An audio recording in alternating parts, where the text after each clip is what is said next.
Testing, testing, 1, 2. Testing, testing, 1, 2. 1, 2, 3. Benjamin Wicket, can you hear me? Don't even know if you're there yet. I will ring you right now. Testing, testing, testing, testing, testing. Fantastic news. Right, I'll come back in there, mate. Yeah, I'll come and have a look now, mate. Yeah, I'll come. 1 second. Cheers, bro. Wait.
Good morning. Welcome along from Scarborough, where it is the Northern Diamonds taking on the Blades, a match which will see the Diamonds bat first. There's been plenty of moisture around overnight and some rain this morning, and it's pretty dewy out there. You'd think batting conditions are going to be tricky in the early part of the contest, but as usual with Scarborough, once that morning dew is out of the air, then things should get a little bit easier as the day goes on. The sun is trying to break its way through, and just a hazy effect at this moment in time. Diamonds have won 2 of their first 3 matches. It's not been the best of starts, unfortunately, for the visitors, who were very, very good last season, making their way to both finals in both this competition.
tighter in length. Good line, better line from de Klerk there.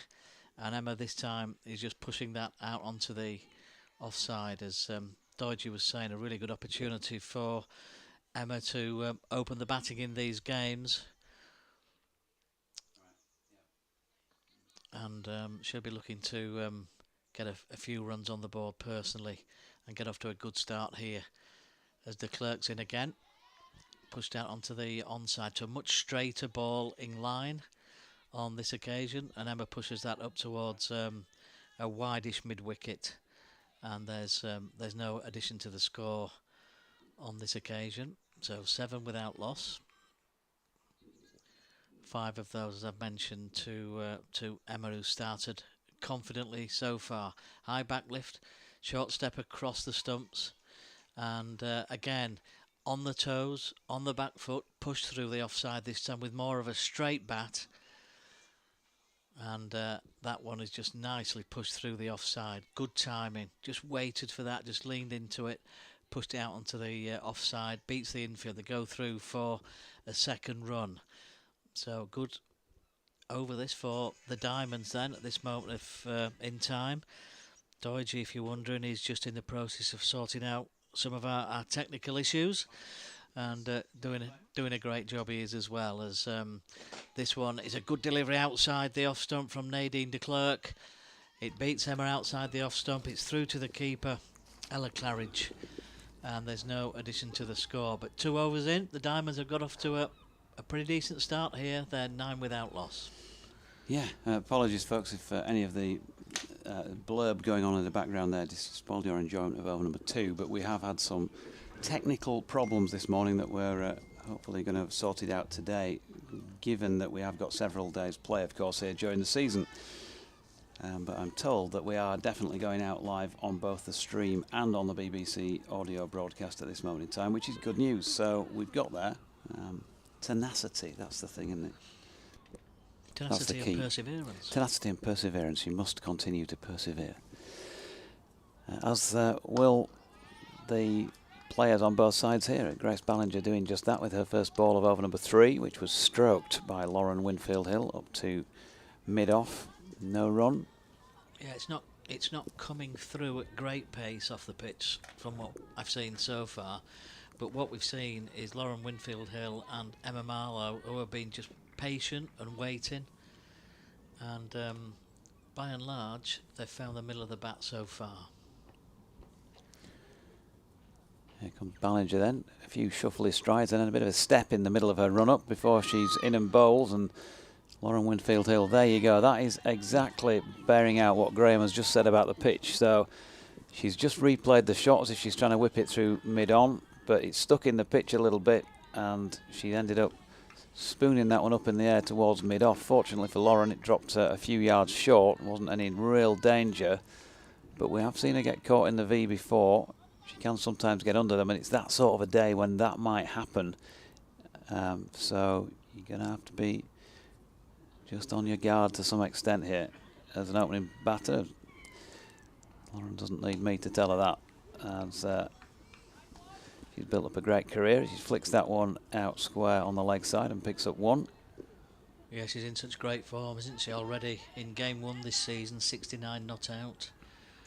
And in the last game, in the last round on Saturday, a 63 to her name as well. So made a terrific start to this campaign. Yeah, quality player. Emma Marlowe, at the other end of her career, trying to make a name for herself here. Stands tall, high back lift, goes through the trigger movement and then gets the delivery that's drivable, draws her into the shot, but she doesn't quite get it away. We've not really gone through the usual stuff here, Graham, which is to say it's great to be back here. I know it's not the best of days so far. I'm told that conditions will improve. It's not the best of days. It's not seen in its best light at this moment in time, Scarborough, but it's still a special place to come and watch cricket. And when there's a crowd in, it'd be my favourite, I think. Here's Ballinger coming in again past umpire Amy Clark. It's wide of off stump, and playing the leave on this occasion, Emma Marlowe. part of the charm is that it's not all, you know, sort of Aegeus bowl, super duper, you know, symmetrical and all of that. Is it? There's different areas to the ground, different things going on. They did all the work on the west stand down to our right, which was reopened, if you like, after the work last year. Much improvements taking place there. Ballinger is in again, and Marlowe trying to flick this one off the hip. Not sure if it hit the bat or the hip. We'll find out in a mo. Yep, it was more like the hip because it's been given as a leg bite. They're into double figures, the Diamonds. Yeah, it's got wonderful quaintness, hasn't it, and character. And, you know, as a spectator and the line of work that we're doing today, you really feel on top of the action, really close to the activity out there in the middle. So it's a wonderful spectacle. Who's got a thumbs up from the president, who's walking down the bottom. She's here lending her support to the Diamonds. Hopefully she'll come up and join us for a bit of commentary as well as the day goes on. So we're about to see the fourth over from Nadine de Klerk, and with her right arm over the wicket, coming in past the umpire, Sue Redfern now. Bowling to Emma Marlowe, that goes through to the keeper, and there's no run. So she's tightened up her line just in that last over. Her first, of course. She was a little bit wide initially to start with, and Emma capitalised with a boundary and a 2 in that first over. A little bit wider of off stump there, but this time Emma just allows that one to go through to the keeper, not taking any risks or any chances earlier on. That's pitched up, outside off, and that is really well driven. Half volley outside the off stump, wide of extra cover. There's a dive coming in there from Lucy Ingham, but she couldn't quite get a hand on that one, and that goes through for 2 more. So she's really profiting going out towards that west stand side of the ground, Emma Marlowe, so far. And already she's raced on to 9, 13 without loss. A bit of a, how would you describe that, Doige? It was a bit of a loopy look about it, that delivery. And floaty. Floaty, absolutely. Here she comes again. Flatter and a bit quicker, driven again, slightly over pitched, fielded at backward point, and there's no way through. There was a bit of a loopy look about you and I at 7 o'clock this morning when we got in the car in Leeds. It was an early start, wasn't it? It was. Especially when the text came through on my phone just before 7 a.m. and it said taxi outside from Mr. Doige, waiting, ready to go. Got us here in good time though. Right arm over, here she comes in again. Good drive again. So Emma Marlowe on that front foot, right in behind it, and well, the ball's certainly coming onto the bat a little more in this over from that far end, but no run. Diamonds starting this match 4th in the table, having lost that game at the weekend. They've just slipped down a couple of places.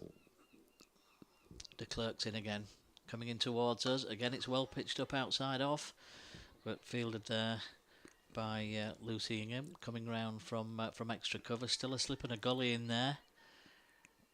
Point pretty square, just behind maybe cover and extra cover, and mid off on the offside, all saving 1. Yeah, we didn't really encounter too many traffic problems this morning for an early Wednesday morning. Yeah, on the pretty A64. straightforward. Yeah. Here's de Klerk again then. And that's a bit closer to the outside of that off stump, but really well judged by Emma there. Just raises the bat, allows that to go through to the keeper. No real troubles for the Diamonds then, having won the toss here and elected to bat. 4 overs gone, 13 without loss. Yeah, games taking place elsewhere. Slightly different start for the Central Sparks, who were put into bat by Sunrisers and are 2 for 2 in the early moments of that one. So certainly not the calm of Scarborough there. There's a delayed start because of rain at Taunton, where the Western Storm are playing the South East Stars, so no action there to report. And at Wormsley, the Vipers won the toss, put Thunder in, and they are 11 without loss in the 6th over. As Ballinger is in to bowl here to Lauren Winfield Hill, plays that with a nice straight blade. No run. I think sensible approach here by the Diamonds. Tough work early doors. I know there's a power play and all of that. And, plenty of fielders inside the circle. But power plays are no good if you're losing wickets. So I think sensible call to have a good look at what's going on out there. Ballinger's in again. And thuds into Lauren Winfield Hill's pad. There's going to be a leg by. Also, you would think, I mentioned the moisture on the pitch. It doesn't feel like swing bowling conditions. It is a white ball, so shouldn't be doing a huge amount. The pitches here, John Dodds does a great job, play well. There's always a bit more bounce in them, a little bit more pace, but you wouldn't expect them to be too pacey this time of year, without too much sun on the back.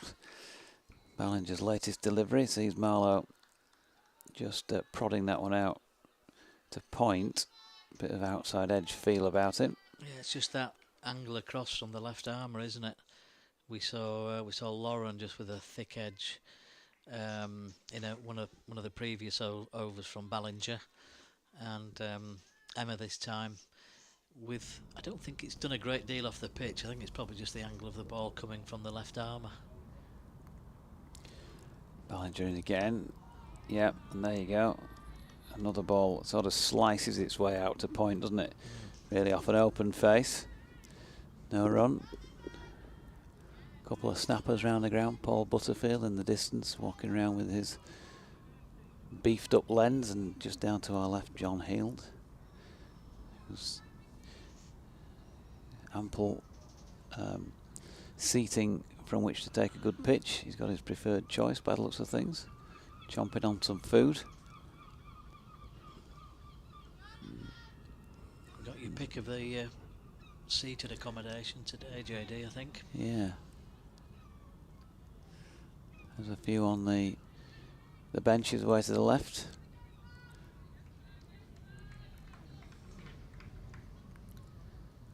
So after a little stoppage, which was due to a chat between skipper and bowler, in she comes again, Ballinger. It's flicked aerially by Marlowe, backward of square leg, but safe at the same time. Just the one run. I spent a number of my, as I'm sure you did, Doge, a number of my formative years sat on those benches over there as you come through the gates. Sat on the benches watching a lot of cricket, and if you did get a chance to manage to work your way into the white bucket seats behind the bowler's arm, you thought you'd achieved something for the day. That wonderful view from behind the bowler's arm. Ballinger up and in, and Marlowe drops that one. Not Marlowe, then Winfield Hill drops that one into the offside. They look pretty similar from a distance. They're fairly similar in height, and they both play very correctly right-handed. That was a dot to finish the over. Yeah, I mean, I suppose being a wakey lad, that would have been almost like being on the throne, wouldn't it? If you made it way to the white seat. It was one of life's great pleasures in the white seats, I have to say. Yeah, definitely. The dream would have been the deck chair over at the far side, outside the hospitality tent, but that never ever happened. There's no way they're going to have a wakey lad in there, are they? No, it's not going to happen. No, definitely not. And if you managed to get on the balcony outside the pavilion, then you knew you'd really made it. Never been up there. So Nadine de Klerk is about to continue. So a really steady start then for the Diamonds, as Emma Marlowe again just drives that one out towards mid-off. It's been how would you describe it? A really watchful, steady, sensible, cautious, sort of, careful, sensible start, hasn't it? Yeah, just weigh up the conditions, push the ones and twos, get some runs on the board early on.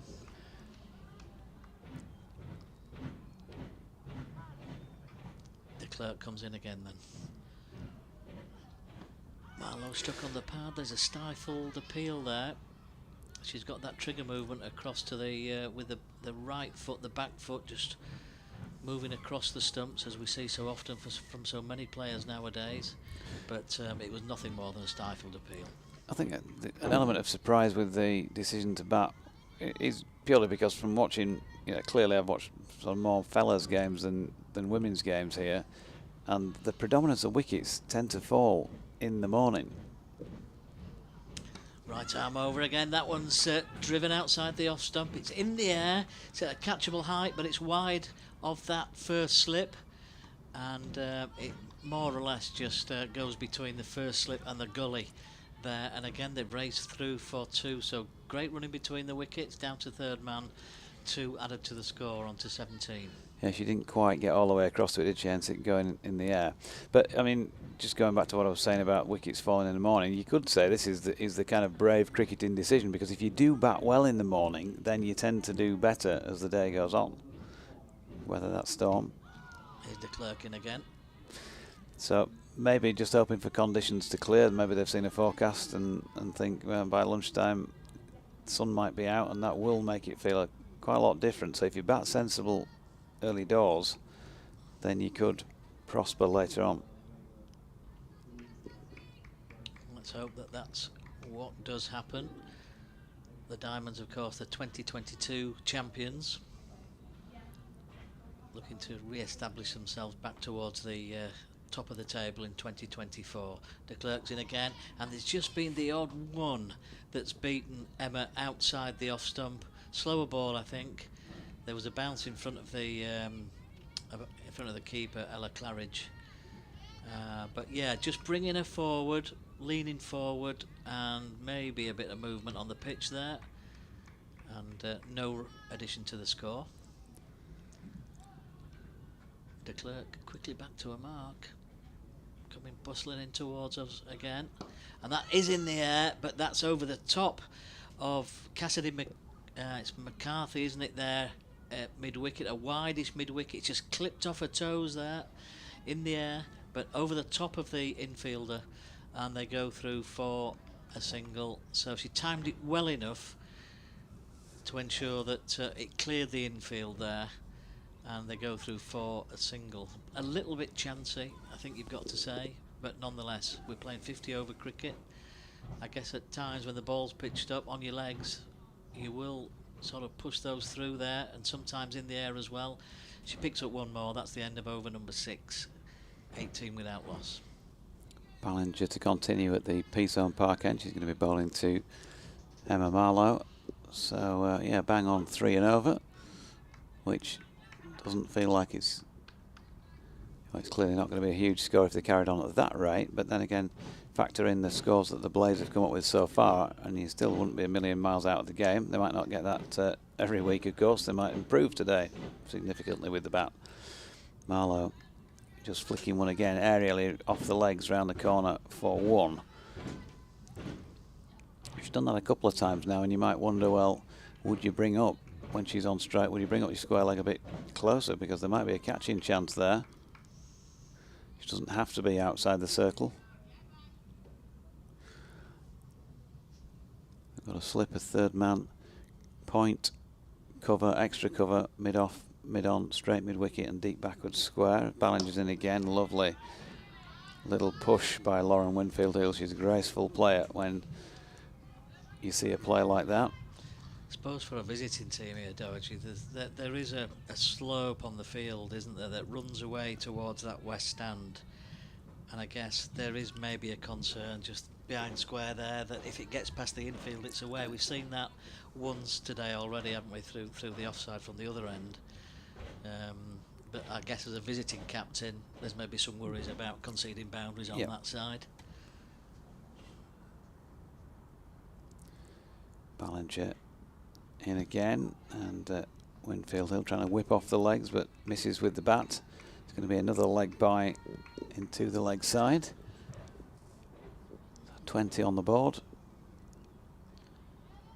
We've not got the benefit of any you know, any scoreboard analysis around balls faced. Looking at the scoreboard that we have got, it's showing that Lauren has just 1 to a name at the moment in the 7th over, but I'm guessing that the likelihood is that she's probably not faced anywhere near the number of deliveries that Emma has so far.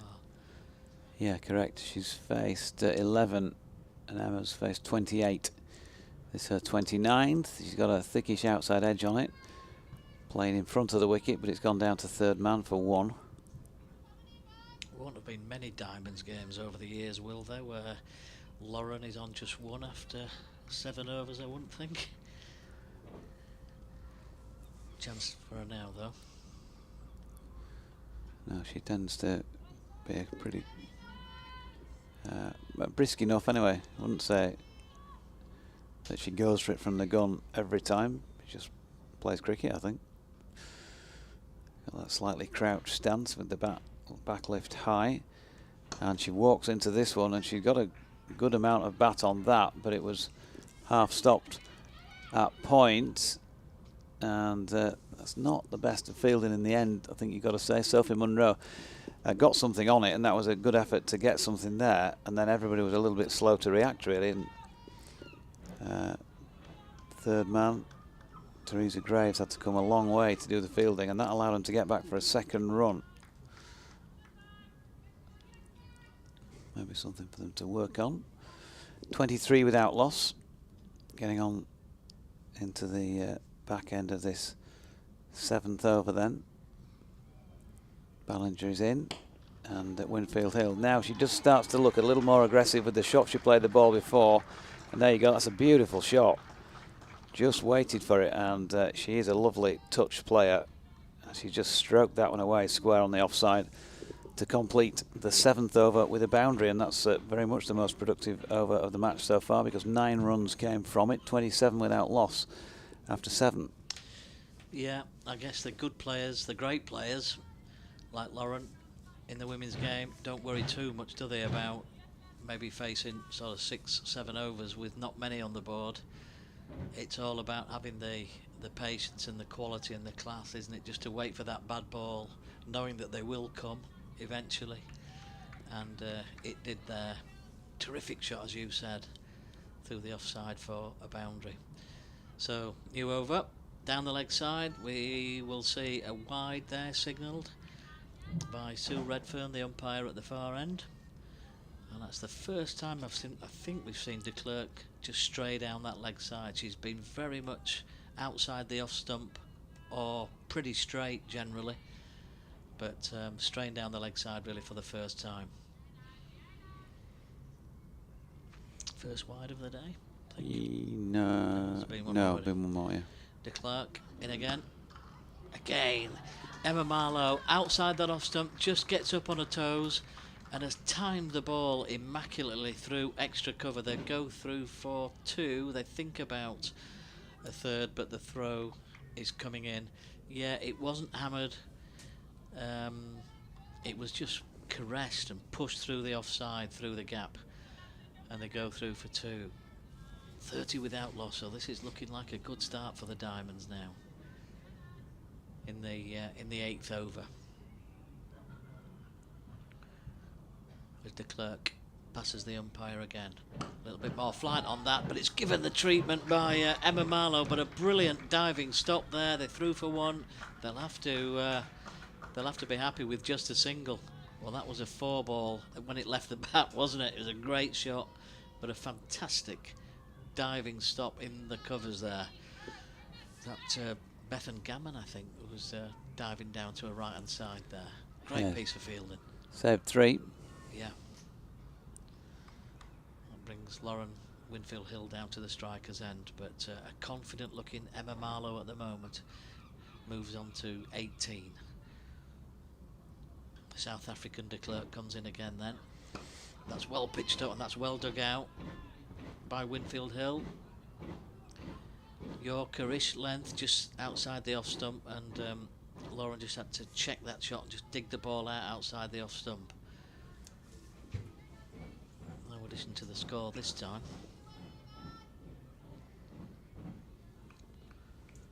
As a lone goal is on the wrong side of the boundary rope.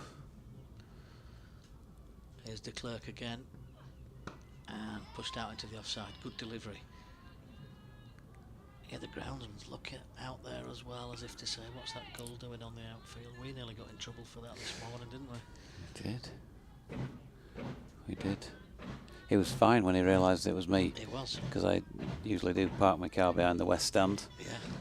But he'd obviously forgotten the car. It's the same one as I've been driving ever since I started doing this commentary job. Here's de Klerk then. Oh, a little shuffle down the pitch, a bit of a use of the feet by Lauren this time. Fielded by the bowler, and there's no run.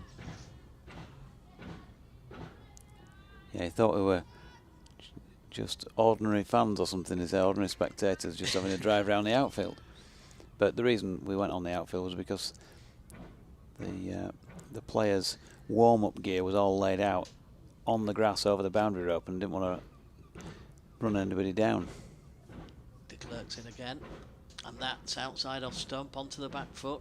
Thickish edge, safe, kept down on the ground, down to third man, fielded by Ballinger. And that is another single, this time to Lauren then. So at the end of the 8th over, this is starting to look like a good decision in terms of winning the toss and batting first by the Diamonds captain, Holly Armitage. 31 without loss after 8, and a really steady start here. Yep, and Holly will be happy as well because she's not had to go in early doors when there's so much juice around. Well, not that it's changed that much, I don't suppose, since the start of play, but every over will help. And also every over just helps to soften the ball a bit more and to knock any shine off it. But we're at the wrong angle, quite a long way away to the left of the strip they're playing on, so must be 8 or 9 strips away to the left of it. So not easy for us to tell whether or not there's any swing. And the monitor that we have here in the com box is blank at the minute. Oh, great! All right, Graham's, yeah. The on-off button is next to me, so I feel as though it's my job to turn it on. Well done, that man. I think. Ballinger then, continuing at the Peaceholm Park end. Oh, now then that doesn't bounce maybe as much as it might. You might have thought it was going to do lengthwise, and it goes past the outside edge of Lauren Winfield Hill's bat. She has a chat about it with her partner Emma Marlowe out there. Got a green light on it now, Doridge. That's good. Oh, well, there we go. It's firing up. Bush. These on-off buttons are amazing. Other television things, aren't they? manufacturers are available. Here's Ballinger again. Past umpire Clark. Now then, Winfield Hill tries to go over the top here, and she has been superbly caught. It's a dismissal we've seen from her on several previous occasions. She can get under the ball when trying to drive. Mentioned that earlier, and she's lofted that one to her cost because Kirsty Gordon, Blaze skipper, they're never easy catches to take. They're always good ones if you can get your hands on them, and I would say even more so today, given that it's a bit greasy out there, both the ball and with the ground running away from you down towards our commentary position. That's a superb catch by Kirsty Gordon, and Lauren Winfield Hill has gone. Yeah, completely agree. What a fabulous catch. I think the other thing to consider potentially as well is the white ball against the very light grey, whitish almost sky. Wouldn't have been straightforward easy, but it was a brilliantly taken catch over the shoulder, and that is the end of Lauren. 32-1. So no great alarms prior to that, but Lauren maybe just feeling there as though she'd like to take advantage of a ball that was reasonably well pitched up, but high into the air, and for a moment you thought it was probably just going to be safe, but great bit of work in the field. Second ball of the 9th over then, and Lauren out for 8, including 1-4 from 19 balls faced. 32 for 1. And so one skipper taking the catch and another one now, as a result, going out to bat Holly Armitage, who we saw get that super 100 this time last week, 106 at Headingley. Does a bit of a boogie to get herself loose out there in the middle. Emma Marlowe, the non-striking end, well, she's seen it pretty well. She's on 18.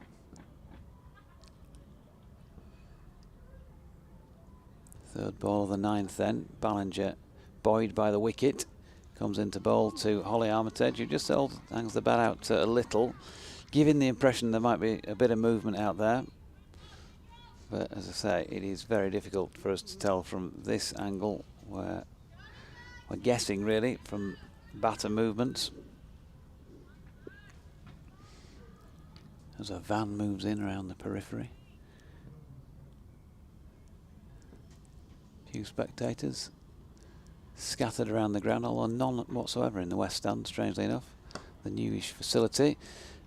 Ballinger's latest delivery is wide, and that's a nice easy start really for Holly Armitage, who had to stretch for it, but she watched it well and certainly timed it well, and it's raced away in front of square on the offside for 4.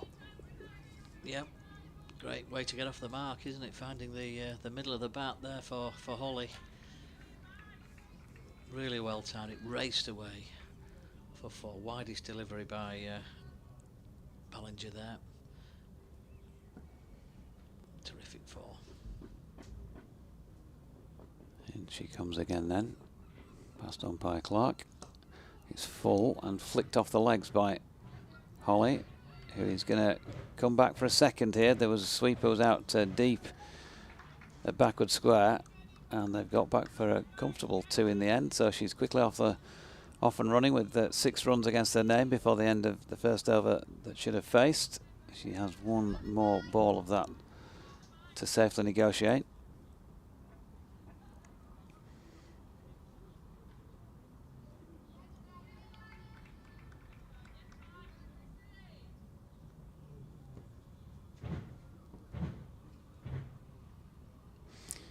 So Ballinger, Peasholm Park ending again, and Armitage with a very straight blade pushing to mid-on, end of the over.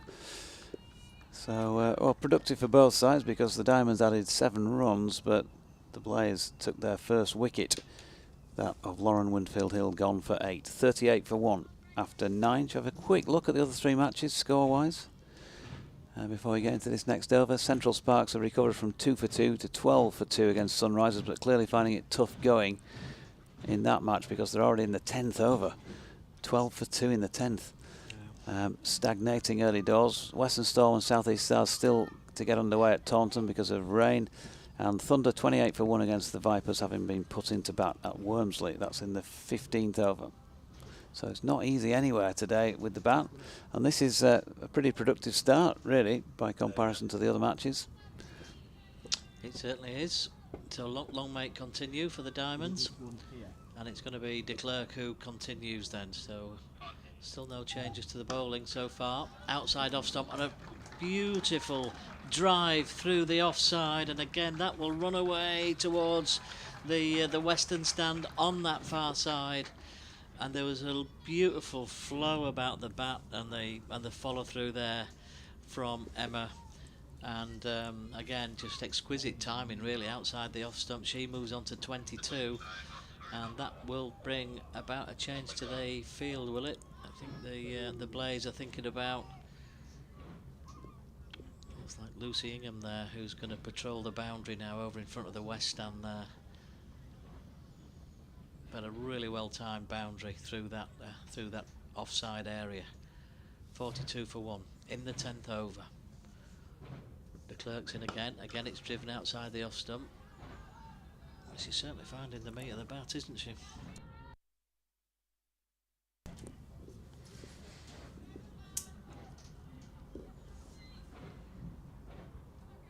Yeah, she is. She's timing it well. So de Klerk turns at the far end and comes running in towards us again. That's more straighter in line. Strikes Emma Marlowe on the pad this time. There's 3 Blaze fielders running in to do the fielding there. And there's no addition to the score. It was cool and cold-ish when we came into the ground this morning, wasn't it, at 9 o'clock? It's certainly warmed up a bit. It's warmer than it was. Has it? you tough wakey lads. I've got my hands in my pockets still. Here's de Klerk again. And again, there's a single every time now through the offside, through that cover area, and Emma picks up a single. So they've cut off the boundary now, but still, it's 1 added onto Emma's score, and she moves on to 23. Although, with the windows open in this box, yeah, without a precisely, without a coat on, it is starting to feel a bit cooler now. I might have to go pop round to the car for another pair of socks, I think, soon. Feet are getting cold. Here's de Klerk again then. Holly Armitage on strike this time. Again, it's a half volley outside off stump. It's a really nice drive towards extra cover, but it's fielded there. Bit of a glancing blow in terms of the fielding from Gammon there, and it's collected at mid-off. There's no addition to the score.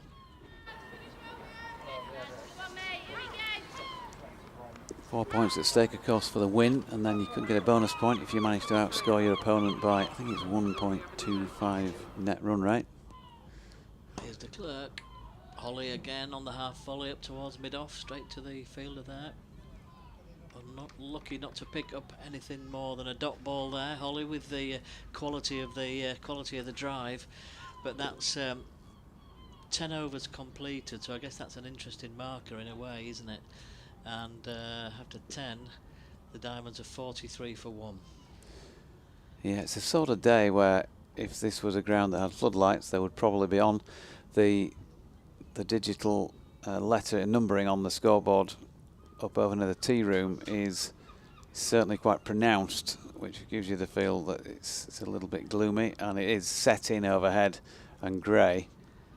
There was some rain after Graham and I had arrived this morning, but not a lot. But it's that sort of a feel about it that it could happen.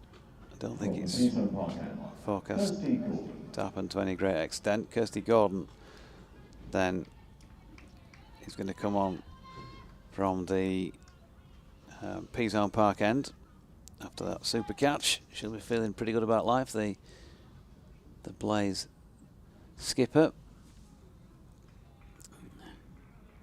And she's bowling her first delivery here to Emma Marlowe. Left arm round the wicket, and that is stroked along the deck up to mid-on, and there is no run. Just checking in on Kirsty's performances so far in the campaign as she bowls her second ball.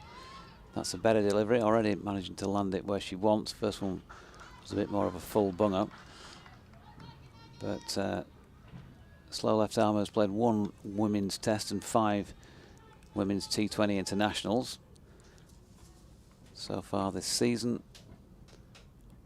She's had 1 for 52 against the Sparks, 1 for 29 against the Stars, none for 20 against the Sunrisers in the Blaze most recent match. As a most recent delivery is turned into the leg side there and fielded at mid-wicket, no run. She was playing for England A just, I was going to say last month, but we're into May now, in March. 3 for 38 against New Zealand A in Nelson, none for 54 the match prior to that in Dunedin. So she's very much still in England thoughts, as that is flicked off the legs by Marlowe down to square leg, and they get through for 1. No obvious evidence of turn so far for Kirsty. 100 experiences with Birmingham Phoenix and Trent Rockets.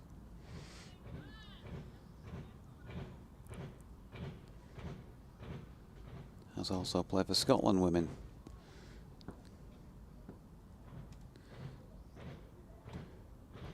A loop ropey delivery, this one, which is taken on the full by Holly Armitage, but stroked up to mid-off. And in the absence of Gordon being there, Sophie Munro's moved into position at mid-off.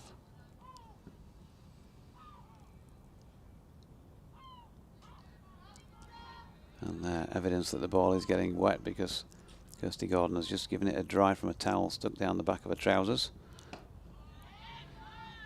As Holly Armitage pushes forward to the final ball of the over, which was a dot. So 10 in. In fact, that should now be 11 in, shouldn't it? Yeah, 11 in, 44 for the loss of 1 wicket. So things just slowing up momentarily. But still, I think you'd have to say this is a measured but pretty good start for the Diamonds with the bat. Yep, absolutely, 100% agree with that. That was a decent first over there from Kirsty Gordon. Settled into a really good line. The length was, well, a couple of them were over pitched, but decent, certainly a decent line coming round the wicket. The left arm spinner there. So we're about to see the first change from the top end, the far end, and it's going to be Sophie Munro who will come into the attack. And it looks like a more right arm medium. Sophie has come into the Blaze team today, replacing Sarah Glenn, in just a one change to the Blaze team. So we'll see how quickly Sophie Munro can settle. In she comes now. Good line, pushed out onto the offside and no run. Inexplicably, really, the Blaze have lost their first 3 games, as we mentioned before. They were bowled out for just 87 against the Sunrisers last time out. So they'll be looking to get their first win. The Diamonds hoping to make it 3 wins from 4 as Munro comes in again. It is right arm medium pace. And Emma Marlowe does what she's done so well today, in that just gets onto the back foot, high on her toes, and pushes it out into the offside. But there's no run this time, so we've just got a slip. The gull is now being dispensed with. And in terms of the circle, in fact the slip's being dispensed with now as well. So we've got just behind point, saving one in the circle, cover, and now a wide-ish extra cover who's on the drive there. And then traditional looking mid-off. So 4 in the circle on the offside, 2 on the on. As Munro comes in again, and Emma pushes that out towards that wide-ish mid-wicket fielder. And there's no addition to the score. 44 for 1. Got their fielder well placed in this over so far. Fielder back on the fence in front of the western stand over there, and also behind square on the leg side on the fence as well, saving the boundary. This is pitched up on the leg stump, it's driven and it's fielded at the wide mid wicket again. Forceful shot that from Emma this time, but again the fielder there perfectly placed, and there's no run.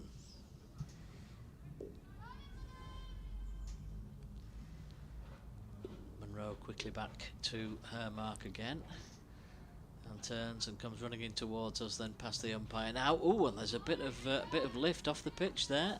Well, that took Emma Marlowe by surprise, I think. She stands and looks, and eventually has a wander down the pitch and has a look, but it just popped a little bit off her length, that one, as it went through to Claridge, the keeper. First time we've seen any real signs of any misbehaviour, if you can call it that, in the pitch there.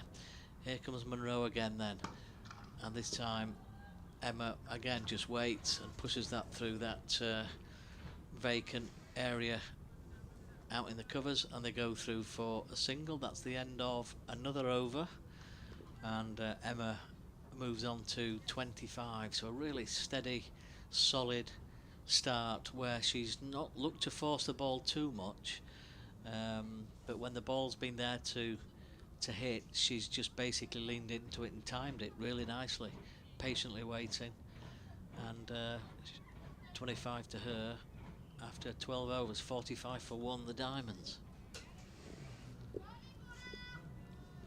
Plenty of encouragement ringing around for the, or among the Blaze fielding contingent at this moment in time. We should say that when we arrived and were letting the technical people do all their magic to get us on air, we did nip off round the corner to the North Bay Cafe for a bacon and egg butty, and it was very pleasant, I think I'd have to say, as the first ball of Kirsty Gordon's second over is turned into the leg side by Emma Marlowe for a single. Set us up nicely for the day, Dodgy, didn't it? And you can't beat your bacon and egg sandwich on the hoof walking back to the ground either. No. Are they sitting around in the cafe? No, what's all that? That luxury stuff? No. White seats, luxury in the cafe? No, none of that. As in comes Gordon again, and Holly Armitage, with a lovely sound that ball made on the bat as she struck it, but couldn't get it past the infield.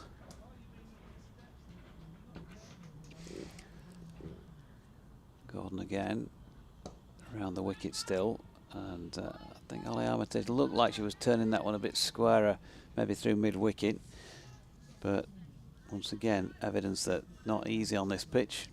Bethan Gammon fielding it eventually at mid-on, just inside the circle.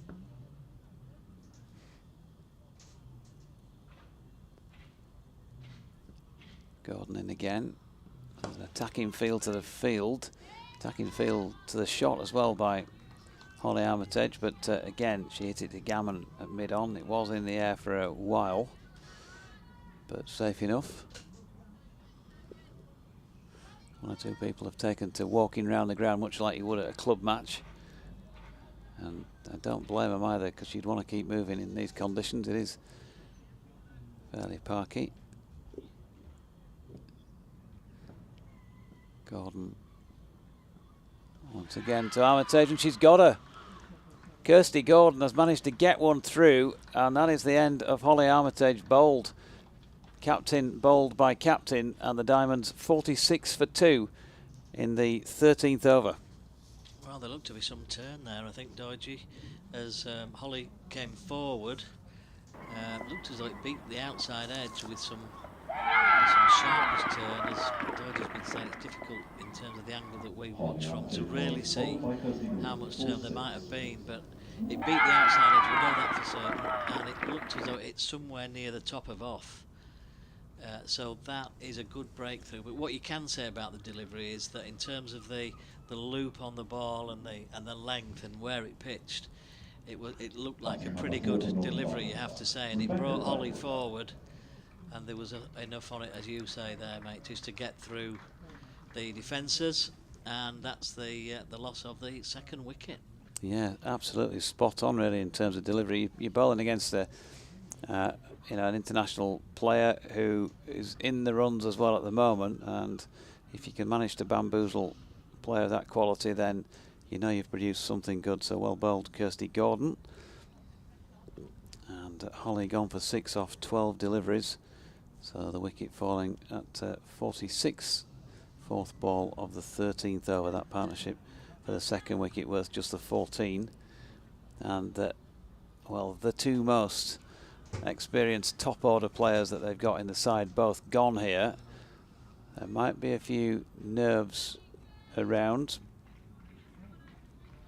We'll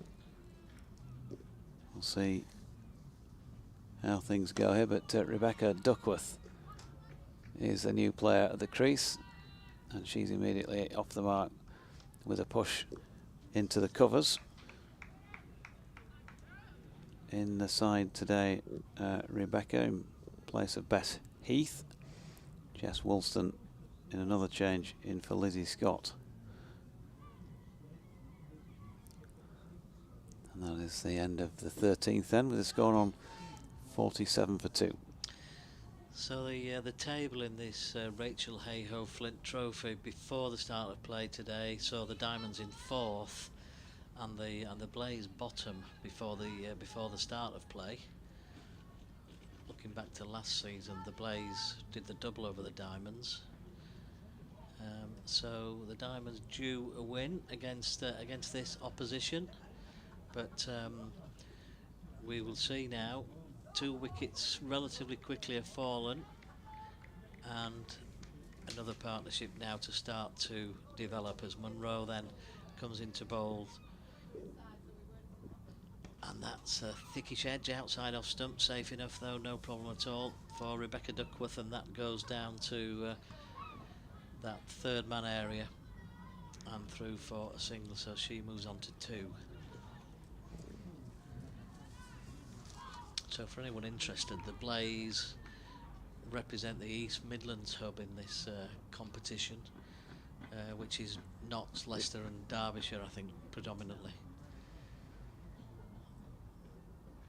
Outside off stump again, in the air, there's a dive at backward point, but Emma has got that one away off the middle of the bat. There's some tidy fielding down there at third man though, and it saved a couple. It looked like a boundary all the way when it left the bat, and that brings up the 50 then for the Diamonds. 50 for 2, and Emma Marlowe moving on to what's looking like a really good 28 not out at the moment. But what looked like a boundary was only 2 in the end, but it flew off the outside of the bat there. This time that one is bowled just outside off stump. It's decent length, it's underneath the bat of Emma Marlowe, who looks to try and drive that one away through the offside, and it's through to the keeper without any addition to the score. Just getting that one much further up in terms of length, and with Emma looking to drive, it just got underneath the bat, taken by the wicketkeeper Claridge. Here comes Munro again, and Marlowe again is on the drive, off the bottom of the bat this time. Didn't sound like the middle, that's for sure, and fielded out there at extra cover, but they do go through for 1. Emma on to 29. She's timed it really well for the most part today. Not quite finding the middle on that occasion. So it brings Rebecca Duckworth back onto the striker's end. Past the umpire Sue Redfern, and well, that's a tentative push forward, and it just squirts out onto the offside without any addition to the score. She didn't look totally comfortable in behind that one, with Munro just varying that line and length, just mixing things up a bit from the far end. Duckworth waits again, and that's outside the off stump. There's a flash at that one by Rebecca Duckworth, looking to play some shots here. Early on in her innings, it was just in that area outside off stump, which earlier on in the Diamond innings, the 2 openers would have probably let go through to the keeper. This time Duckworth tries to drive it through the offside. It beats the outside edge, goes through to the keeper, but that is the end of the over. 14 gone here then. 51 for 2. Runs just not quite as easy to come by at the moment as they were earlier on. No, this is tricky times out there. You just got to be very careful and watchful. And accumulate, I think, is probably the order of the day. Make sure you bat your 50. See what you come up with. And then try and turn the pressure back on the opposition when they get into bat. Kirsty Gordon's just asked a couple of fielders to step in closer in at short extra cover and in the offside, but it doesn't matter now because that is another wicket. And Kirsty Gordon is beginning to start to rip through the Diamonds here. And stumping of Emma Marlowe, I think it is. Yeah, it is Emma Marlowe at the far end. And great piece of work with the gloves there to whip off the bails by Ella Claridge. And so the Diamonds 51 for 3, and that's a shame because she had been playing well, but she's wandered out, and more importantly than that, Graham, she's missed it. Yeah, that's the killer blow, isn't it? For sure. Kirsty Gordon's bowled some really nice sort of loopy deliveries, giving it plenty of air, that's for sure. And it kind of gave the impression that that one, I think it went through just wide of leg stump in the end. But obviously just falling over in the shot, and the bails were whipped off in no time, weren't they, by Claridge? So that is a disappointing end. But again, you know, credit to the bowler. She's varying that line and that length. But unusual from the left arm round to see one going through wide of leg stump. But nonetheless, that's what it did, and that's a shame because Emma was going well. Yeah, so Erin Burns is out there with number 29 on her back at number 5 in the Diamonds innings. So a wicket for Grace Ballinger to see the back of Lauren Winfield-Hill for 8. Holly Armitage bowled by Kirsty Gordon for 6, and now Emma Marlowe stumped by Claridge off the bowling of Gordon for 29. That was her 50th delivery. And first ball then for Erin Burns, just turning that one to the onside of straight. A lot of work to do for the Diamonds here, beginning to lose wickets fairly steadily after what looked like the toughest part of the day. They'd managed to get through. Little flick into the leg side here by Burns, who's coming back for a second and manages to take on the arm and win. So she is going as well.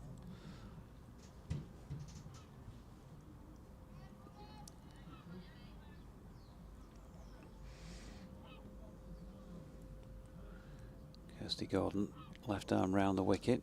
Use of feet, good use of feet as well by Erin Burns to step into that and flick it away once more into the leg side. And already you've seen that a couple of times. She's clearly thinks she's got a way of playing. Kirsty Gordon, effectively, there is a sweeper out there, so there's at least one every time, and that's prompted a slight fielding change because 45 behind square on the leg side has been brought up squarer. Maybe in the hope that they might be able to get round and field that little push into the onside. We'll see. Gordon is in. Oh, good delivery. There's an appeal for LBW. Burns beaten again, trying to play it across the line into the onside. And for the moment, or in the moment, thought maybe that could have been close.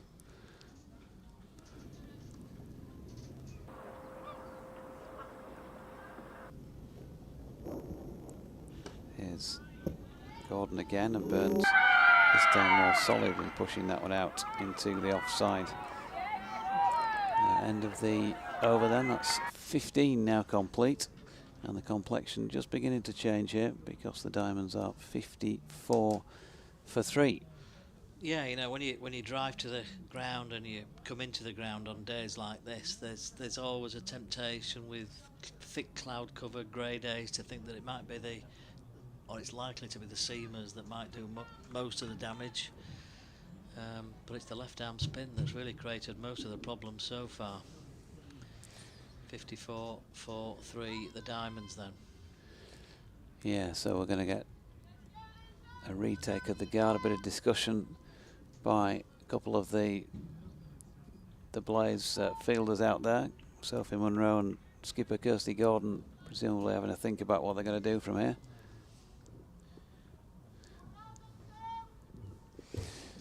Looks like Jane Powell's going to join us for a bit of a chat.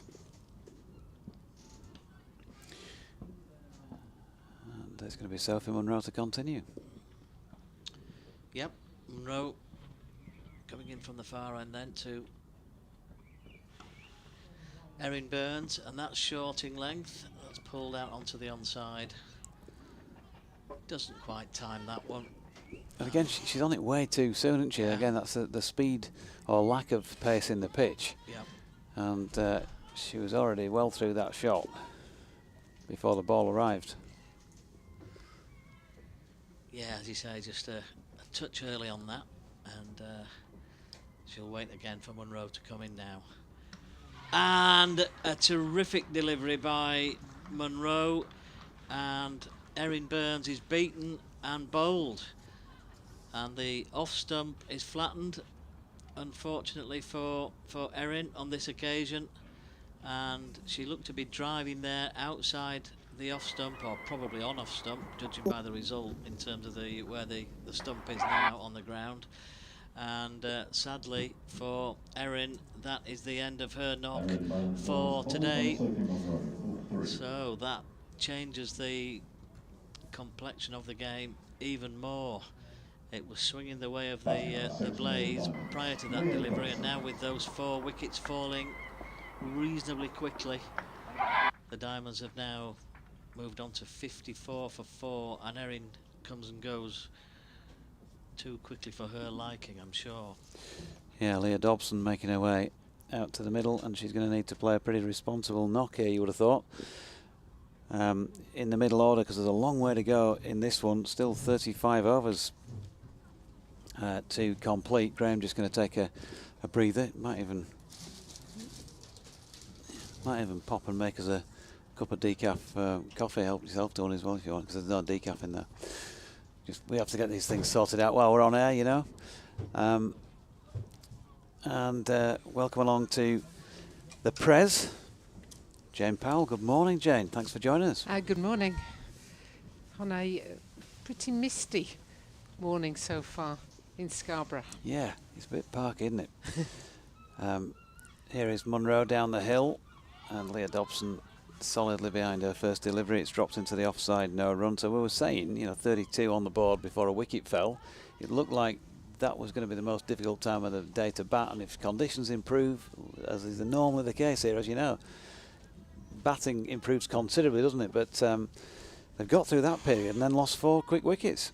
Yeah, it's difficult to see whether the wicket's holding up or whether it's just not playing as true as they think it's going to. They seem to be going through their shots, but not with real conviction. And that was certainly the case for the first wicket, where it was basically a shot but didn't go through with it. And as a result was a very good catch, I'd have to say, at mid-off. It was a brilliant catch, backwards. wasn't it? Yeah, It was a really good catch. And that sort of one brings 2, as we all say out there in the field. We've just seen another dot. It just is starting to feel like it's improving light-wise as Munro is in, and Leah Dobson punches that one backward of point and picks up 1. But yeah, 4 wickets in the space of 7 overs there, precisely 7 overs. So a partnership of 32 to kick things off, then 14, then 5, then 3. So diminishing returns for the Diamonds in terms of partnerships. And big job for these 2 to do when you've lost players. All the seriously experienced players in the top order have gone. Munro bowling here to Duckworth, who drops that one out square on the offside to complete over number 16 with the score on 55 for 4. Yeah, I mean, I think that's where the younger players have got to step up. And in the last game, Phoebe Turner and Abby Glenn stepped up, didn't they, on the batting front, and came out with good returns. And I think you can't always rely on the more experienced players, and so they've got the perfect opportunity now. We've still got 34 overs to go, plenty of time to go, so you don't have to go mad. You can just play yourself in and then just knock the ball around, just keep rotating the strike, use the benefit of your partner as well, and just put some pressure on the bowlers. it does feel like one of those days where you'd be saying to each other, let's just bat 50. We come out with whatever we come out with, if we bat 50, and then they've got to do the same, and it won't be an easy chase. Gordon bowling here to Dobson, who's trying to flick into the leg side, but there's a thud against the pad, which tells you that she didn't quite manage it. And Kirsty Gordon's a very experienced, good bowler. She's certainly one of those county players or area players that you think, wow, you want her in your lineup because she's got so much experience with this slow left arm spin. And left arm spin's always a dodgy line to pick up as a right-handed bat. Here she is again, wide on the crease, and she has Leah Dobson going back foot, but the ball follows her. Drops it into the turf, no run. And the field placings are such that it would appear there's a lot of pressure on you because you just see fielders everywhere at the moment. Yeah, floats this one up nicely. Stroked by Leah Dobson up to Sophie Munro at mid-off. No run. John Hale, look at that. The Photographers Benevolent Society there. John taking a coffee around to fellow photographer Paul Butterfield down below our commentary position, as the latest Gordon delivery is treated with respect there by Dobson, pushing back to the bowler. Missed out one photographer though. Yeah, they missed out Alan McKenzie, who's well, he's been aloof out the back of the stand at the moment. I For a better vantage saw him point. having a cheeky eat of something. I'm not sure what he was eating, so whether he thought, oh, I'm going to go back here and eat what I brought, I'm not sure. But another dot. Now they've just Kirsty Gordon's asked for the boundary, the cover boundary, to be covered on the final ball of the over there, which was an interesting move, although it didn't come to anything, with push straighter than that by Leah Dobson to complete that over, which was a maiden at 55 for 4. But it's starting to brighten up now, so whether the mist is being burnt off, and hopefully we'll have a glorious sunny afternoon here at Scarborough. So if anybody's in the local area, get down here because you'll see some quality cricket being played. And nice that I was speaking to the groundsman, John, and he was saying how wet it's been this winter, and that he's, well, I mean, they always work hard. I don't think we can ever say that grounds staff don't work hard, but he's done a great job, and we're just to the side of the county wicket on this pitch at the moment. Yeah, here's Munro again, and that first ball of the over is turned into the leg side by Duckworth. There's no run. Good morning to you, Martin Bloomfield, who says Diamonds batting first, great. Score of upwards of 250 desirable. LWH to score a century with 50s from Skipper and Bam. 11 Erin Burns to skittle the Blaze. Job done, points in the bag. Caveat, Blaze have had 2 successive batting collapses. Beware the wounded Tigers.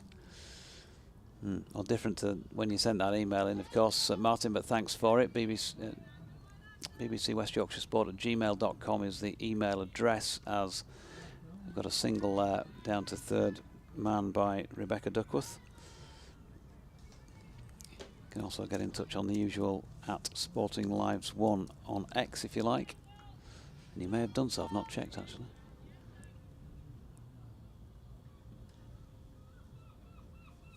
A little bit of a flex at the knee from Leah Dobson as she waits for Munro to come in. She's bowled her a full-length delivery wide of off stump, stroked along the deck. When I was to talking short about extra cover. which strip we were playing on, I had Dickie in my ear saying it's not a wicket, it's a pitch.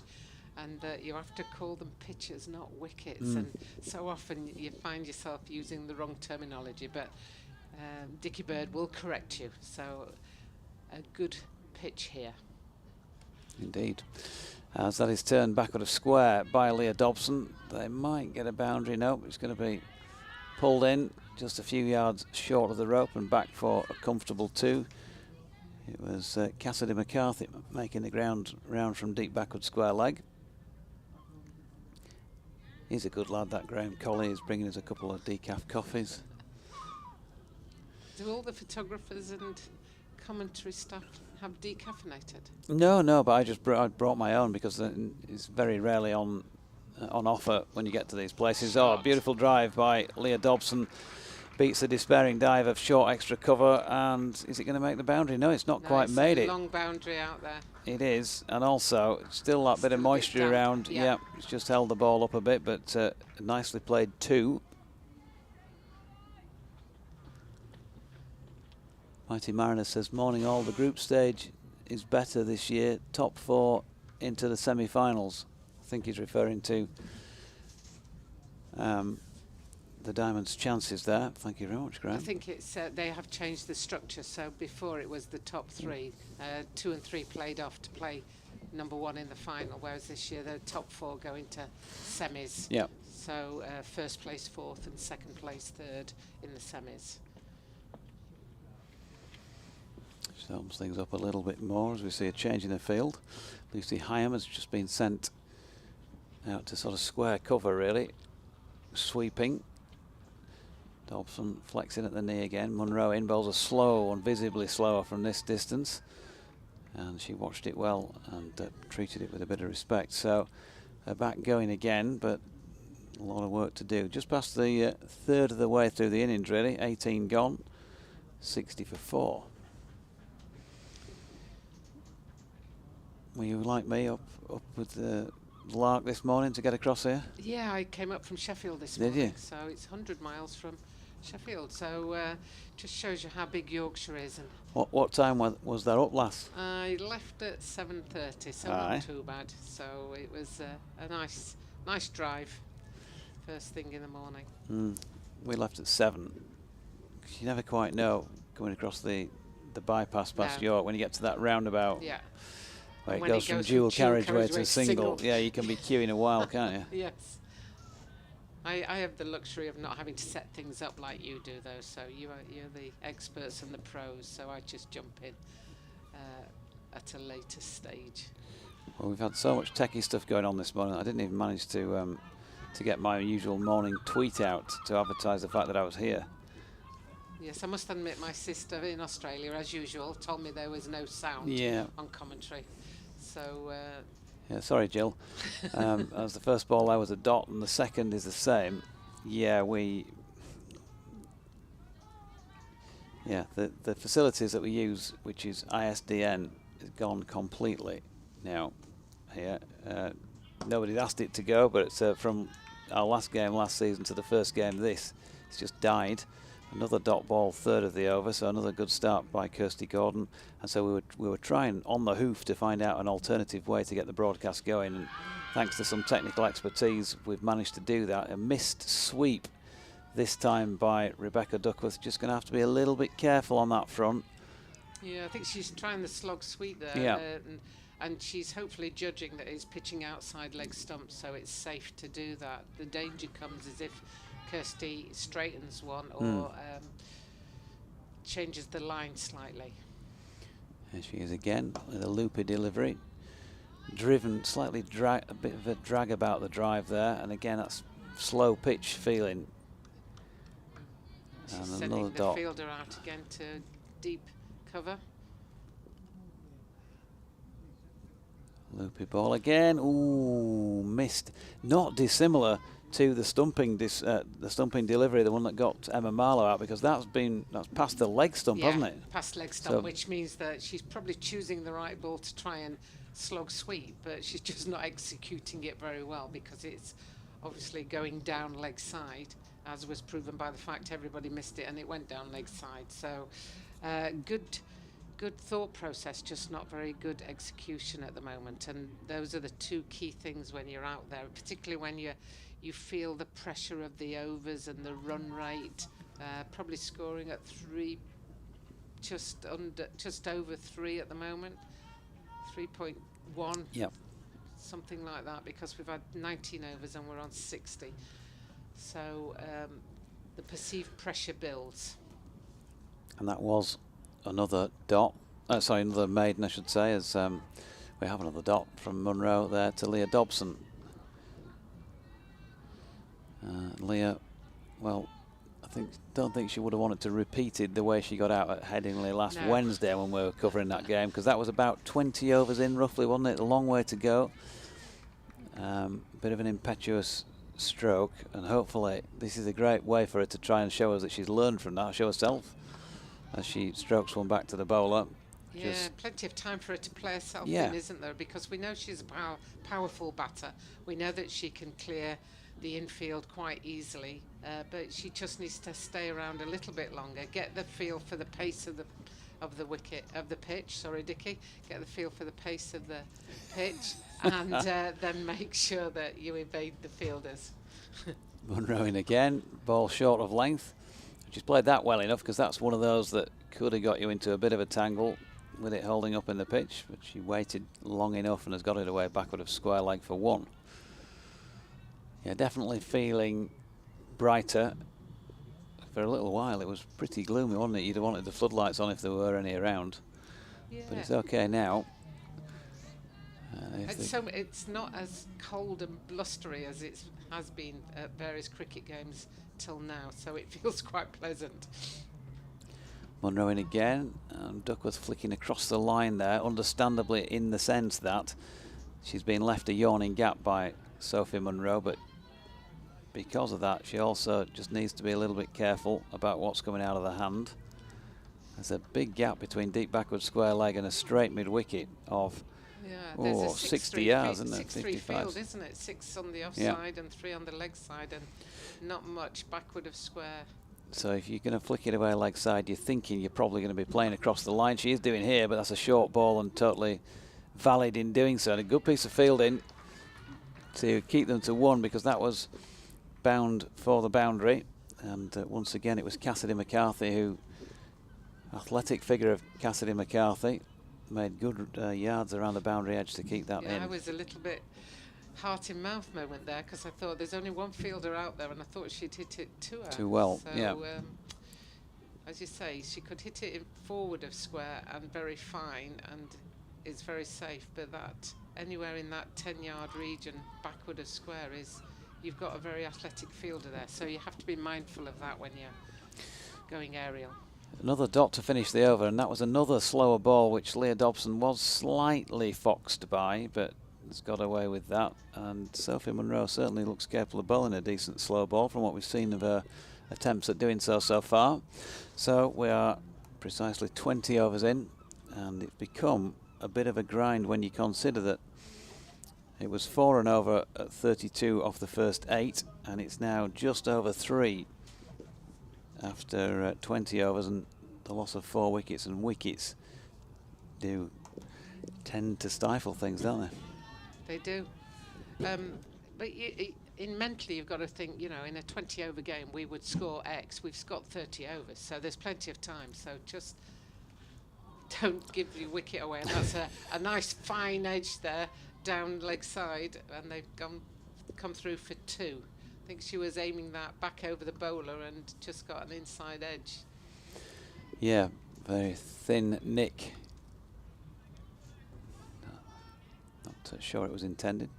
John Dodd's cup of coffee. He seems much more content than he was when I drove over the outfield this morning, when he came charging across to say, "What are you doing?" "Ah, it's you." He was telling me all about Sky trucks trying to get into this pitch. Short ball here, pulled wide of mid-on. Now it's holding up again in the outfield, and it is going to be chased down. So they're not going to get full value for what was a good shot there by Rebecca Duckworth. It was aerial, but she placed it into no man's land, so yawning gap. And the chase... It's quite a long boundary out there, isn't it? I think she picked the longest... Yeah, longest corner, yeah. Nadine de Klerk it was who got there, but that's just another thing to factor in. So it's not the usual lightning outfield that we're used to at Scarborough, and that's on account of the sort of heavy feel about the atmosphere here. And the juice that was around earlier on, and Kirsty Gordon nearly gets one through Leah Dobson there.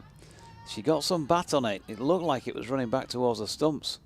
I think she Did played it even down actually hit? onto her foot, and it went backwards played it straight down, and then it just missed the stump, I think. Gordon in again, flicked into the leg side by Dobson. Fielded at mid-wicket, and they get through for another 1. Yeah, when I arrived there, John was driving around on his tractor while his helper was on the other end of the rope trying to take some moisture off the pitch. So he said it's very wet out there, so doing his best. Yeah, as this latest Gordon delivery is dragged really into the onside by Rebecca Duckworth, picking up a single. Beth Gammon, who is in there, number 35 on her back. Not the tallest of figures. Little stick of dynamite though. She's been diving around everywhere in the early part of this match. Gordon is in. Stroked down the ground by Dobson to mid-on to complete that over. The 21st then. 7 runs added. That was an expensive over for Gordon, that one. Yeah, 69 for 4.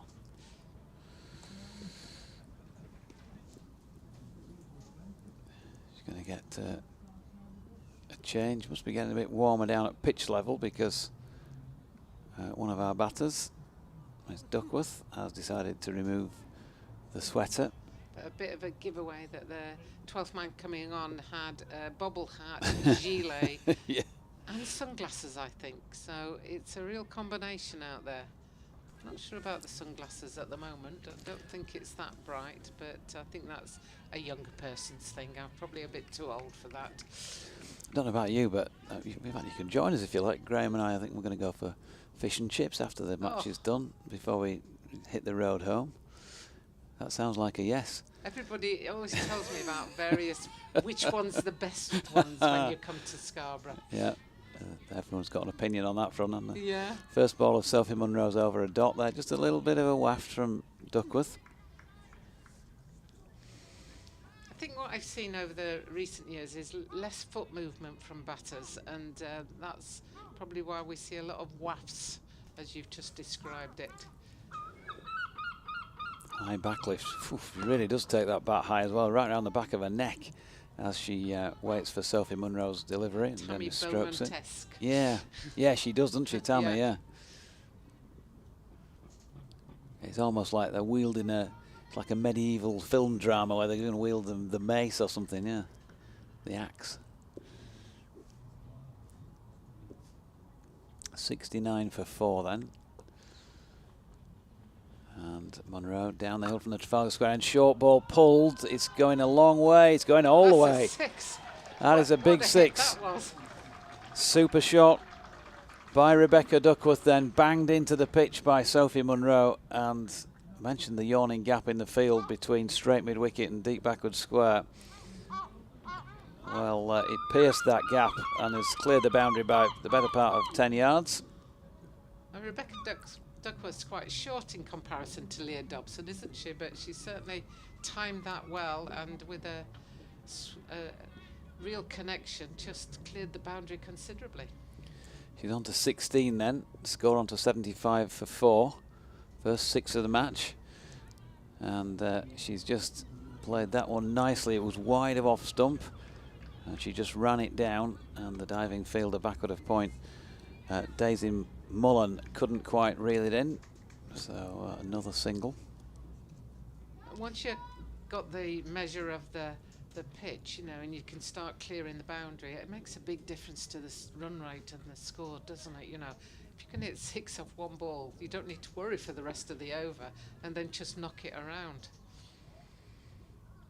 Yeah, now it's then. Very easy from here. Oh, tell you what, I've got loads of centuries in the last few seasons.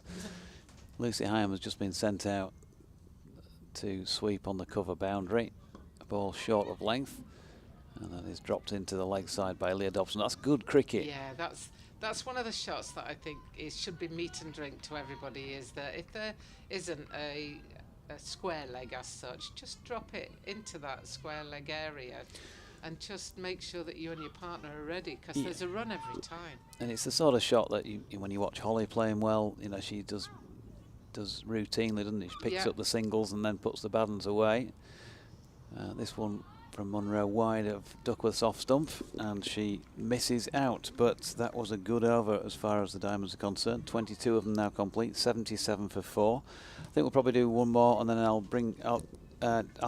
you can stay on if you like. I'll bring Graham on to do a bit with you, unless you're dying to go for another coffee.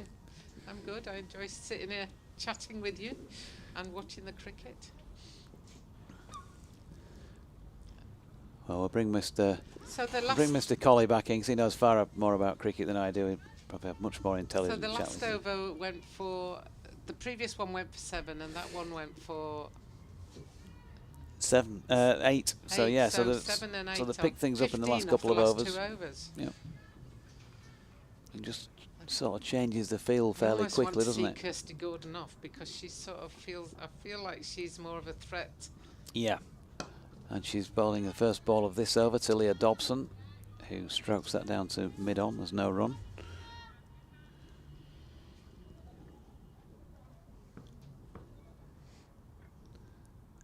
Here she comes again then, wide on the crease, and stepping back and hitting that quite firmly, Leah Dobson, as we know she can.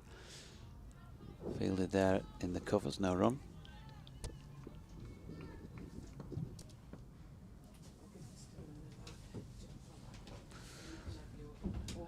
In comes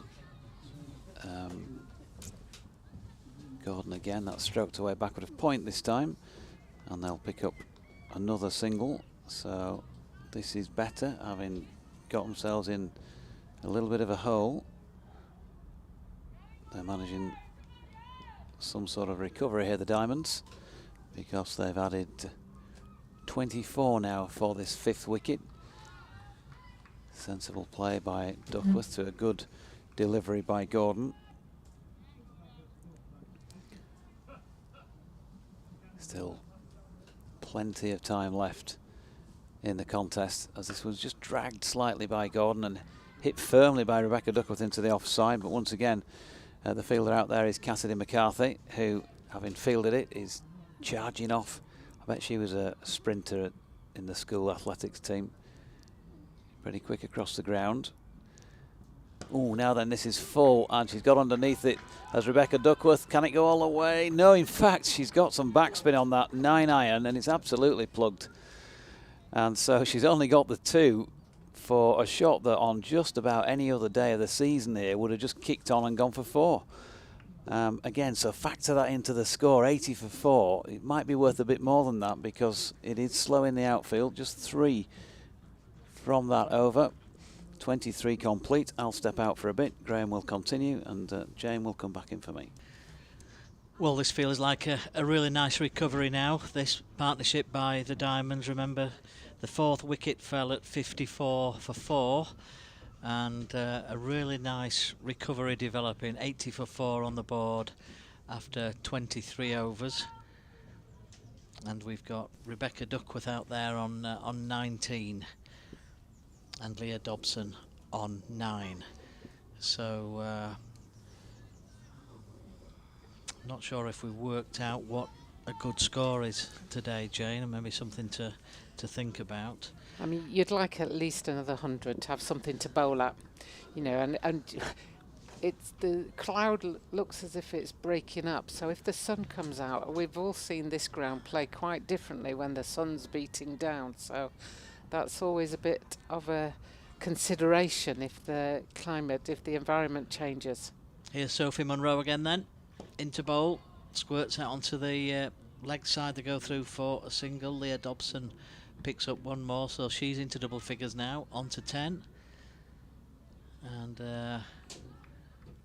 that scoreboard looking more healthy by the minute at 81 for 4. Yeah, I've just been outside the box for a walk, and it's a degree or 2 warmer now out there. As you mentioned, there was a sign of the sun at one point, which came as a bit of a shock. But I think it's back behind the clouds now. But here's Munro again. Duckworth watchful outside the off stump. Yeah, the Blaze haven't had the greatest of times so far this season, have they? No, they've with the had bat? a couple of batting collapses. They're obviously, we're missing Bess Heath today, and they're missing Sarah Glenn. You know, and it's a question of which one would be the most influential on this sort of pitch.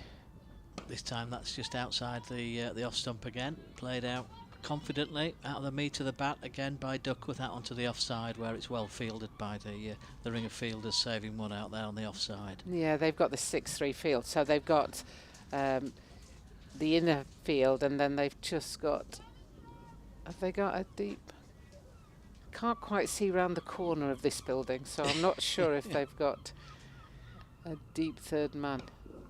That one is just outside the off stump. Yes, our view is obscured by the press box to the right, But there is a deep third man. courtesy of that third man walking in. We came into view, so yeah, it's a packed offside field, isn't it? It is, and that's always tempting, especially when you're a power hitter to the leg. You're looking at all the space, and that's a dangerous thing to do. They're dropping out the cover fielder now onto the boundary. Here comes Munro again then. Past the umpire. Outside the line of that off stump. Beats the outside edge this time as Rebecca Duckworth repeats the shot. Through to the keeper, and there's no run. There's been one or two that's beaten the outside edge from that top end during the course of the 23 overs so far, but not many. By and large, it's been the spin of Kirsty Gordon that's done a lot of the damage, isn't it? Yes. Yes, and her experience counts a lot there. There goes Monroe again. Duckworth tries back up the pitch, fielded by the bowler. And that will be the end of the latest over then. So that's 24 gone, 8-1 for 4. Yeah, it's been a really consistent line and length from Kirsty Gordon. She's given it some tremendous loop at times, hasn't she? Great flight through the air. Yeah, and at the moment the Blaze have only used 4 bowlers, so they're going to have to turn to somebody else. Gordon has bowled 7, has same as Monroe, and are they about to bowl a 5th bowler? As you say, it feels as though the time would be right. Is it to Lucy Heyhoe? It could be Lucy Heyhoe, yeah. So Kirsty Gordon has bowled 7. She's got 3 remaining for a very miserly 2 for 16 off those 7 overs, including 2 maidens. So she really put the brakes on. And it is Lucy Heyhoe that's going to be coming on from this P-Zone Park end of the ground here in Scarborough, North Marine Road. Wonderful scene. The playing surface looking wonderful as always here. And whilst the outfield has been a little bit slow and a little bit tacky, it's been a good morning to cricket so far. Already we've seen just over an hour and a half's worth of action, and it's flown by. Intriguing stuff, that's for sure. Lucy Heyhoe, well, she's taking her time. I think she's just adjusting her boots there. And Looks like they're changing the ball. Might be something wrong with the ball here. 2 umpires come together for a conference. And the box of balls has come out, has it? Looks as though it probably has. Yeah, well, you've got one of the most experienced umpires on the women's circuit with Sue Redfern there, so she'll know what she's looking at, and she'll be looking to try and replace the ball with the same amount of wear and tear on it, because obviously you don't want to give them a newer ball or an older ball, because you want the competition to be roughly the same. And as I say that, the sun actually comes out. And now I've got too many layers on. So have I. I just put the big winter coat out when I went out of the box, and now I'm wondering whether I really need it. Doidgy talked about working in this box, and he talked about going home with sunburn. I can imagine, because the sun is literally coming straight through the window at us. And I'm not complaining. No, it's wonderful, isn't it? It's wonderful to see. I mean, it's just wonderful to see a day's cricket without any rain falling, Absolutely, or without the north wind. Yeah, absolutely. Yeah, it's really pleasant. It's really brightened up here now over the last sort of 5 or 10 minutes or so. So we're about to see change of bowling, as Jane mentioned there. Right arm off spin from Heyhoe, outside off stump first ball. And they go through for 1 more. So they look as though they're going to use their spin attack from this P-Zone Park end. Is that the longer of the 2 boundaries down to the western side? It certainly is down to the long on mid wicket. I know some people call it cow corner, but I'm not sure about that. But you know, that area is a long boundary down there. I've hit a few to cow corner over the years, but that's league cricket. That's a different thing, isn't it? At this level, cow corner doesn't feel as though it exists. Bit of turn there, actually, on that last delivery. In she comes again. Again, a great loop. Hitting the air. Oh, no. This is trouble. And that is out. Kirsty Gordon with the catch. There was lots of flight on the delivery. She just didn't hit through that, did she? She sort of sliced it almost. Yeah. It came across the ball and it went straight up, and a very straightforward catch there. And I think sometimes when Kirsty Gordon comes off and you see a different bowler and you think, oh, great, and you relax a bit and you think, yes, I'll go for the hit here, when actually that's probably not the thing to have done there. You need to have a look at the new bowler to get the measure of the pace and what she's doing with the ball before you try to go for that hit. So it was a little bit. It was a little bit of cross across the line and ended up slicing it rather than Yeah, straight back through back over absolutely. the bowler's head. That's wasn't exactly what it was. We don't have the benefit of any replays here, so we're replaying it in our own mind. it? So those of you watching, if we're getting that completely wrong, that's what we saw. Yeah, well, I'm sure we'll get some messages if we're not right. But real time, that's how it looked. That's a blow for the Diamonds because that partnership was developing really nicely, and Rebecca Duckworth had been going well as well. You could see that her confidence was building. But 82 for 5. Well, at this point in this position, it could go one of two ways. But what we do know is with the Diamonds that we've got players down the order, and I'm thinking about Phoebe Turner, Abby Abby Glenn. Glenn. Yeah, both did well in the last game.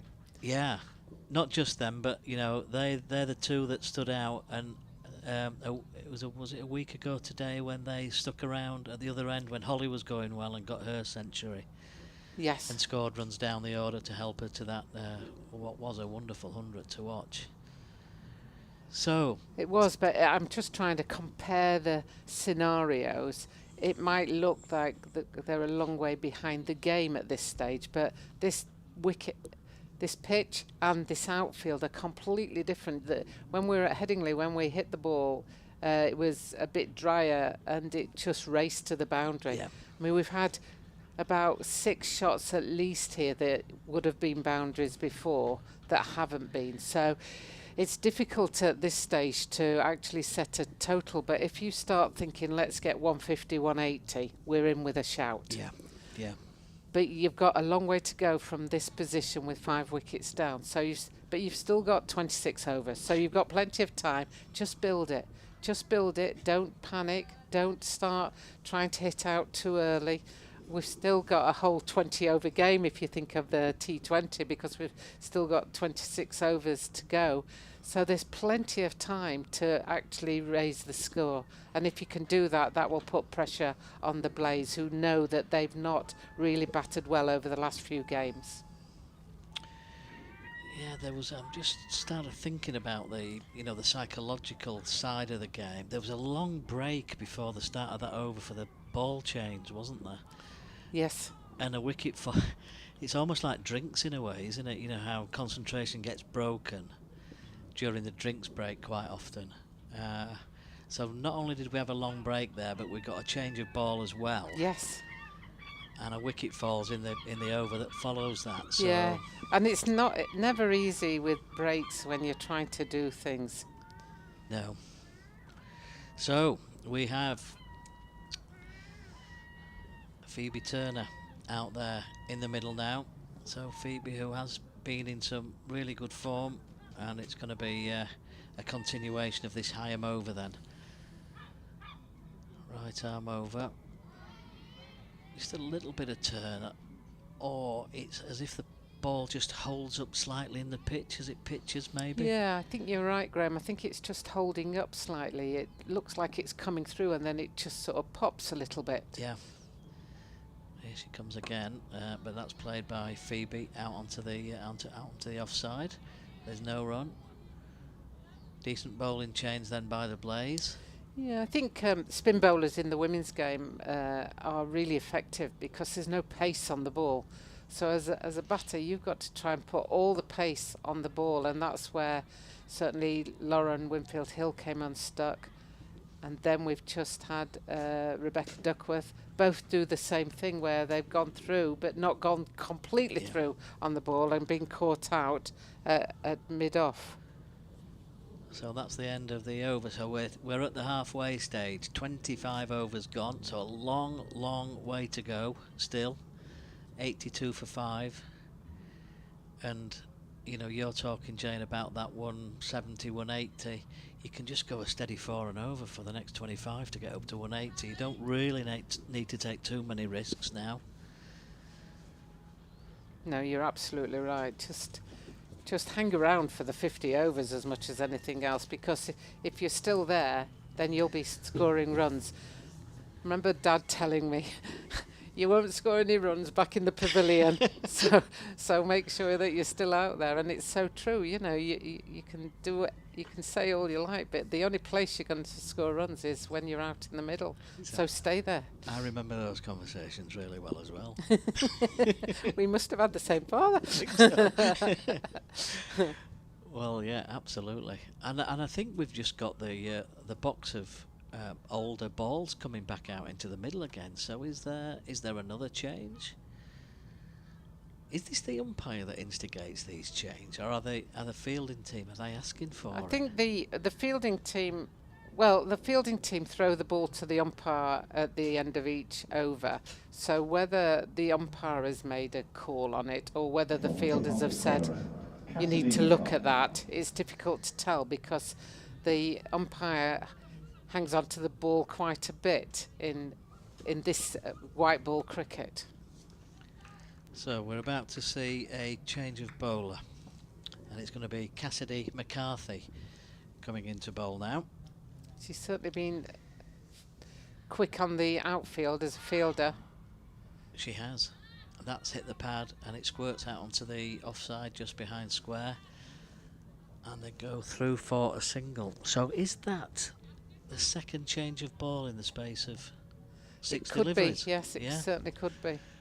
I imagine the ball was difficult to keep dry in the early overs of the game when there's a bit of dew around, and there probably is still quite a bit of dew around. It needs a bit more sun, doesn't it, for that? 83 for 5 in the 26th over then. McCarthy comes in again. That's driven through the offside. It's not quite there for the drive though for Phoebe Turner. Yeah, on she's this trying to occasion. drive that on the up there, and it just got up a bit higher than she thought it was going to get. But there's no alarms, no dramas. It just a couple of bounces before it's picked up in that cover area. No run. Got that ring of fielders on the offside still. That's clipped away towards mid-wicket. Phoebe's thinking about one. But they bowl well to that field on the leg side. It's amazing how many times the ball's fielded there. And she's sent back very quickly by Leah Dobson because it was going straight to, I think that's Nadine Clerk at short mid-wicket. And she hit it reasonably firmly as well, didn't she? So it was never really on. Here's McCarthy again then. Just a little hop in the delivery stride. That's driven again out into that packed offside field. This would be where you're fielding going, keep going girls, they're batting well to the field because they just keep hitting the ball straight to the fielder. You know, if they could just put it into the gaps, they'd be getting quite a few runs here, but literally batting to the field at the moment. One of the infield's gone back onto the fence now on the western side of the ground there. But again, finding the fielder. Good tight over this from McCarthy. Cassidy McCarthy's first of the contest so far. So we've got 2 in the circle on the leg side. We've got 1, 2, 3 in the circle on the off. McCarthy comes in again. Again, it's driven really well, but a really nice diving stop by, I think it's Daisy Mullen out there, just behind point on the right-hand side. Brilliant two-handed pickup, diving low to her right-hand side. And, Phoebe Turner, I think she middled 4 of the 6 there, but hit them straight to the fielder or within range of a fielder who stopped it. So well fielded by the Blaze, but Phoebe's just got to manoeuvre just with the top hand, you can just manoeuvre the bat a little bit so that the face of the bat just goes past the fielder rather than straight to the fielder. She's really unlucky, isn't she, not to score runs from that over. Yeah. When you're out there and you hit the ball well and it's straight to a field, there's no worse fielding really. Well, there is. Getting out's worse than that. But you're right. Here comes Hyam then with a new over from the P-Zone Park end of the ground. Pushed out onto the offside. Bit of a rebuild process, almost field of proceedings at the moment. But as we said, still a long way to go. Runs will come. And as my dad always used to say to me all those years ago, he always said, it's amazing how many runs always come in the last 10 overs. Is what he said to me, and I always used to forget that. But he kept reminding me of it. But when you've got your eye in, it's amazing how many more runs do come. Here comes Heyhoe then. Pulled away through the leg side on. That's out of the middle of the bat. That's a terrific shot from Leah Dobson. She does strike the ball really well, Leah. She does. Yeah, that's flown away down to the west stand there. Great shot, just what the Diamonds needed. And it's interesting watching Lucy Heyhoe bowl, because she played for Northern Superchargers in the 100 last year, so she will have played with a lot of these girls as Northern Superchargers. So there'll be a little bit of, I want to get on top of you, and you want to you know, that sort of, I want to be better than you. Absolutely. Here's Heyhoe. Nice flight again. This time that's onto the pad. There's no runners, that just pops out onto the offside.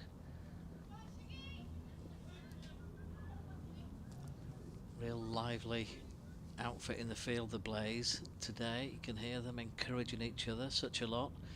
Bit of turn there for Heyhoe as that hits the front pad.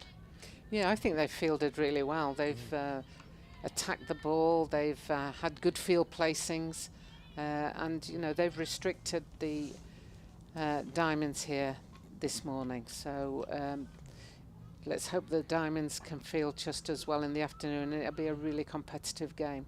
Yep, it's good so far. That's down the leg side. That looked like a wide, was it? Umpire thought about it and said no. Looked wide-ish. Not given. And that is the end of another over. So 27 gone, 87 for 5. Yeah, there was one brilliant catch down here. I think it was the Kirsty Gordon catch, with the one that went in the air over a shoulder. Yeah. Yes.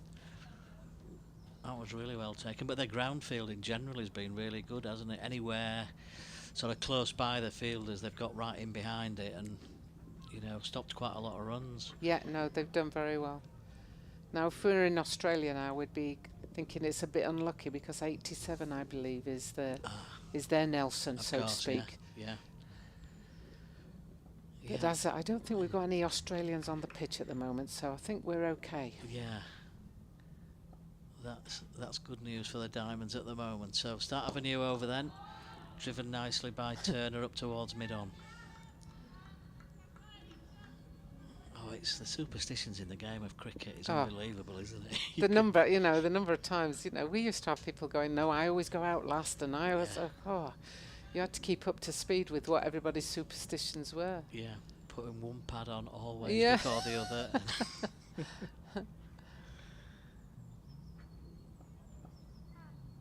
So, right arm banged into the pitch there by McCarthy. That was very, very short indeed. And what's the umpire said? Is that just one above the shoulder? Yeah, one over the shoulder. Yeah. So she can't bowl another one again in this over. Well, that was the shortest of the day. Yes. By some way. McCarthy comes in again. That's short again. Quickly onto the length there. Phoebe Turner pulls it round behind square, just using the pace on the ball really to turn it round the corner, and they go through for a single. I was out of the box actually a few minutes a while ago. It was a wonderful 6 onto that top side, wasn't it? That was really hit well. That was Rebecca Duckworth who just connected, timed it superbly. Cleared the boundary by a good sort of 10-15 yards. McCarthy's in again. This time it's Dobson who rocks back onto the back foot and can square cut that one out towards that western stand side again. And this is where the Diamonds just need to build, because they just need to keep rotating the strike like they're doing in those last 2 balls. There's no risk. It's not a problem for anybody. Oh, McCarthy, it's shortish, it's pulled high in the air. She's lucky. Oh, she is really lucky. It goes high in the air, but it just drops in front of Lucy Heyhoe, who has to run in from the boundary to try and get there. And actually, it fell just outside the circle in terms of when it hit didn't the go ground. very far, did it? It went up further than it went in distance, but there were 3 fielders converging on it, and none of them got within 5-10 metres of it. So Phoebe Turner lives to bat another ball, as they say, and that's the important thing. don't think it's quite there to pull, was it? That No, one? I don't think it was. It climbed on her quite highly. I think the ball's popping a bit on this pitch, and I think that popped on her a little bit more than she expected. 90 for 5 down the leg side.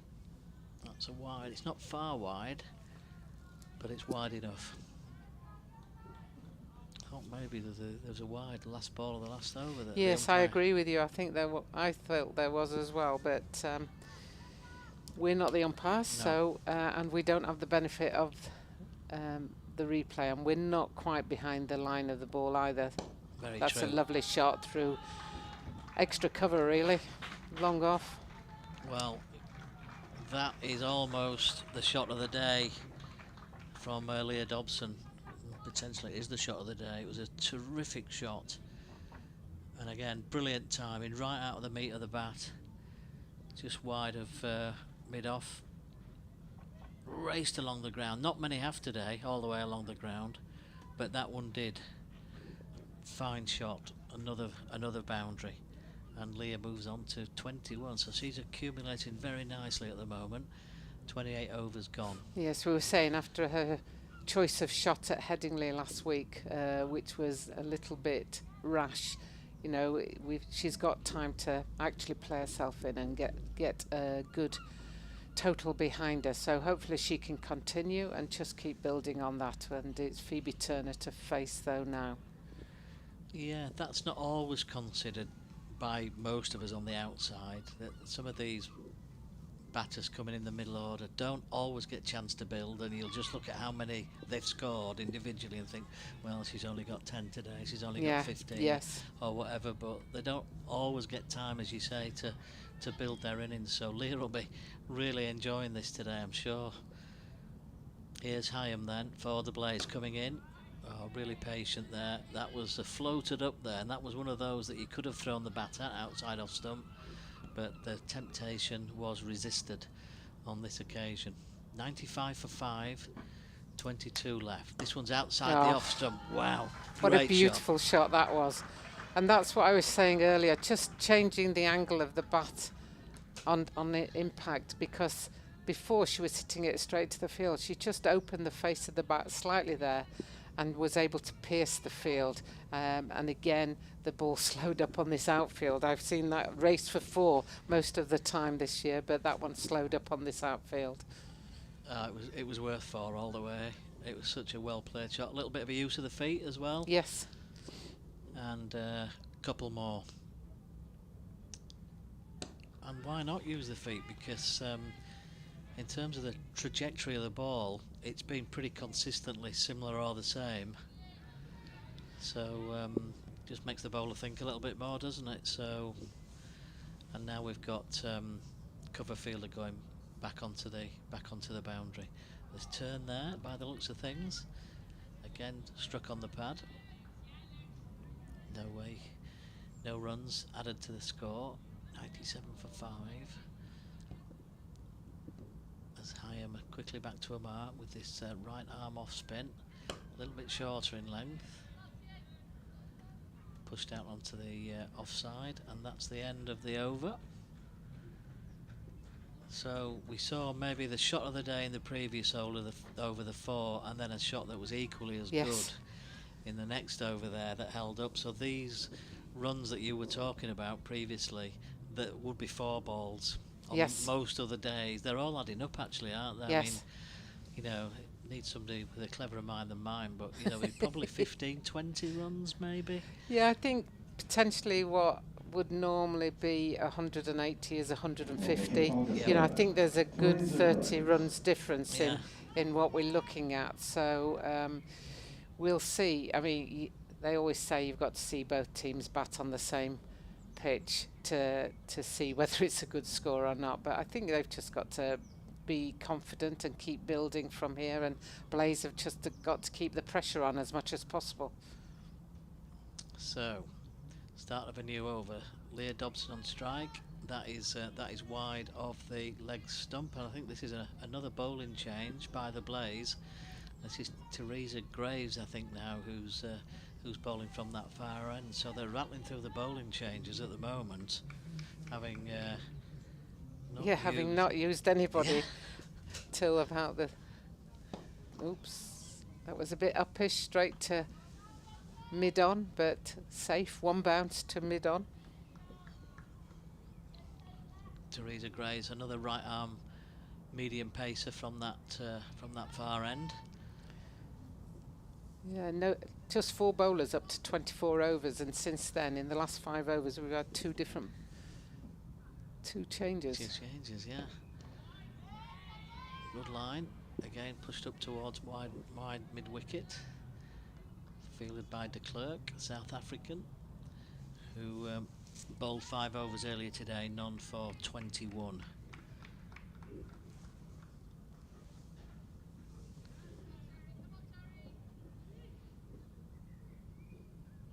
Silence round the ground as bowler comes in. A little bit of room there. Leah Dobson just managing to manoeuvre that one through the offside. There wasn't too much width on the ball, so she did well to work it through there. And they go through for one more, so approaching the 100, 99.45, and you would probably say that Leah is a really important part of this next sort of 20 overs or so for the Diamonds. She's now on 22. That's leg side-ish. Well played by Phoebe again down towards fine leg, and they go through for a single gammon there for the Blaze, doing the fielding, and that brings up the 100. So the Diamonds in the 30th over have brought up the 100 for 5. It always feels better when you get 3 figures up there. It certainly does. Oh, that's some decent flight in that one. It's well pitched up.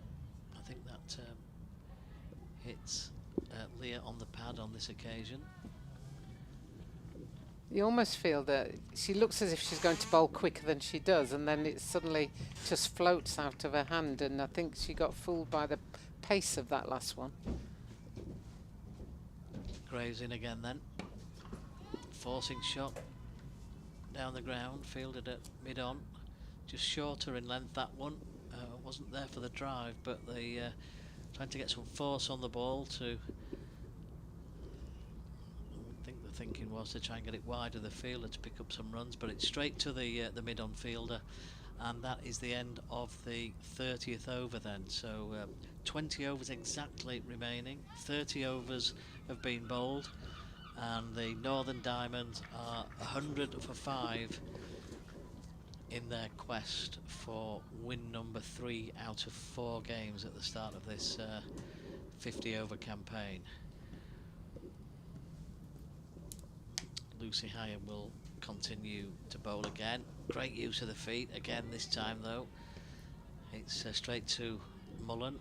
The fielder there at extra cover, and there's no way through.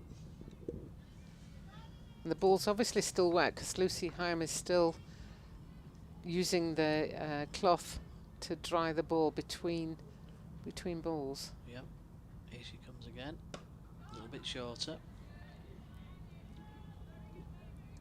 Phoebe just trying to work that way through the offside, but sensibly just pushing it out into the offside, happy to block that one.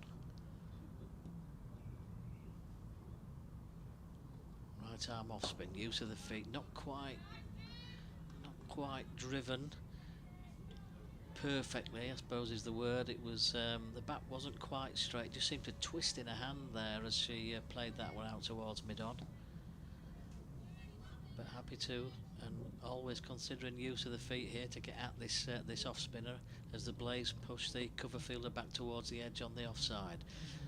And that is more use of the feet, and I'm afraid that is bowled. So Lucy Hyam strikes again, and that is the 6th Diamond wicket to fall, with the total on 100. So 100 for 6, and it's a disappointing end. Yeah, I think she came off her pad, I think, onto the stumps. She just didn't commit. She didn't quite get there. And again, it's not so much the choice of shot, it's the execution of shot that's not being carried out. And she will be disappointed because she had a good knock the other day at Headingley, so she would have been hoping to build on that. And as one turner comes off, I think another turner comes on. So that's the end of Phoebe. And it brings Sophia to the middle, wearing 48, as Sophia Turner comes in. And I'll pass back to the expert, and I'll leave you for now, Graham. Thank you, Jen. Thank you very much. Thank you very much. Great to hear from you as always.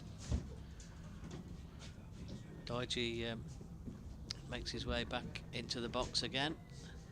And that's the loss of the 6th wicket then, so there's some work to do, and as I mentioned earlier, it feels as though Leah Dobson is the key to the Diamonds getting themselves up towards that 150, 160, 180 if they were really fortunate, but to be competitive and in with a chance here, you think 150, 160 maybe might the sort of score that will give them a chance, particularly with the Blaze not having much fun with the bat this season. And Doidge is back with us. Yeah, I mean, I think that factor number 1, outfield, is very slow. Just been talking to John Dodds, as I think you know, stood by the groundsman's tractor there. He thought that when they were 80 odd for 5 that it was more like 100. Right. So, it's 120 something really it's worth now, something like that, which feels a bit different, I know, but you still want to bat all your overs, so you just grind out whatever you can here, and it won't be easy. So Heyhoe bowls. Sophia Turner is hit on the pad. Well, I know we've said it a number of times, we're not quite in line, but the pad's been struck a few times by Heyhoe with the off spin. So you would think that maybe there is a little bit of turn there. But that is the end of the over, so that's 31 gone then. Not wanting to put too much pressure on Leah Dobson, but it does feel as though she is very much the key here. 31 gone, 100 for 6, and as we saw in that last over, the spinners striking again. Yeah, they've done a really good job, and against, I think, what most people's pre-match predictions would be in terms of what it's like here. Just talking to John at length, going all the Scarborough gossip there from John, everything going on. So interesting stuff as well, as we're going to get this first delivery of the over pushed back into the offside there by Leah Dobson, and there is no run. Teresa Graves continuing from the Trafalgar Square end of the ground. Any exciting goss? Maybe. Talking about the pitches though themselves, and he likened the pitches here to what we humans are like with weather, as a short ball has been pulled by Leah Dobson. She's giving it a real clout as well through cow corner. It's not quite going to have the legs. Again, that just shows you how slow this boundary is, because she did give it a thump, and on any other day at Scarborough that would have been racing away over the boundary edge, but 3 this time, denied a run because of the slow outfield. So Blaze have got to factor that into their plans, if you like, that there might not be as many runs and as plentifully as is normally the case on this ground, because it's slow scoring today. And John was saying, likening it to humans, that when we're cold we like to wrap up, and he said I always talk to people about pitches, when it's cold out there, they kind of somehow naturally close themselves in a bit. They seal a bit in. It's almost like moisture for a bit of self-protection, as that is flicked away on the leg side by Sophia Turner for a single, getting her off the mark. And then they kind of loosen up a bit, if you like, as the sun comes out, a bit like we do with the layers come off. So, he said at the moment there's just not enough warmth got into the ground here, because it's not been warm enough. And as the summer goes on, you'd expect that to be better. The pitches will get faster and bouncier, and the outfield will get quicker. And it is always like glass here during the summer when it's been well shorn, and you've got a couple of dry days on it. There's another dot ball. Leah Dobson on strike, 25 not out. She's got herself in here. Played responsibly, short ball and pulled, and again she's given that plenty, got it over the top of mid-on, and this time no way that's not going to travel over the boundary. Not the best of deliveries on this occasion by Teresa Graves, and she paid the penalty for that with 4 runs against the name. Yeah, she certainly middled that one. That was a terrific shot. Already on to 29. It was short, it was asking for it, wasn't it? But as you say, it's about being able to hit the ball well enough to get it all the way to the boundary, but I don't think that was ever in doubt. But the Blaze are reacting to that by putting a fielder back on the fence. In she comes again, Graves. That's a good reply. Bowling it full and enabled Leah Dobson to do nothing more than drop it back down the pitch. So end of that over. 32 now complete. The score on 108 for 6. Let's just have a quick check-in elsewhere between overs. What is the latest? Well, the Sparks have recovered from 2 for 2 to 125 for 5 in the 35th over. They're playing the Sunrisers. Vipers won the toss and put Thunder in, and they are 148 for 4 with 10 overs remaining. And they have now started at Taunton. South East Stars in a 44 over a side match are 94 for 2 after 14 against the Western Storm. So Lucy Hyam is about to get another over underway.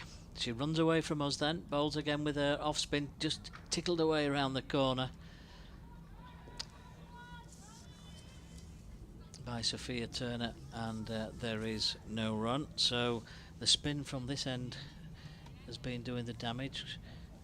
Turner before, sorry, I beg your pardon, Hyam before this over 2 for 7 of 4, and Gordon bowled 2 for 16 from 7 prior to that. So they've done a lot of the damage, the 2 spinners from this end. That again is well played though, just pushed away around the corner by Sophia Turner, and they go through for a single. Just talking to Jane, you know, there's still plenty of overs to go, Doidge, isn't there? And you know, a steady 4 and over gets you up to a very respectable total, doesn't it? Yeah, long way through. If you get 160, I think you'd be competitive. Yeah, that's you see the ball just stopping in the pitch slightly. The ball obviously still getting wet as Hyam drying the ball on a cloth prior to that last delivery there. This is the 33rd over of the Diamonds innings then, as Hyam comes in again. Oof. I think it looked as if Phoebe Turner, I beg your pardon, Leah Dobson was looking to drive that down the ground and just thought better of it, and it ended up just squirting out onto the offside.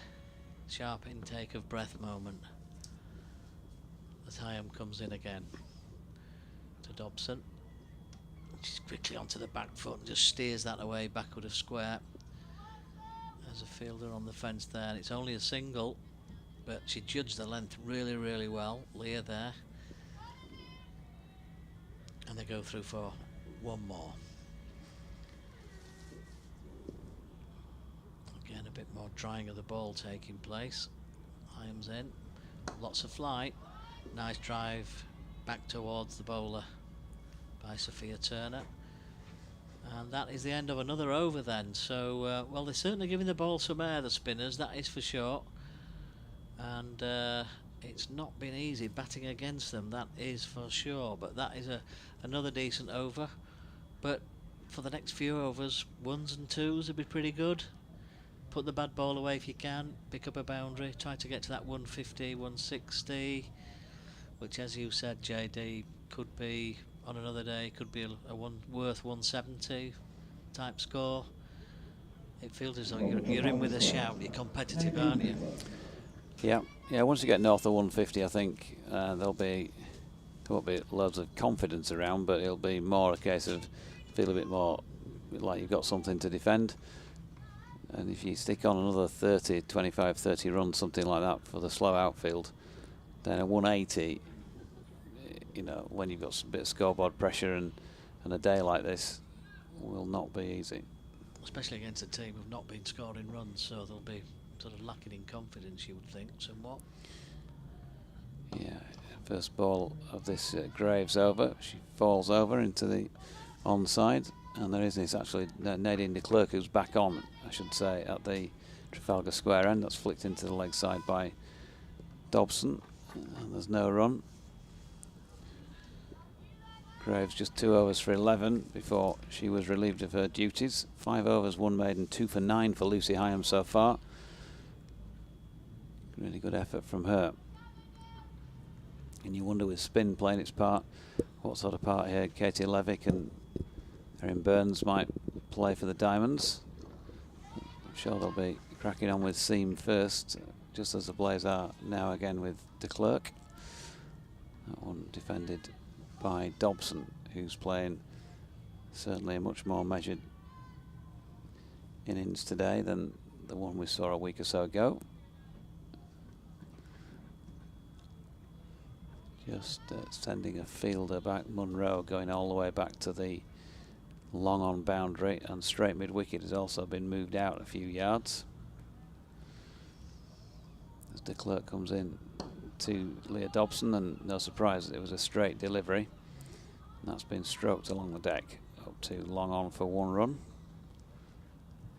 Dobson into the 30s and is the top scorer in the match so far. Yeah, ball being dried again. Ball travelling across the boundary up towards long on. So it looks as though the official ball dryer is Lucy Heyhoe. She's got the cloth there. 111 for 6. De Klerk coming in again, past umpire Sue Redfern. Bit of an inside contact on this from Sophia Turner. Turns it into the leg side, and there is no run out. I cheated a bit and I've gone off to the car and got an extra layer of socks on and put the walking boots on, because it is a bit parky up here still. We did get warmer out there for a few minutes. There was a bit more haze about the sky rather than gloom. It brightened up, but it's disappeared again as that feeling as Turner turns this one into the leg side, and it's fielded by McCarthy. No run. Just as I was having a break earlier, I think I saw briefly saw a headline to say that Australia had left Steve Smith out of their World T20 squad. Didn't get a chance to look at it in any more detail. Here's de Klerk, nicely played off the legs by Leah Dobson. Again, it's going to be too slow, the outfield, to get it to race away, and fielded by the ever willing Bethan Gammon. So end of the over, 113 for 6, 32 of them to Leah Dobson, and Sophia Turner is on 3. You would tend to think, wouldn't you, naturally think that on a day like, on a normal day's cricket, that the outfield would speed up as the day progressed. I'm not sure that's going to happen today. No. So it looks as though this could well be the same for both teams. So it's not, I don't think the Blades will have an advantage in terms of the speed of the outfield batting second. Cloud cover really thick and grey. Well, there's a mist as well in the air, isn't there, when you look over the houses on the far side. The cloud cover's quite low as well. If you're just joining us, you're not listening to a scene from Hound of the Baskervilles. This is indeed Rachael Heyhoe Flint Trophy Cricket with Graham Colley and myself, Jonathan Doidge, BBC Radio Leeds, and of course on the Yorkshire live stream. And we're at North Marine Road, Scarborough, for this RHF Trophy match. Diamonds against the Blaze. Lucy Heyhoe starts her 6th over, but a change this time round the wicket to Leah Dobson. They'd been working and planning and thinking up their strategy just prior to that first ball, and they decided to come round the wicket there. That's driven by Leah again for a single up towards the boundary. Again, the cloth comes out. Had a couple of ball changes as well not too long ago. It happened very quickly. In fact, I think there were 2 ball changes in the space of 6 balls. Might be wrong. Here comes Lucy Heyhoe again, pushed out onto the offside. You want to try pressing that on button again, see if we can get any life out of the monitor? Try No, that. just Try this one on just do that. So that goes green. oh, that's gone green now. Green is good, isn't it? The green's good, yeah. Green is good. Lucy comes in, pushed out onto the offside. Lucy Heyhoe there with that latest off-spin delivery. And there's no run. Sophia Turner's forward. And I feel as though Sophia at the moment is playing the right sort of role. Just being very watchful, tentative, keeping the good balls out. And the Diamonds just moving along steadily, nicely, reasonably comfortably. Turner drives that one just wide of mid-off. There's a diving, tumbling stop there. Good stop as well from Daisy Mullen. And they go through for one. So that's it, isn't it? I think that's got to be the strategy for the Diamonds. Just pick up these ones and twos. And another single is a useful single that's added to the total. 115 for 6. Heyhoe's in again then.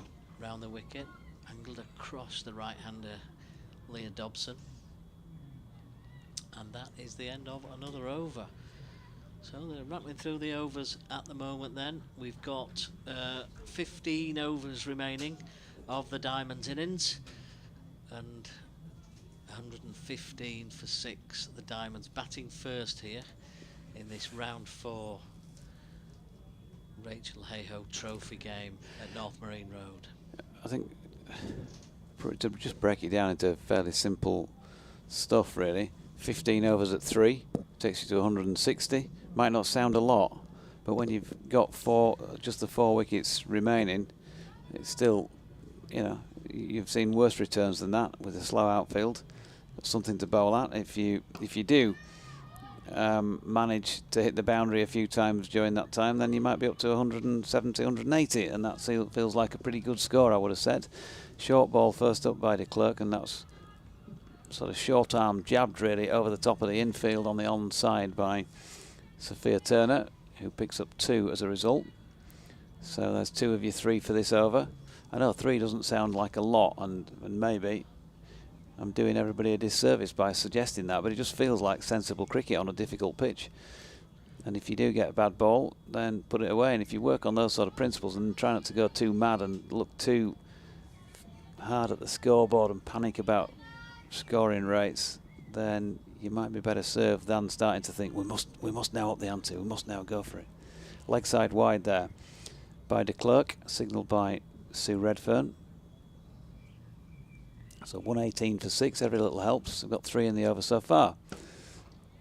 And Turner just pushing into the offside and to follow through. No run. And actually these games, the games where it's tougher to score, they can often be the more exciting matches to watch, can't they?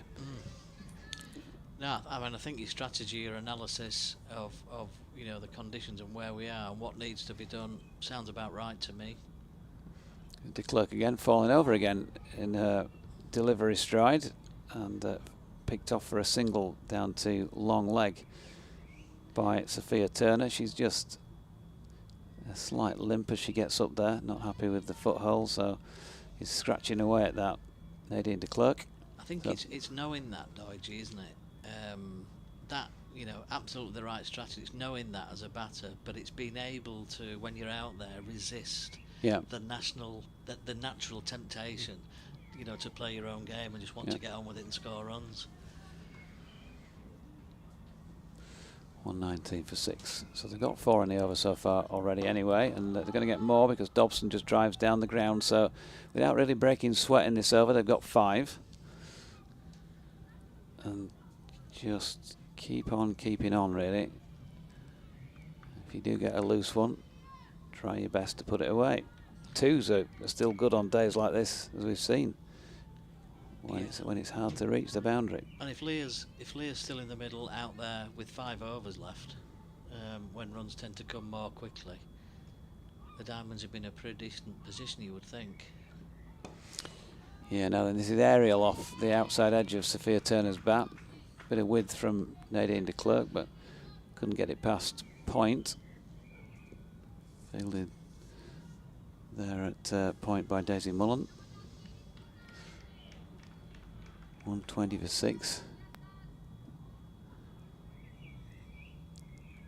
7 of them to this particular turner. The clerk is in, it's wide of off stump, and this one will go to hand, and there you go.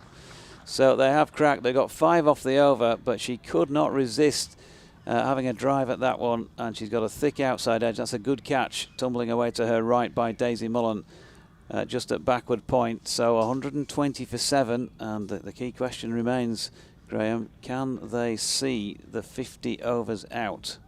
The way it's going, it's not looking 100% likely. No, it's a disappointing end. She'd worked really hard there, Sophia Turner. Yeah, she'd supported Leah Dobson really, really well, but just couldn't resist having a drive at that one outside the off stump, as you say there. So yeah, that is now looking more and more of a challenge, isn't it, seeing out the 50 overs. But we've still got Leah Dobson out there, and we've also now got Abby Glenn coming to the wicket, who you and I saw just over a week ago now, isn't it? When the Diamonds were playing at Headingley, we saw her get a fine half-century on that occasion when she was supporting Holly Armitage towards the end of that particular game, that innings, when they were playing the Western Storm that day. I think Abby got, well, she had a great game actually, didn't she? She got 53 and then 3 wickets, I think. So now she's got quite a role to play. Feels like it's just doing exactly what you've described, and you've got to believe, you've got to think, haven't you, that the discussion in the dressing room is likely to be, or you would hope it would be, similar to the sort of situation that you're describing. In pure just cricketing sense, cricketing nous terms, and you know, these are young players, a lot of them in the early stages of their professional career, and so they're still learning. But you know, in the cricket that we learned, you'd be saying at this stage, we've only got 3 wickets left, it's a 50 over match, we want to make sure we use every ball possible. If that means that we just have to, you know, pat it around for a few overs and just pick up those 2 or 3 and over, as I was saying, without having to feel like you need to reach the boundary, get down to 5 overs to go. If you've still got 3 wickets left, then with 5 overs to go, you know, if Leah Dobson's still out there as the one who's got the predominance here, then you feel a lot more able to then be the aggressors. Kirsty Gordon then back into the attack, the captain, left arm round the wicket, spin, had a great first spell earlier on today, and she comes in again, that's outside the off stump. He's just pulled into the leg side there, and they go through for a single. Yeah, 7 overs, 2 maidens, 2 for 16. Probably, arguably, the pick of the bowlers so far, Kirsty Gordon. But a 1 added to the score. I know what you're thinking, actually. There's a waft of fish and chips, isn't there? There's a definite waft of fish and chips. There is. Not sure where that's coming from. You'd assume in the pavilion somewhere. As Gordon comes in, there's some turn outside the off stump there. Play and a miss by Abby Glenn on this occasion. Through to the keeper, who of course is standing up behind the stumps. Didn't take long for you to sniff that one out, did it? Here she comes again. This one's played out into the offside though by Abby Glenn this time. Played with a straight bat through some kind of cover area there off the back foot, and they go through for 1. 122 for 7 brings Leah Dobson back down to the striker's end. She is 35 not out. Going to be a good contest this, you would think. That's just chipped over the infield on the leg side. They're going through for 1. Abby Glenn's having a look. What do they think? No, 1 is enough. The ball is already in hand, so a single is good enough, and that was played with some confidence and assurity in the air over the top of the infield there. It feels different again. It's brightened up again just in the last couple of minutes. Yeah, absolutely. It's changing constantly at the moment as Gordon comes in round the wicket, and played by Abby Glenn. She races through these overs, the left arm spinner Kirsty Gordon. That's the end of another one, so 123 for 7. The 2 batters having a conference in the middle at the moment. probably just having similar discussions to those that Dodge's just described there in terms of the job in hand and what needs to be done. Knowing it and thinking it and actually executing it and doing it sometimes can be different, but as long as it's all well intentioned, which it appears to be at the moment. Leah Dobson's played a really steady, calm innings and doing a great job for the team here. 36 not out when you think of some of the difficulties in terms of scoring on the ground today. 36 is a great return. Long may it continue.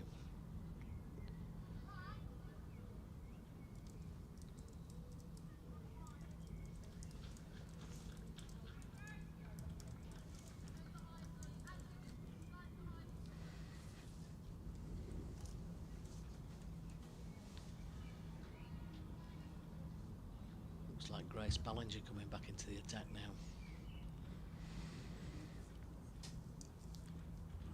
Yeah, it doesn't feel like it's a bad score at all. It certainly wouldn't be a bad score if it was 123 for 4 or 5 at this stage. They've just lost those couple of extra wickets that gives you a feeling of a little bit less comfort. One of these two, as you say, Abby Glenn can play, as we saw last week. One of these two bats until the end, they'll still have a pretty challenging score. And so Ballinger, driven through the offside there, flat batted really by Leah Dobson. Timed it pretty well and picks up 1. It's really important for her to stick around in particular because she's been out there so long now.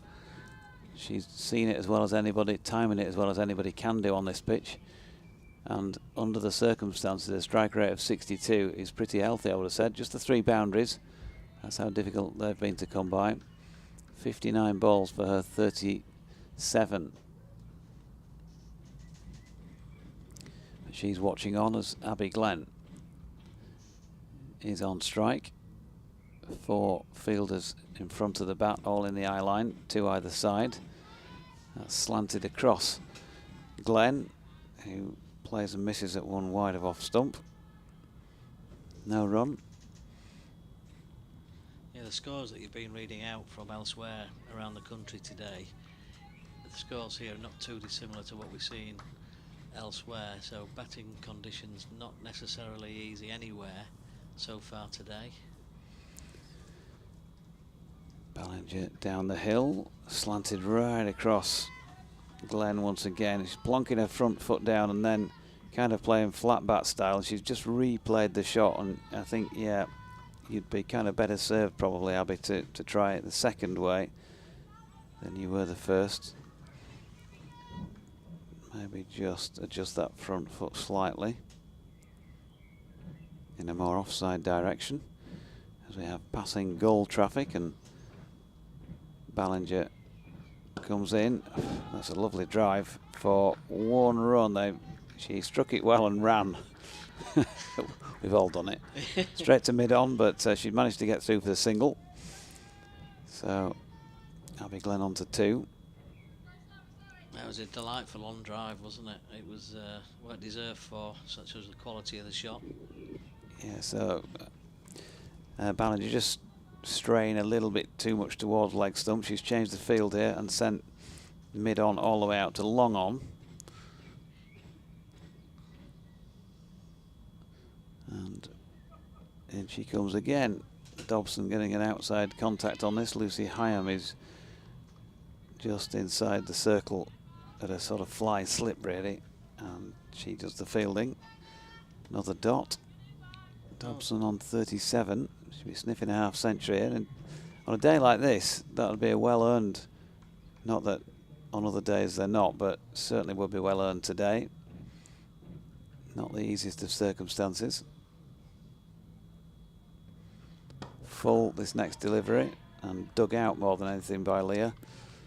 Played up into the offside, there's no run. Bit of wobble in the air maybe on that one. Maybe. Not that we're able to see particularly well on the angle we're at, but no obvious evidence of any movement in the air at all, has there? And seeing as in the space of the last, whatever it is, 2.5 hours, we've not actually between us managed to work out how to turn a television set on and get pictures from it.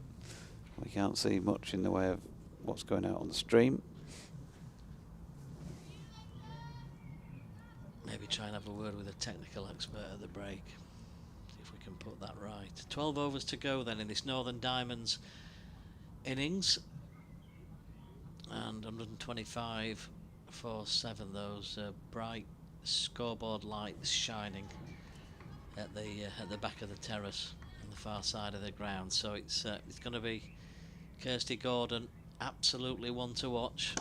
But a beautiful drive through extra cover, and that is a terrific shot, and that will go all the way. Wonderful shot from Abby Glenn. She was it Abby Glenn or was it Leah? It was Abby, wasn't it? Yeah. It was a really well timed shot. I think she just managed to get a big stride in and hit that one on the full through extra cover, piercing the infield, and a really well timed shot. Not many have gone to the boundary today, but that one did. So good was the timing.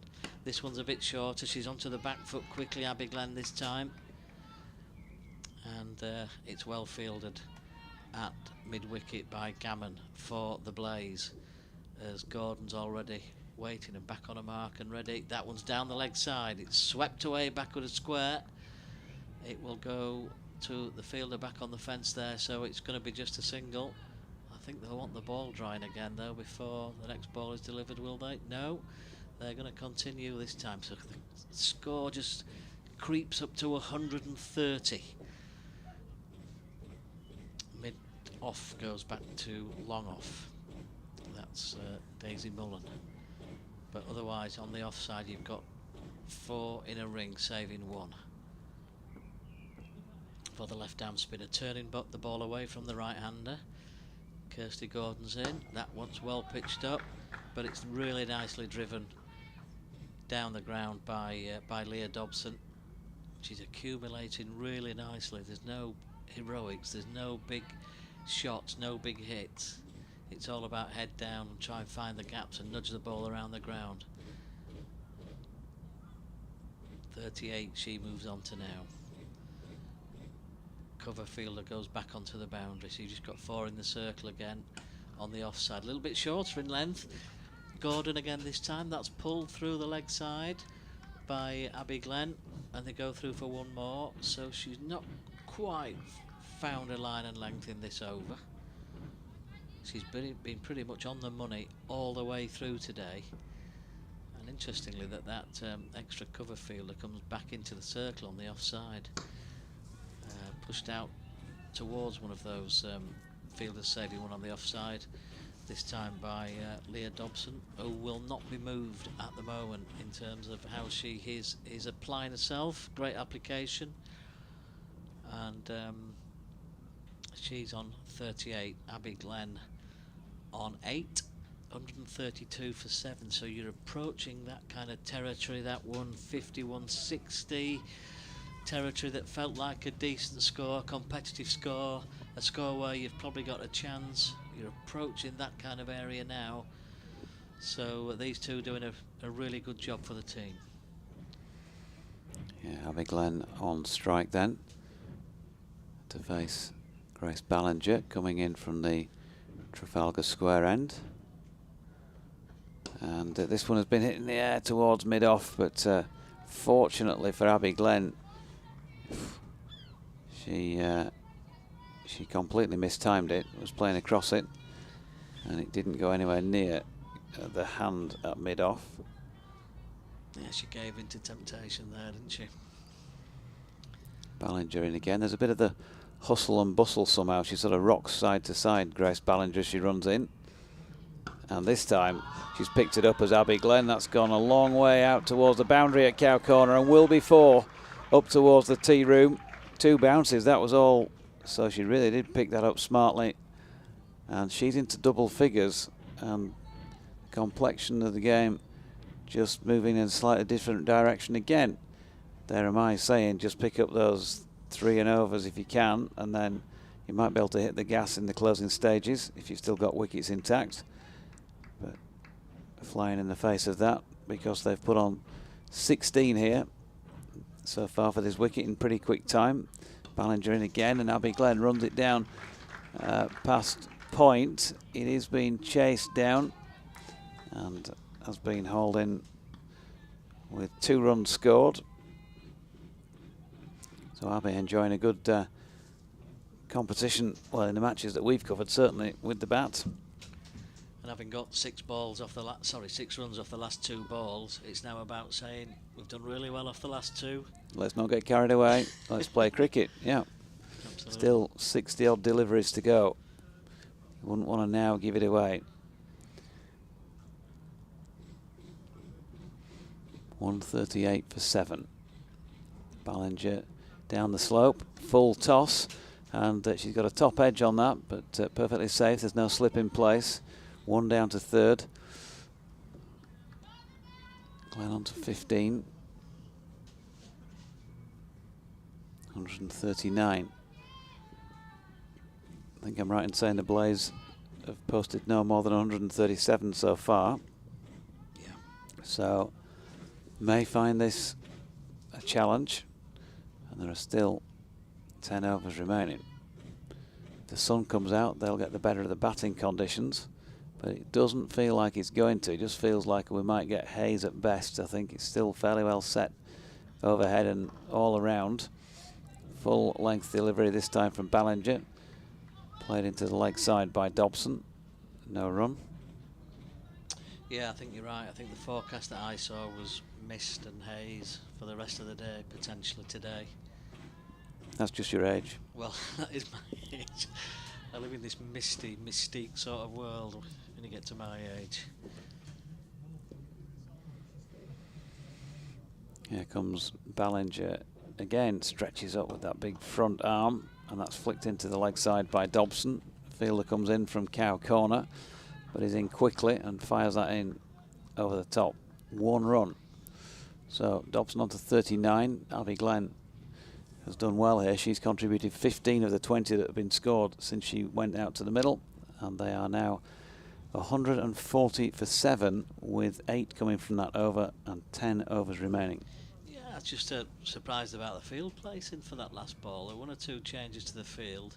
Some runs did come off the over, but it was almost on the leg side, like they were saying, take one, you can have one if you want. Big open spaces on that leg side, whereas, you know, for me it still feels like a really tight game, nip and tuck. Yeah. Every run's going to count for everything, you know, at the end of the game. 8 runs in and over has not been easy to come by, has it, so far? And if you've already got the boundary, it's, yeah, as a field inside, the horse has bolted, hasn't it, if you're then going to allow singles as well. Yeah. Yep, very much so. All to the gain of the Northern Diamonds, though, as Leah moves on to 39 and Abby on to 15. 140 for 7. Still 10 overs remaining, Doidge. God, goodness me, there's plenty of runs still available here. 4 and over takes you up to 180. Time for a few salted nuts, I think. I think you need them at this stage, yeah, absolutely. A bit of sustenance. Umpires having a word. Quite sure what they might be talking about here. Discussion taking place. Who's bowled how many overs, I would imagine. Yeah, good shout.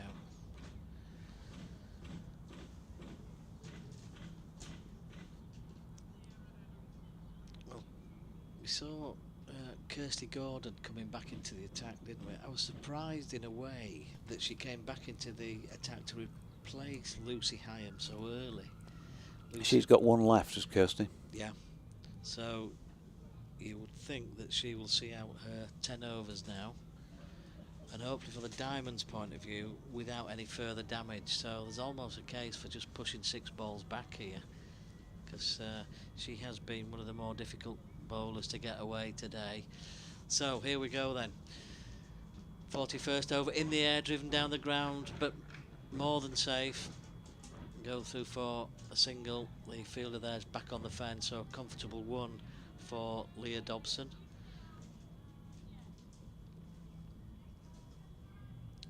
Lots of encouragement in the field for the bowler.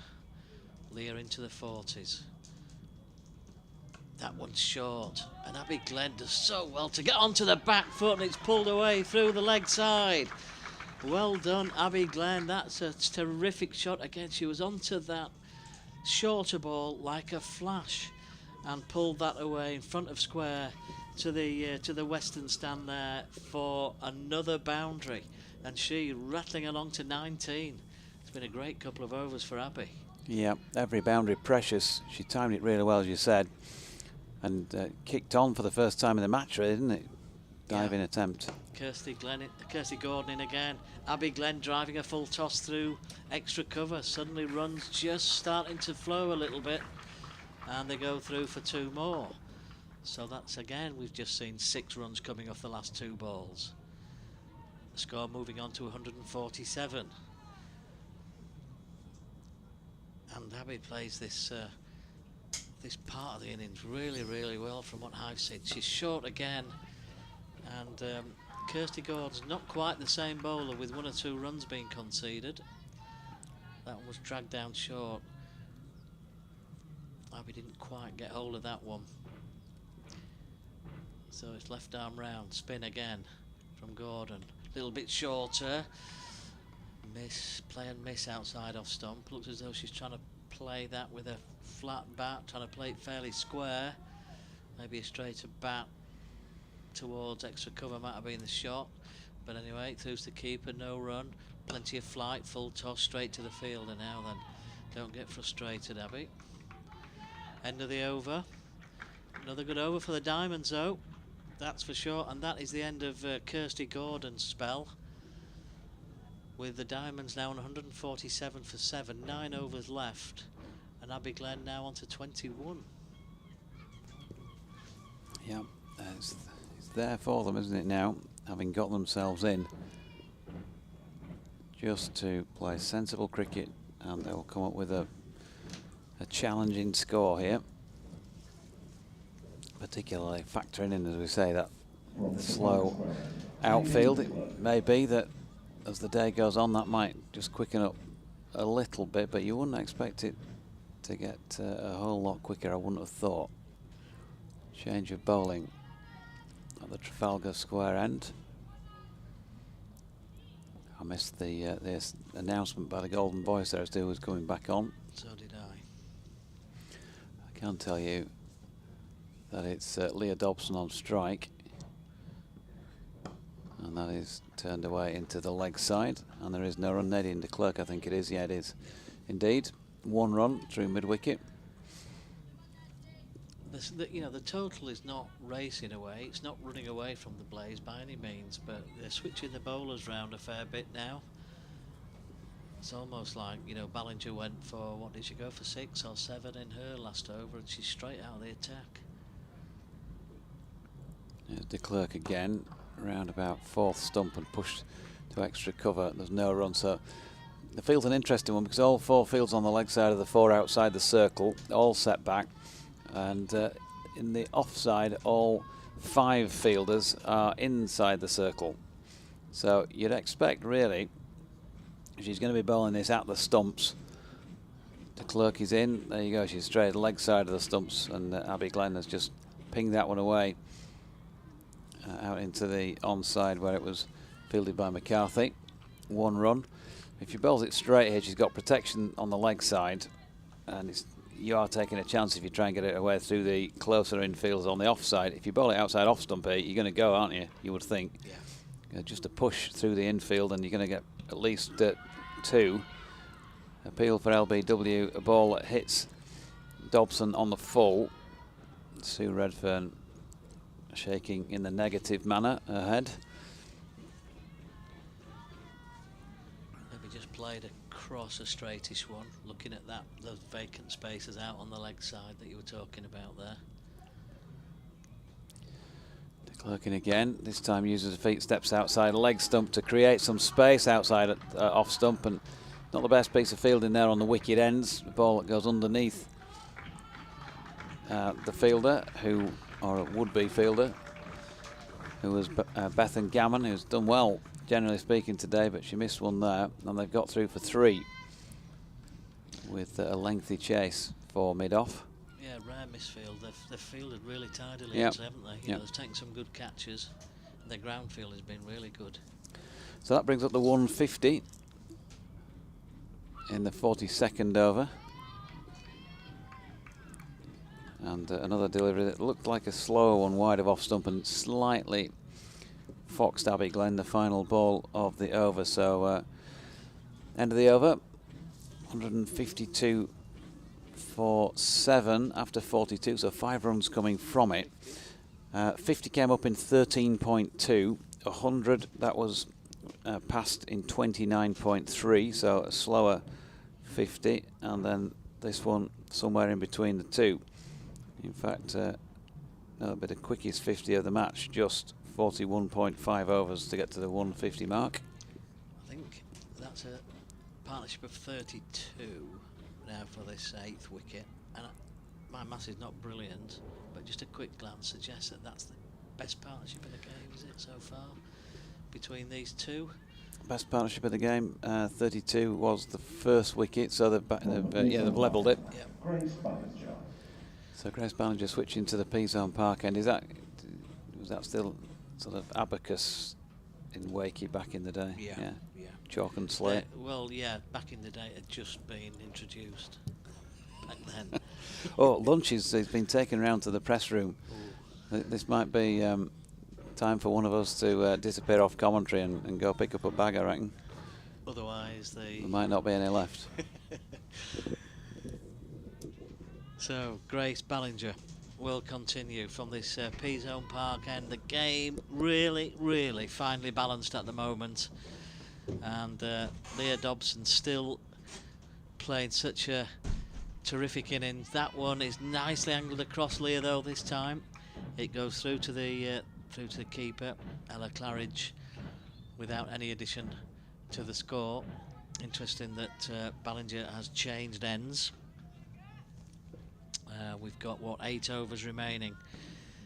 Ballinger before this has bowled 7 overs, 1 for 28 as she comes in past the umpire. Left arm over, driven into the offside, straight to the fielder there at extra cover, and there's no run. But another sign of some additional brightness maybe in the air. It comes and goes, the light. It's not bad light by any means, but it just improves slightly every now and again as Ballinger comes in. Well pitched up outside the off stump, absolutely hammered up towards mid-off, but straight to Kirsty Gordon. Terrific strike it was by Leah Dobson though. It was worth some runs, that shot, that's for sure, but no run is the result.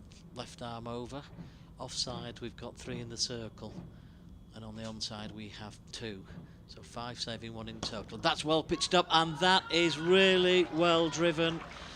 That is another great shot by Leah Dobson. Well, she did hit the ball before, she threatened it. It was hammered up towards mid-off the previous ball, and she's put it just a little bit wider of the fielder, back up to mid-off again, but just a little bit wider of the fielder, to the fielder's right this time, and it absolutely races away across the ground. And that is another boundary, so 48 to Leah Dobson now. So this is turning into quite a partnership. And we're still only in the 43rd over, 156 for 7. Ballinger looking as though she wants to change the field. Well, one thing she has done is push that mid-off back onto the boundary, just in front of us here at the press box end of the ground. Pitched up outside off stump and driven. Great diving stop in the covers there. And that's the sort of ground fielding that we've been seeing from the Blaze pretty much all the way through. Daisy Mullen there with the stop and no run. Good shot though, again. So she's found her the middle of the bat on a fairly regular occasion in this over so far. Here's Ballinger again then. Again it's well pitched up, and again it's brilliantly driven by Leah Dobson. It's only going to be worth 1 because that fielder, who is Kirsty Gordon, is back on the edge now, so she just comes round to her left to pick up and throw. But in terms of the timing of the ball, that's as good as we've seen it today from Leah Dobson, and that single takes her now on to 49, so just 1 run short of what will be a really, really well managed 50. I say well managed because it's all been about picking and choosing and shot selection and working out which balls to play, which balls to attack, which ones to leave, which ones to defend. And on the whole, you have to say she's done that pretty well, Leah, today for sure. And the Diamonds creeping towards a total that will really put the Blaze under pressure on a potentially, we think, is a difficult batting day. Oh, difficult to know until the second team are battered. Here comes de Klerk with the latest over. That's pushed into a vacant area at mid-wicket, and Leah Dobson raises the bat to the crowd. And, well, it's been a really accomplished effort from Leah Dobson, that is for sure. And you've got to be really pleased for her and the way that she's manoeuvred the ball around the field during this game. And she's helped so far to get the Diamonds into a pretty decent state. That was down the leg side, and it's swept away by Abby Glenn, and that is another boundary. She is just straying outside of the leg stump there, Nadine de Klerk, and Abby Glenn has timed the ball as well as anybody today, and that one races away, backward of square on the leg side, and another boundary. 162 for 7, Leah Dobson on 50, and Abby Glenn on 26. The 44th over, and runs are just starting to come a little bit more easily. Field much more widespread. De Klerk's in again. That one's a slower ball outside the off stump, and beats the outside edge of the bat this time. Abby Glenn's bat, and goes through to the keeper, and there is no run. We've got a similar field to the last over for de Klerk. We've got the ringer fielders on the edge on the leg side, all 4 of them. So there's no fielders saving one on the leg side. Abby Glenn gets a thick inside edge on that one as she plays it cross-battered behind square on the leg side. They go through for another single though, so they're all adding up. The 1s and 2s are adding up, and the 4s are coming just a little bit more frequently at the moment. Abby Glenn on to 27. Great partnership from these two. De Klerk comes in, and Leah Dobson just gives herself some room there, and she strikes the ball so strong down the ground into that mid-off position, and it's hit really nicely, but straight to the fielder, so there's no run, so she remains on 50. As we're into the closing stages now of this Diamonds innings.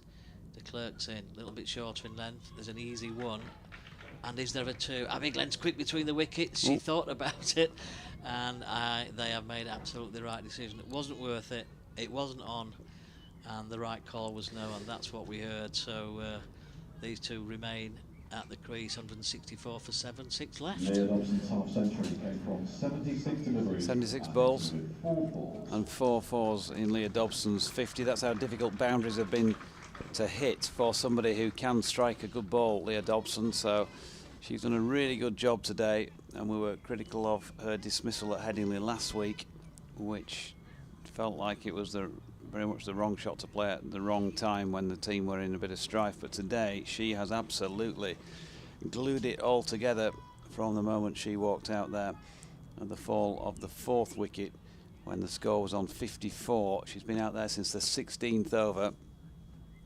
and she may be able to cash in these closing stages. If anybody can, you feel like she can. Grace Ballinger from the Peasholm Park end, bowls wide of off stump, and there you go. She gets a wide ball to hit, and she did really well to get something on that, Leah Dobson. Oh no, in fact she didn't get something on it. She's managed to miss it, and it's gone for 4 byes. It'll still do, but it felt like she chopped down on it and just got a little bit of toe end or something on it. It did. So really well played to Leah. And I'm told, by the way, this is a used pitch, so that may have influenced the Diamonds' decision to bat first, in that they got at least best use of it today, even though the overheads are difficult. So that makes the decision much more logical than if it hadn't been a used pitch in these conditions. Not the best of deliveries from Ballinger, but she's got a dot for it against the name in the history of cricket, because Leah Dobson couldn't maximise benefit from it. 168 for 7 looks much better than 120 for 7 did at the end of the 36th over, when that most recent wicket fell. Ballinger in, wide of off stump again. This time Dobson does get bat on it, chopping down, and plays it out through the offside. McCarthy fielding out on the sweep, and they get 1.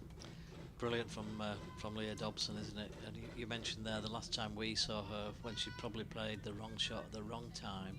Today it feels as though she's played the right shot just about every time. Yeah. Hardly put a foot wrong.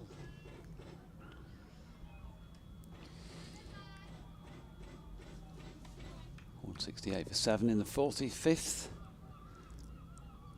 We're all happy. We've managed to get back a lunch each. Oh, pass a few minutes in the break. Ballinger is in. That's pinged away well over square leg.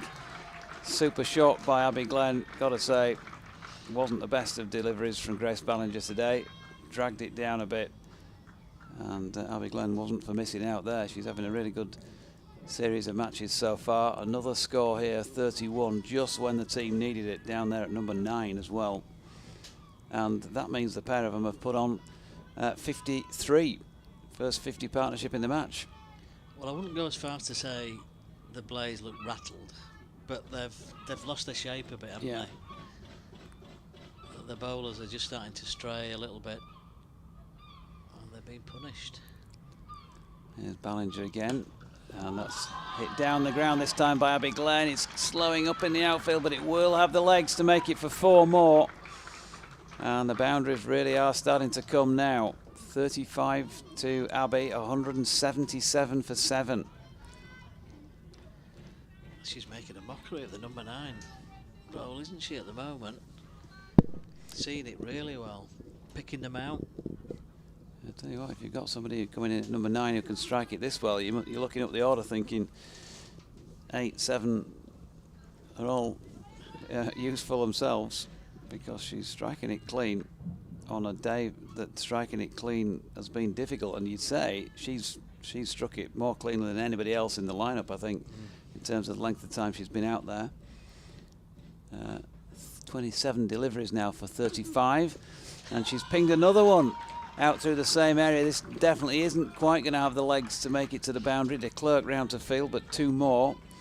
So 10 from 3 deliveries there by Abby Glenn. She's up to 37, and she really has been a game changer here with the solid platform, the base built by Leah Dobson throughout the middle of the innings. 179 for 7. And the Diamonds beginning to come home in style here. Yeah, we've talked on a number of occasions, haven't we, in the last half hour or so, about if Leah Dobson could still be there with 5 overs to go. That's exactly what we've got left now, 5 overs remaining. But it's not just about Leah now, is it? It's about Abby as well. The pair of them have battered brilliantly, and nothing really needs to change. You know, there's now potentially a score of 200 plus, which you wouldn't have really thought about, 30, 45 minutes ago. But the Blaze are just trying to work out now. I think they have made their mind up who's going to bowl, but they're trying to work out what their field placing should be like. I'm not convinced they've got this leg side field right at all so far. Well, certainly in the last few minutes with this, all the fielders on the boundary on the leg side.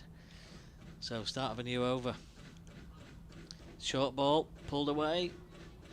Wide open spaces on the leg side. It's in the air. It doesn't matter. It's safe, and they go through for 1. As De Klerk's first ball is very short, actually. 1 is good enough to take the score to 180. Talked about the slowness of the outfield, and maybe add another 15-20 to that. So the Blaze will be starting to become concerned about this partnership now. Another short ball, really short ball, and well, Abby couldn't really do much more with that than just to push it back up the pitch. Did it bounce a second time? Almost, I'm not sure. Close to. certainly didn't get up. She's banging it into the pitch. Second time she's done that. So she's trying to get Abby to pull into the leg side by the looks of it, and force an error here. That's pitched up. It's played through the leg side, off the toe end of the bat, up towards a wideish mid wicket, and they go through for a single. I think there's a signal there from Abby back up the pitch to Leah, who's now facing, just to say that that one was the one that came out of the back of the hand. But as the South African de Klerk comes in now, that's a straightish ball.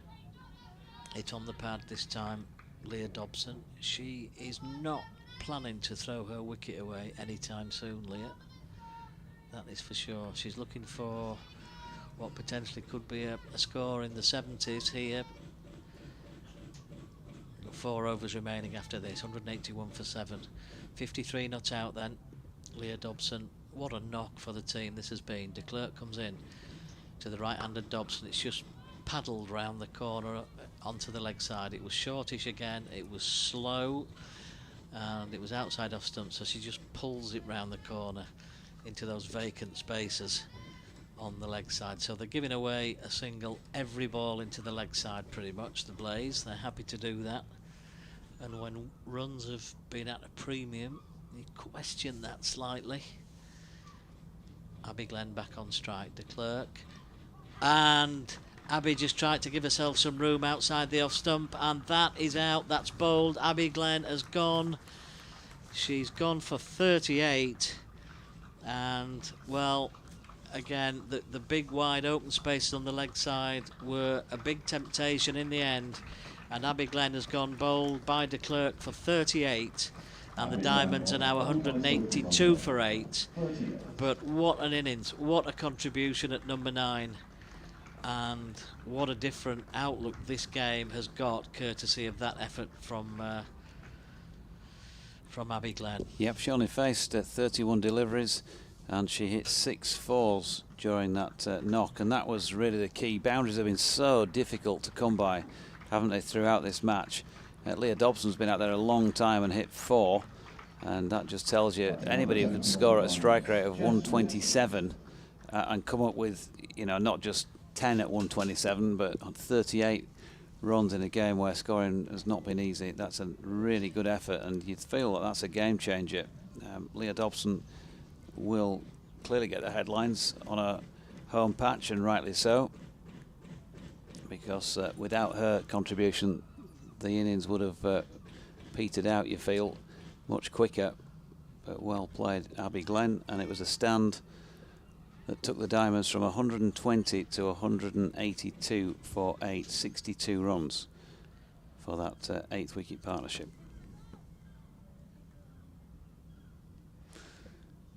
So, Peashorn Park end.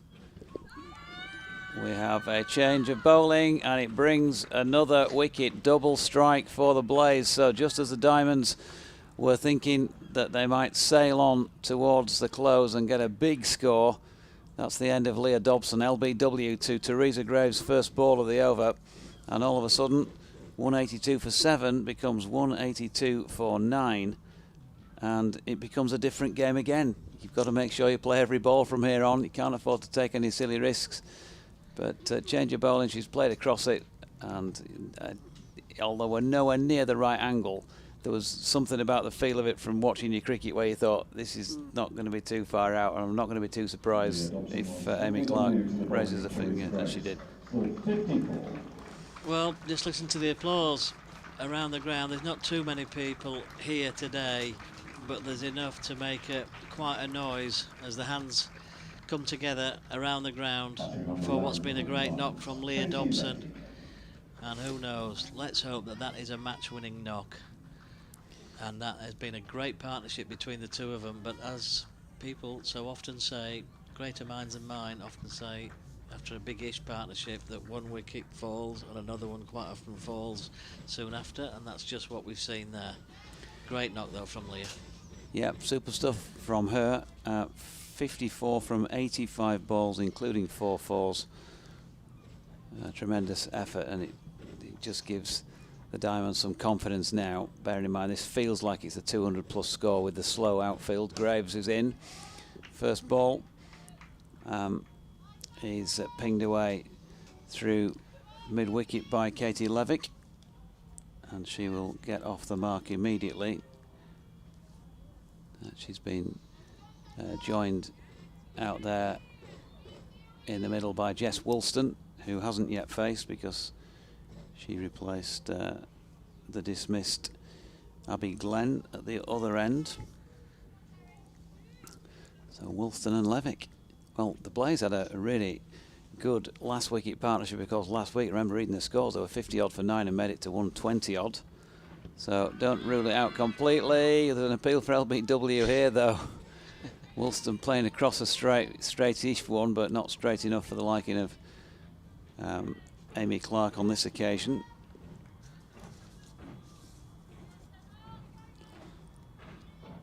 Just starting to feel a little bit warmer again. And in she comes, and there's a bit of inside edge on this one from Graves, with Woolston just maybe clipping it onto the pad.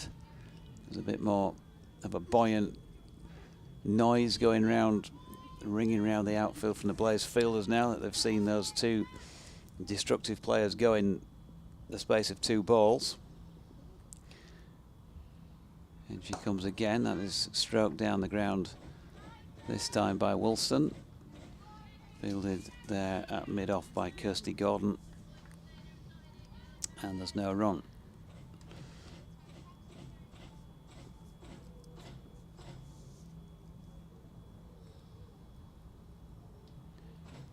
In she comes again. That is short of length and pulled quite firmly as well.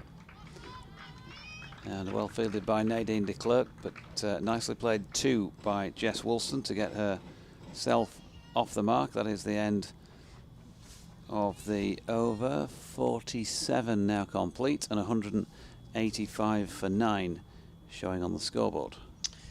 Yep, Katie Levick out there in the middle now. She might have a role to play in this game. Bear in mind the spinners for the Blaze have had a pretty good day. Gordon with 2 for 33 and Heyhoe with 2 for 11 earlier on today. So yeah, Katie Levick and Erin Burns potentially with the spin for the Diamonds could be quite influential, but it's Katie Levick with bat now, so this is the final wicket that the Blaze are in search of here then, and it's the start of a new over. Katie faces, shorter ball, she's got that away, just away from the fielder there at backward point, and they've gone through for 1, and they will have to settle for 1. It's a good piece of fielding out there. First ball of new bowler Sophie Monroe, who has started this new over, the 48th, with the Diamonds looking to just try and pinch a few more for this final wicket. That's driven down the ground in the air, but it's going to be a single to Jess Woolston. Jess in the team for Lizzie Scott today after the previous game. Jess coming into the side, finding the middle of the bat there up towards long on. Field well spread on the leg side. Every run absolutely vital, absolutely crucial here. Here comes Monroe again then past the umpire. Could be 1 there onto the leg side again. They're giving singles away every time there. And in what could be a tight game, it still feels as though they're just giving runs away at will there on the leg side at the moment. But who's complaining from a Diamonds perspective? Was they just scraped through for another one there? 188 for 9, the Northern Diamonds. In it comes again, and that is Bowled. looks like it's bowled, doesn't it? Yeah, middle and leg stump, and that is the end of the innings. Well, it was a slower, floaty looking delivery. Not sure if it clipped the pad, difficult to say from the angle that we're watching from, or whether it's just gone straight through and hit the stumps. But whatever it was, It is out, and that is the end of the Northern Diamonds innings then, Katie Levitt not out. in the 48th over, Innings, and 188. they're all out for 188. And for 7, I think it was at one stage. I think would probably tapped this off and said you could finish on 188. So as they walk back into the pot, Yeah, with a taking profound call, it's got the open door. It's got the diamond one. I won't look good. And Robbie feeling that she'll very putting one of the 4 like there because 15 guns trouble. Go for the drill and 4 the men one go through like point left and put it on victory and great. And I made said that night when after killing all this.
So, welcome back. We're about to see the start then of the Blaze and their reply to the Diamonds 188 all out in an intriguingly poised game here.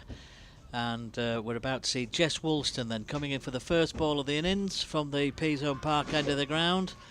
There, I think, is some pad on that down the leg side. There's a slightly stifled appeal as that goes through to the keeper. Then it's Kirsty Gordon, I think, on strike of the two Blaze openers. And as I say, they're chasing 188. Leah Dobson with 54, Abby Glenn 38 with the main two contributors as Woolston comes in again then, right on the money, right on line, and that's pushed right on cue to Abby Glenn, who's fielding at mid-on. And we'll see now, as we see the Blaze start to start their innings, just we thought how difficult run scoring was, and we'll see whether it's the same for them in this second innings of the match. 50 over contest, of course, this one pitched up outside off stump, played out into the circle at point, and there's no way through. Brightness about the same as it has been all day. We've had a few lighter moments, but no better than that. But the light has been decent, that's for sure. But scoring runs has generally not been easy with a slow outfield as well. Got a slip, 4 in the circle on the offside, 2 on the on as Woolston comes in. Right arm over the wicket, running away from us, pushed back up the pitch and fielded by the bowler.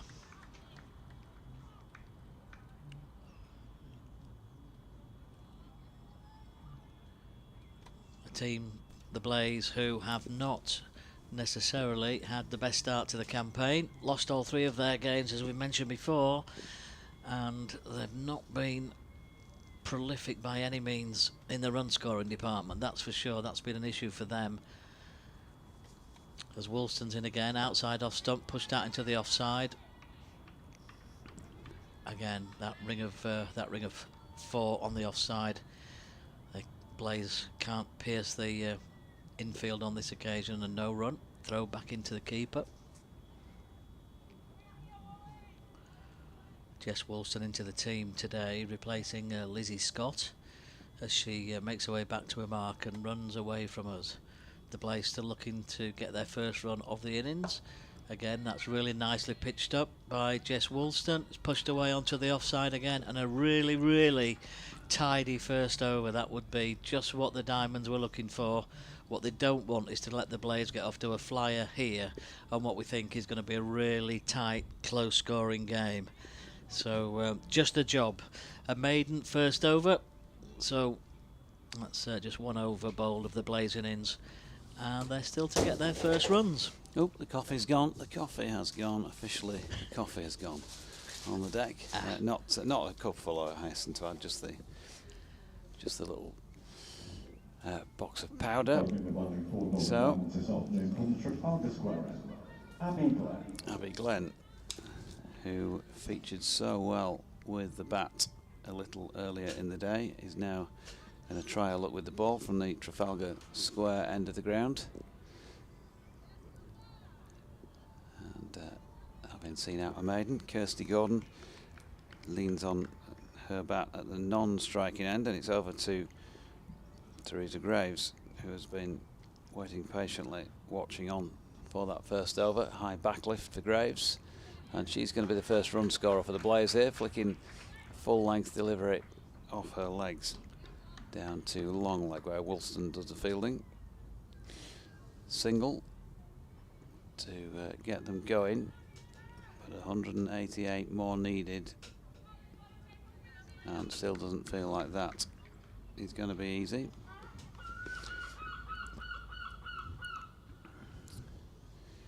Got the local gulls chiming in.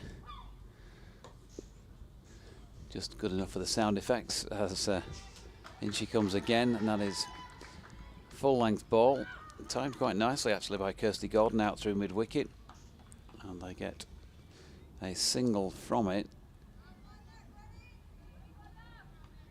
We've seen some goals today, but surprisingly few. I don't know whether that's your experience, that whether they quieter on a morning and Yeah. there are more of them and noisier in the afternoon. Yeah, it tends to be the case, yeah. Wide of off stump, this latest Glen delivery, and Teresa Graves just happy to watch that go by. Yeah, definitely the squawk value, it's sort of fairly high early on a morning, and then you get to just about the start of play, maybe they've been fed or whatever and things quieten down, then later on in the day it can crank up a little bit. Graves flicking one to straight mid-wicket here. When you say they might have been fed, you mean they might have been swooping down for spare chips and pieces of fish? I've been dive bombed on the south side beach here before. Yeah, it's a bit of a scary experience when it's coming straight at you, and you keep thinking it's not going to come for me. It's coming for me. It's coming for me. Yeah, ball short of length here, around about leg stump, and that's worked to mid-wicket. Erin Burns doing the fielding, but they get through for one. Yeah, because they're fairly sizable actually when they're having a fly at you. They really are. Do you a bit of damage, I reckon. Those herring gulls certainly. Ice creams they go for as well, don't they? Yeah. Haven't brought me one back yet. As Glenn bowling there to Gordon, who pats it back to the bowler. End of the second over then. And it is 3 without loss. So no early inroads for the Diamonds bowlers. But at the same time, they haven't let the Blaze get off to a flyer. Yeah, they're not a confident batting team, we know that. Their season's not been great, having had such a great season last time around. Made it to both finals, I think. Yep. 50 over and 20 over. But this year they've not started well, as we've said, lost their first 3. Runs difficult to come by, so at the moment you would feel that the Diamonds are probably the happier of the two sides. But still, an early breakthrough is a good breakthrough, and it's Jess Wilson then to start again. Comes in on the line of leg stump, just tickled around backward of square, and they go through for a single. I think in all seaside resorts you've got the same issue pretty much, haven't you? And I think they're no worse in one seaside town than another, or are some more aggressive than others? I'll tell you what, I don't know. Those, those Plymouth gulls, they've got a reputation. Here's Wilson again. Yeah, I don't think it's something I've come across, the Plymouth gulls, actually. Have you not come across the Plymouth gulls? No. I mean, there's the service crew gulls in Leeds. Oh, those sort of gulls. Yeah. No, I understand your language now. Yeah. Yeah, not to be messed with. Here's Woolston looking for this early breakthrough. 3rd over, still early days. New ball in hand, comes in again. Really nice line and length from Jess outside that off stump. Throw comes in. Lauren Winfield Hill behind the stumps. Martin Bloomfield says, interesting to learn some horticultural science from your discussion with the groundsman. Bumble used to regale us with regular gardening tips. Perhaps you could introduce a new commentary section. Dabble with Doige, perhaps. Absolutely.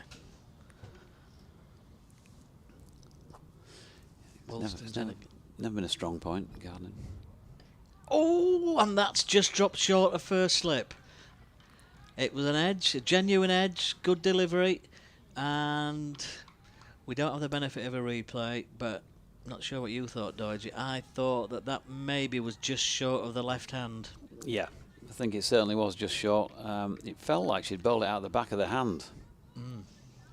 But the eyes can play tricks at the best of times, especially from this distance. Yeah, well, this is a good spell, and slip and 4 close fielders on the offside.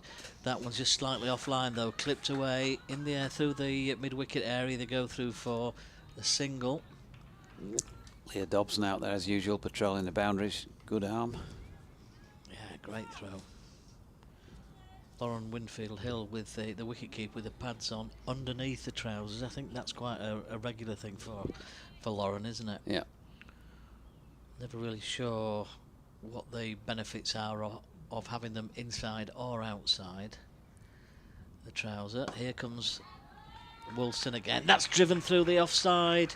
There's a dive, but that will go, will it? No, it won't. Again, that's going to hold up. We've seen that happen so often during the Diamonds innings.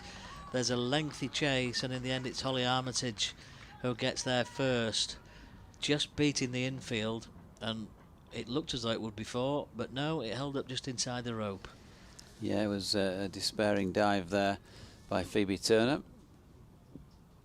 who did join in the chase, but yeah, Holly got there first. 30 yards further to run. Yeah. Here's Woolston.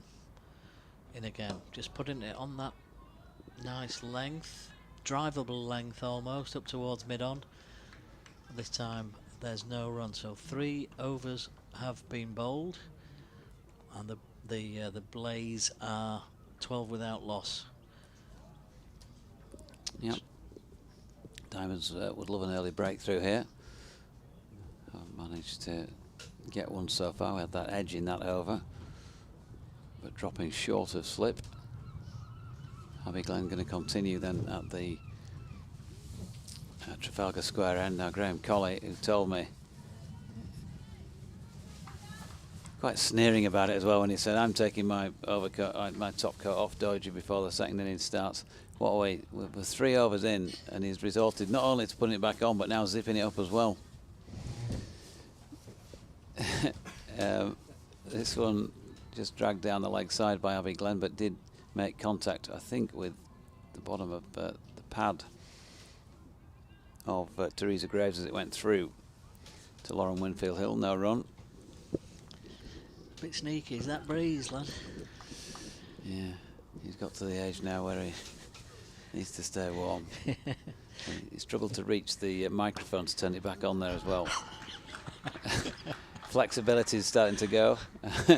Not the case for Abby Glenn though, but that delivery, the line as far as she was concerned began to go because she dropped it wide of off stump, and Teresa Graves played a lovely flat batted cover drive. Leah Dobson, who's not the slowest, was not able to get round and cut that off. So this is, if not a blazing start, it's a reasonable one from the Blaze here. Already playing a few shots. One of the Diamonds bowlers got to offer in response. Here's Glenn again, right arm over the wicket. Solid defensive push this time from Graves. No run. You can get in touch, BBC West Yorkshire Sport at gmail.com or at Sporting Lives 1 on X.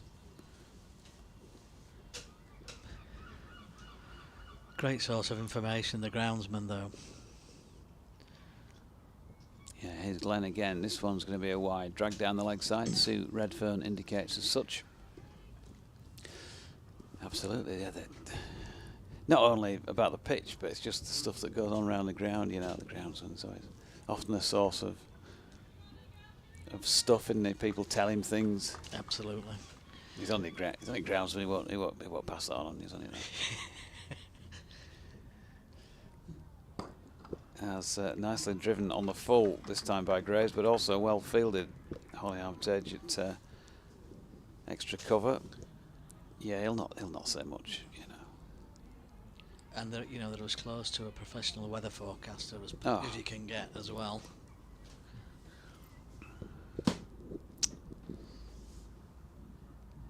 Here's Abby Glenn once again.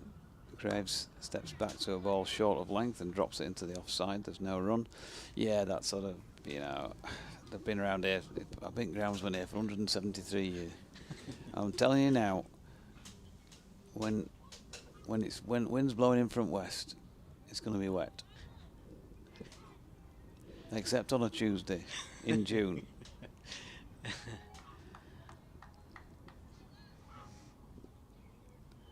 You get a strong northerly, you know it's going to be pretty chilly. Mind you, in afternoon when there's that sea fret comes in, it'll swing. People have their theories about that. At this venue, here's Glenn to Graves, just tightens things up around off stump. That's a good delivery to finish off the over with. 14 without loss, so just 2 runs coming from it. That progress the Blaze were making just been stymied slightly. Long way to go yet, and if they can get in and among the wickets, it could change the complexion here. But these two, Kirsty Gordon, well, we know all about her experience. We talked about it when she was out there bowling well for her team, and her and Teresa Graves, both very competent, good players. Yeah, it's been a misty old day at North Marine Road, hasn't it? Visibility looking out further away from the ground, over the top of the houses at the North Marine Road end. It looks as though it's filled in a little bit, but it's not affecting the cricket ground. The light is pretty good, the visibility is good. As Woolston comes in again, she's right on the money in terms of that one's right on line, clipped away into mid wicket. I think you need to do what I did yesterday and take a trip to a well-known high street optician. I can see Oliver's Mount perfectly well from here. Can you not see that? I can't see that. You've got some problems there, I think.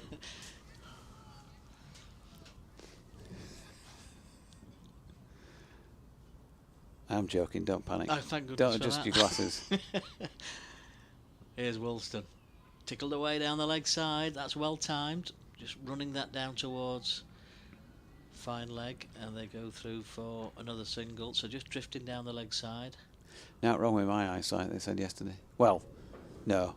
It can't get much worse, I think, was more the comment. It's still just as bad as it was last time he came in. I think that's the thing with your eyesight, isn't it? It never gets any better when you visit the opticians. No. You're always expecting bad news. But I became extremely worried then for a moment when you mentioned that, but I feel a bit more comfortable now. Woolston comes in again. Outside off stump, that's driven, and that's in the air, but it goes behind square on the offside. I think that's Rebecca Duckworth giving chase down to third man there, and they go through for a couple. Well, it wasn't well timed. It just drifted up that one outside off stump. There was a bit of a slash, a drive outside that off stump, and it sliced behind point in the air. The Diamonds have got fielders just slightly behind square on the offside cover, and then a shortish extra cover and a mid-off on the offside, all saving one. Wilson in, down the leg side now. That's a wide, and that there's no question about that, whether that was going to be signalled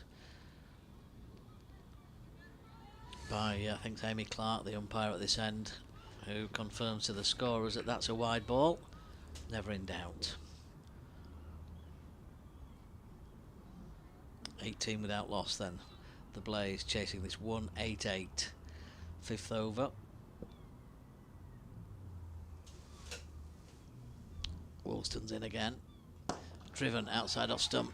And a good bit of work in the field by Phoebe Turner, who had to be down, and she had to be down quickly. She got both hands to it with a terrific tumbling stop there to her left. Great bit of work.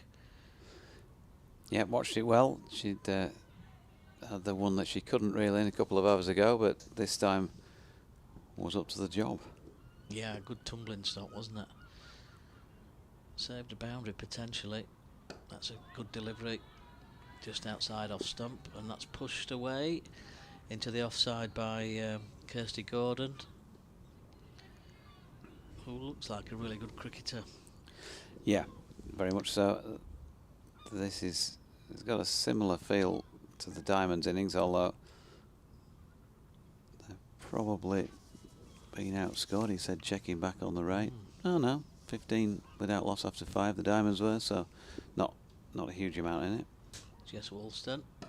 That's driven again aerially through mid-wicket. They've gone through for 1. And there's been 1 or 2 narrow escapes. There's been no chances to really speak about, but there's been a couple at least, if not 3, that have just passed fielders in the circle in the air, that have gone through gaps that, had they been straight to a fielder, would have been out. So they've played a little bit uppishly at times, but got away with it. They've chanced their arm. 5 overs gone, 21 without loss. do with a heater Yes. here in the commentary box. I think it's getting a little bit parky. Yeah. Going to be a change of bowling as well. Abby Glenn is being taken off, and Phoebe Turner, fresh from that successful dive for the ball down this end of the field a moment or two ago, is now coming on from the Trafalgar Square end then for over number 3. It was a choice of which cork to bring today. Over was, number 6, I should say, sorry. Right, yeah, that was one of the big decisions this morning as the taxi was waiting outside. Yeah. Is it the lighter coat or is it the big winter coat? You know, we're into May. Should you really still be wearing your winter coat? Well, no, you shouldn't. But you're going to the East Coast, so... Yeah. In comes Turner, and that's pushed into the offside. No run. Yeah, I mean, it's just wrong, isn't it, by wearing your winter coat in May? Yeah, yeah. Who can we blame for that? You know, never cast a I think cloud. I blame the government for that, don't you? The opposition as well, to be fair. Whoever's in charge Yeah, is to blame, anybody. aren't they? All politicians take the blame for the weather. Ball short of length, and that's...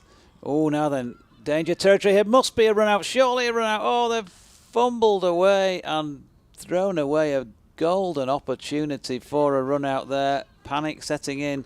The two batters were having a chat in the middle of the pitch. And Leah Dobson, who is so good with the arm from out there in the field, it's a poor throw from her wide of the stumps instead of being into the gloves, and that would have been an absolute routine run out. Gift of an opportunity, and it hasn't been taken. So 21 without loss, and number 21, Teresa Graves, survives after a cut shot that should have brought about her downfall. She's wide of off stump, having a flash at this latest Phoebe Turner delivery. Yeah, absolute certain run out, wasn't it? Regulation throw over the stumps. Had it have gone over the stumps, would have been a comfortable run out. They've survived their first scare. Here's Turner again, and Graves pushes out into the offside, and Dobson coming in to do the fielding from cover. No run, so Graves on 13 at the time of that. Well, what in the end wasn't a calamitous run out mishap, but should have been. It was yes, no, wait. Well, go on then. No. Oh, sorry. Oh, no, I've got back in. It really was. Changing the field. Katie Levick's just been moved up to mid-off. And another catch has been brought into the cordon. So a slip and a gully here. Turner is in. Graves goes back foot and punches this one back to Phoebe. And there is no run. And now Leah Dobson just been sent out to patrol the cover boundary.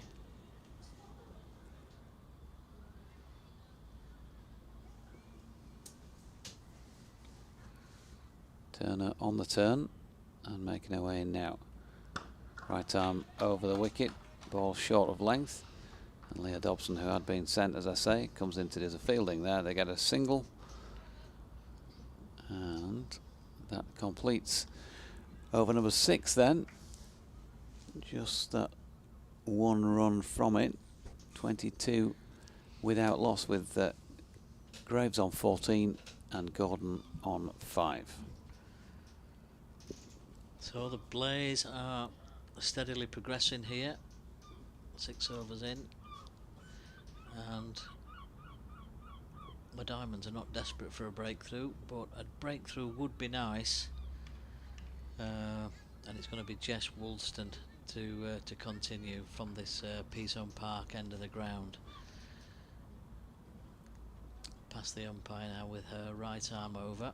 Oh, and that's outside off stump, and it's edged down towards third man. There'll be enough on that. It's all the way for a boundary. Well, it was a thinnish sort of edge. There's no fielder back there on the edge for the Diamonds. And in a way it's a moral victory for the bowler, isn't it? But in a 50 over contest that could be tight, you know, 4 runs can be crucial. Yeah, 4 runs is 4 runs. Yeah. Big gap there between Lauren Winfield Hill, the keeper, and Point, just behind Point.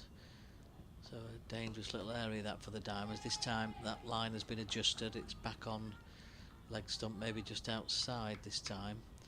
And that's played behind square on the leg side, and they go through for another single. So runs just steadily coming at the moment.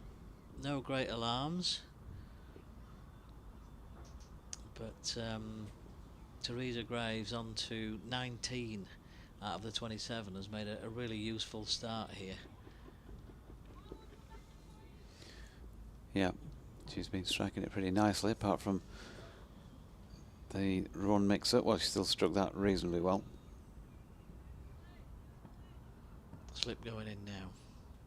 So the Diamonds thinking through these options in the field. So we've got a close catcher in the slips as Woolston again's in. Played out towards mid-wicket where it's fielded by Erin Burns there. There's no chance of a single. Quickly around, right arm throw back into the keeper, and no run. So Holly Armitage just having a chat here with Jess Woolston. Just thinking through what the field might look like for the next delivery, which is changing almost on a ball-by-ball basis at the moment. It's that mid-wicket coming in from the fence to save one, and the fielder who was down on the fence at fine leg has gone round to a backward square now, about 10 yards in off the fence there on the leg side. That one's played off middle stump pretty much, pushed out onto the offside, and Kirsty Gordon just proving what a good eye she's got there, as she just creates a little bit of room, finding some space and playing it off the stumps to backward point, but without scoring. So Jess Woolston in her 4th over of this spell then. That one is close to the stumps. It's cut square. They think about one, but some great work. There was first of all a diving stop at point to take the pace off the ball, and then a pick up by a colleague and a throw. There's definitely a bit of indecision between this pair. That's twice now. That wasn't clearly quite as marked as the first one, but still, Teresa Graves was a long way up the pitch and didn't get a clear call, I don't think. No, very nearly another mix-up. Outside off stump by Woolston, played out onto the offside, and that is the end of another over, as the Diamonds do the fielding on the offside. So a boundary off the first ball of the over, I think, but otherwise, Yeah, 5 off it in total. yeah, a really tidy over by Jess Woolston then, and unlucky to concede the boundary off the first ball as well, off that thin edge into that vacant third man area. So 7 overs have been bowled, and in reply the Blaze are 27 without loss. Not getting desperate yet for a breakthrough, but no, one would be nice. I think it's fair to say. As would a nice washing up bowl full of hot water, I think, to put the feet in at this stage. A short ball here from Phoebe Turner, and that is hit uppishly by Teresa Graves. Managed to clear the infield, so it was safe. Maybe not the most aesthetically pleasing of shots, but she's picked up 2 runs for it. Yeah, they've had a number of those, haven't they, that have just gone either wide of the fielder or over the heads of the fielder in the air. Could have easily been so different. Turner in again, this one wide of off stump and hit quite firmly to Leah Dobson, who's at a squarish cover. No run. Flag away to our left is not horizontal, so there is some breeze, but you wouldn't say it is hugely strong, although it feels like it's probably got up a little bit since this morning. Turner in again, wide of off stump. Graves chooses to leave. Brighter at this moment in time, but at no point really in the entire day has the sun managed to rear its head. And it's been cloud throughout. Set in.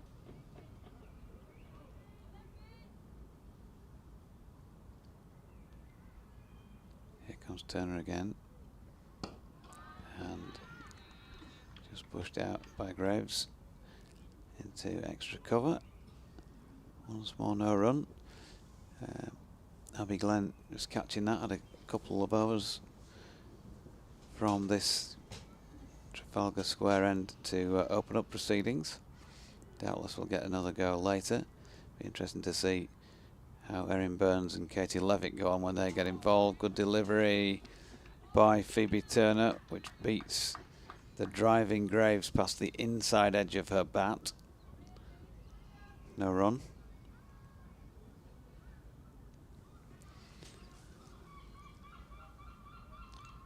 Just putting some pressure on the Blaze batters here, aren't they, the Diamonds, with this slip in a gully. That tight field of ring of fielders on the offside. Turner again, Graves just helping that one out to extra cover where Abby Glenn fielded, so 29 without loss after 8 overs. 2 runs coming from that one, and a direct comparison at the same stage had the Diamonds at 32 without loss, so nothing really in it yet, but the Diamonds were just about to lose their first wicket. So the two Blaze batters just have a conference in the middle of the wicket then. And Jess Woolston also having a conference with Holly Armitage as they work out what the field is going to look like for this first ball of the next over. So it's Jess Woolston's 5th now. And 1 or 2 adjustments being made to the field again. Let's have a look. So we've got a slip in there now, 4 in the circle on the offside as Woolston comes in again. That's driven in towards mid-wicket by Gordon and fielded in there at mid-wicket. Actually a throw that comes in over Lauren Winfield Hill's head there, but great backing up by Emma Marlowe for the Diamonds. But it just feels as though it's tight and it's close and it could go either way. Long way to go. Both sides very much in the game. Finely balanced game, this one. Woolston comes in. That's driven through the offside. There's a hand on that. Extra cover, an important hand. And then a run round for Phoebe Turner, who was in there as well. I think it was Holly Armitage who just got a right hand on that, I think. And she will... Oh, she's asking for a helmet there, so I think it's it looks as though it's probably Lauren Winfield Hill who's like to be standing up behind the stumps now. I think Kirsty Gordon rather signalled her intentions there, that if it was going to be pitched up she was going to try and play some shots through the offside, and maybe Winfield Hill's thinking, right, let's get up behind the stumps and pin her back into a crease. But I think that was a good hand from Armitage in the extra cover area to save what could have been runs on the offside as Woolston's in again. That's short, that's going to be pulled through mid-wicket, and that will go all the way along the ground. And that's a particularly well-timed shot from Kirsty Gordon, and that will be 4 more to the Blaze, who go on to 33. So that's Gordon's best shot of the innings probably so far. Yeah, poor delivery, wasn't it? Having brought Lauren up behind the sticks, probably just about the last ball you would have wanted. Really, was a short one. Jess Woolston again runs away from us then. Pitched up outside of the off-tide, and what I said, the previous shot for 4 was probably the best that Kirsty Gordon had played so far. I think she's just eclipsed that with a brilliant drive through the covers in front of square through the offside. A terrific shot that raced away to the boundary. That was well timed. It was, and again it was not a great delivery by Jess, wide of off stump, and just inviting that with the field all up, get it through the infield and you're going to find some joy. Yeah, 2 straight fours, then put some pressure on the bowler. That's better, but they still managed to squeeze that one backward a square on the leg, and they go through for 1 more. Is this sun breaking through for the first time? Nearly, isn't it? You can see a bit of shadowing of the people out there on the pitch. It's not full sun, but it might just be beginning to burn things off, and that would be potential danger time for the Diamonds, because batting generally does get a fair bit easier here when the sun is out. So here comes Jess again with the score on 38 without loss. Great delivery. Brings Teresa Grace forward. Off the front foot, pushes that out into the offside. So a good end to the over. A couple of boundaries in the over then. Has just released some of that pressure that over the last couple of overs was just starting to build a little. And the Blaze now, after 9 overs, 38 without loss. Yeah, the Diamonds struggling to look like they're going to take a wicket. They had the one snick short of slip, and then the golden opportunity for a run out, which they spurned. And other than that, that's been it. So you are starting to think middle overs when the spinners come on. Can they change the game? The game's clearly far from being gone or anything like that. Not suggesting that it's any drastic measures at all. They're exactly the same score runs wise as the Diamonds were at this stage. The Blaze 38. Diamonds had lost a wicket, but a poor delivery first up here, and the boundaries are starting to flow, and Kirsty Gordon is a quality player, and if you give her an opportunity she's going to take it. And so having seen 2 boundaries from the previous over, the last thing Phoebe would have wanted to do is to start this over with a bad delivery. She dropped it short and Gordon took full toll. She's played 3 classic shots, hasn't she, for the 3 boundaries over the course of last over and this one so far. Kirsty Gordon, best batting conditions of the day potentially at the moment. Here she is, and this time a little nudge out to gully, backward point, one of the 2 obscured by the middle of the commentary box here, but either way it was a dot. That indeed does look like the sun. Sure, I recognise it from somewhere. Oliver Mount is coming into view as well in the distance. It is. Oliver's Mount. This one is wide of off stump and dropped square on the offside there. And there's no run. So 42 without loss. Game on.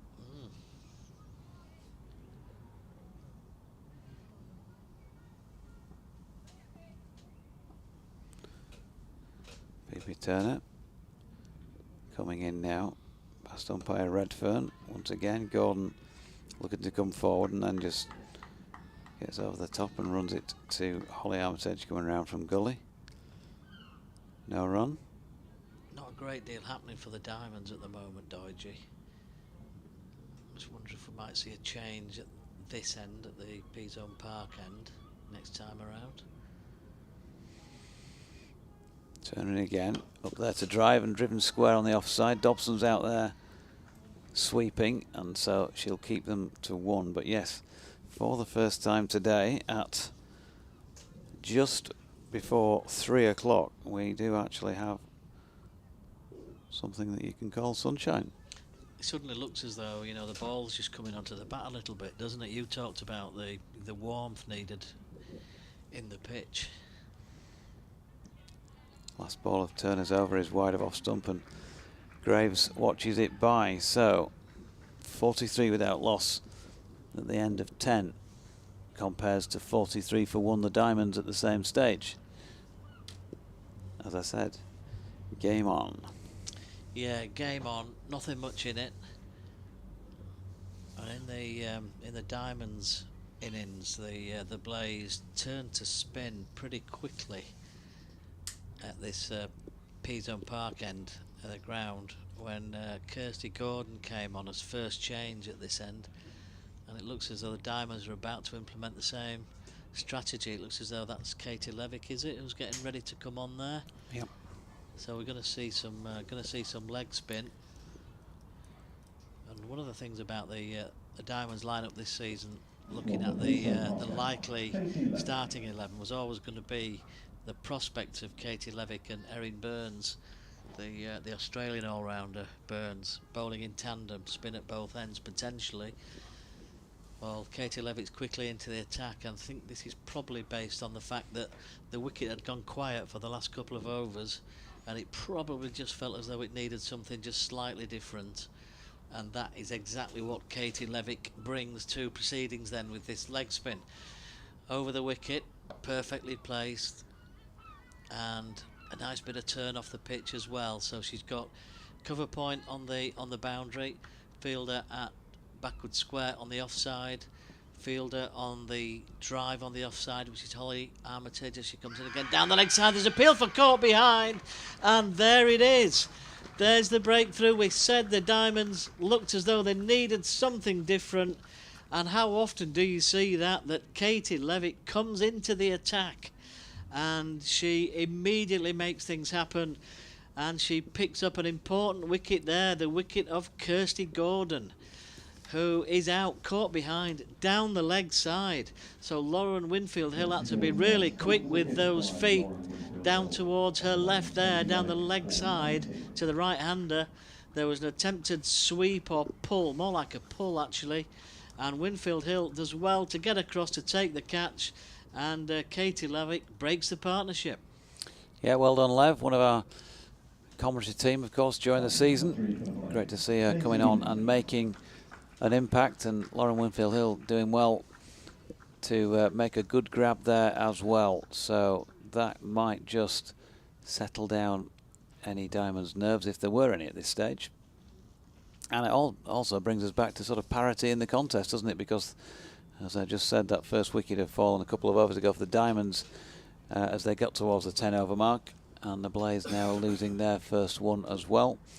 And it's skipper Kirsty Gordon who's gone for 19 from 20, not 20 deliveries, my apologies, I'll give you the correct stats in a moment when my internet is back on. So Katie Levick with that important breakthrough then. Well, they're all important, aren't they? Every wicket you take's important, but with that partnership developing, that was a good time to break it, and the leg spinner doing the job again. First ball was a really good one outside off stump that turned.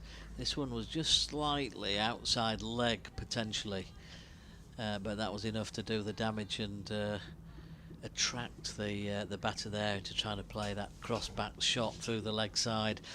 So we've now got Daisy Mullen, who's walked out to the middle here at North Marine Road then, with the game really delicately poised as Katie Levick comes in again then, with lots and lots of flight there as that one comes out nicely out the back of the hand again, and Mullen is forward, pushing back that one back up the pitch where it's fielded by Kate. Here she comes again, flatter delivery, again outside off stump, and this time Mullen waits, off the back foot, punches that through the offside. It's not going to go.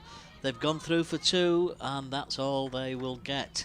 Well, when it beat the infield, it looked like a boundary, but again it held up, didn't go all the way, and they pick up just a couple. So just a little bit shorter in length there, Katie Levick, and Mullen for the Blaze picked up the length really well.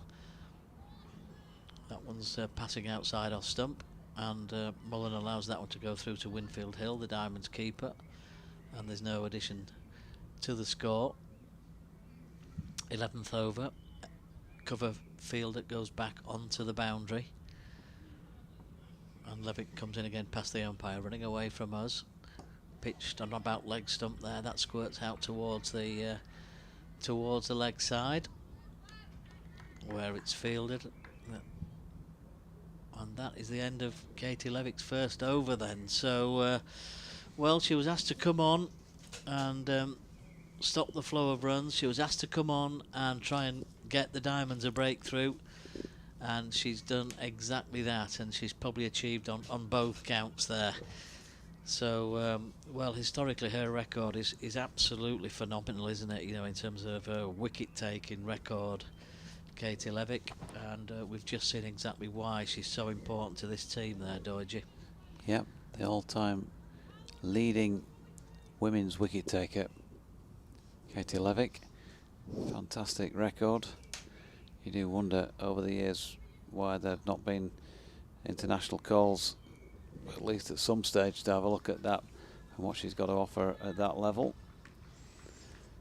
But all she can do is keep on going, and she certainly does the keep on keeping on thing pretty well, doesn't she? She does. So 19 from 32 deliveries were the stats I was looking for Kirsty Gordon. As the first ball of this over, bowled by Phoebe Turner, is pushed into the offside by Teresa Graves, and there is no run. A partnership of 43 for that first wicket, took 10 overs and 2 balls. Yeah, Phoebe's been fairly miserly as well, hasn't it? 3 overs, no maidens for 8 before this one.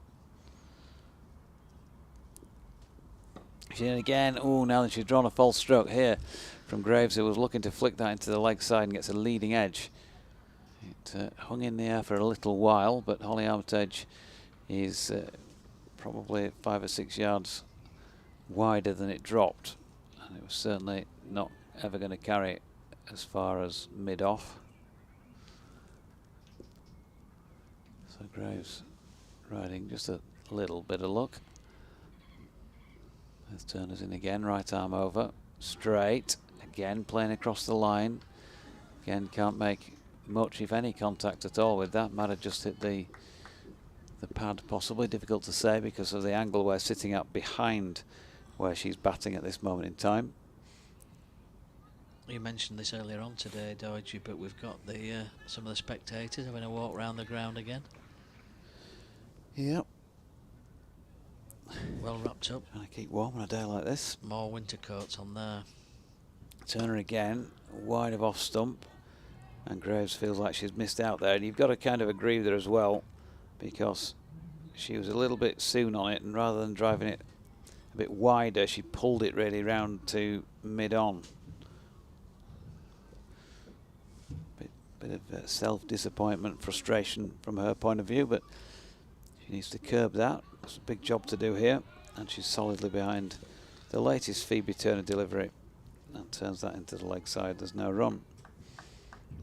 She probably deserves something here, Phoebe, doesn't she? Yeah, she's bowled well, hasn't she? Yeah. She's started well after that quick blast, a couple of overs by Abby Glenn.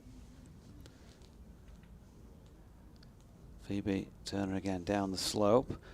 Good delivery once again. She's clearly, something's going on here, because Teresa Graves has played across at least 3 in that over, so that gives you the indicator whether it's something that she's doing with it from the hand that we can't quite make out from here. That felt like a slightly slower delivery last ball, and she was through the shot a little bit more.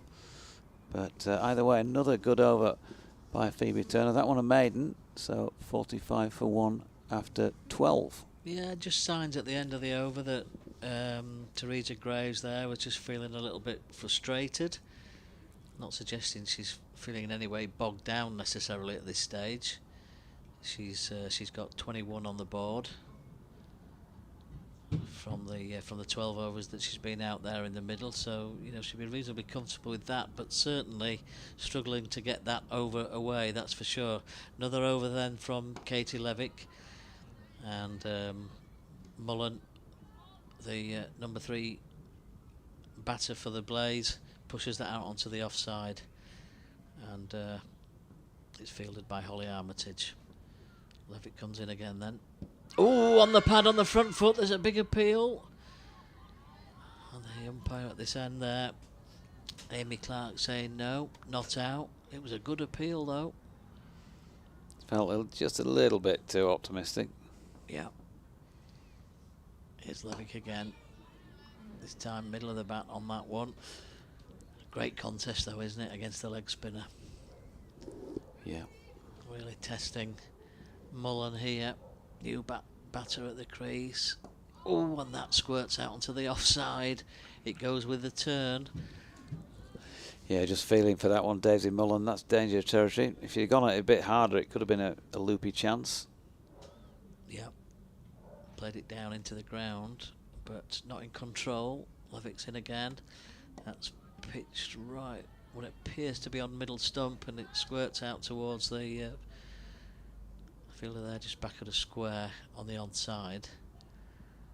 But Katie's right on the money here at the moment, giving absolutely nothing away. I've never said it before in previous broadcasts on the Diamonds, but a new batter coming in against leg spin is never straightforward. Here she is again. That one's shorter, outside the off stump, but they've got the field really well placed, the Diamonds. And I think there was Sophia Turner out there on the cover boundary doing the fielding. That is the end of Katie's over. Another tidy over. Good LBW shout, or decent shout. Not entertained by the umpire. But again, it's an over where runs have been difficult to come by. So with a maiden the over before, just a single I think off that last over from Katie. So things are just slowing down, and the runs are not quite coming as comfortably as they once were in this innings. 13 gone then. So the Blaze are 46 for 1 in reply to the Diamonds 188 all out. Yeah, no surprise that things might hit a sticky patch. That the Diamonds were 47 for 2 at the same stage, so they were just going into that phase of losing a few wickets and finding it more of a struggle. Erin Burns now then did say beforehand that it'd be interesting to see what effect both she and Katie Levick had when they were unleashed. Well, Lev with an immediate effect with that wicket of Kirsty Gordon in her first over, and now all the experience of the Aussie Erin Burns here, who looks like she's going to bowl in her cap again. Trafalgar Square under the ground. The sun is out. Unfortunately, no great benefit to us here in the com box because it's somewhere way around the side. Here's Burns then, stepping back. Mullen just clips that square on the leg side for Abby Glenn to do the fielding. They get 1. And Burns bowled well at Headingley in the match that we covered last week. Finishing, he said, looking for his notes again, with the 2 for 41 from her 10 overs.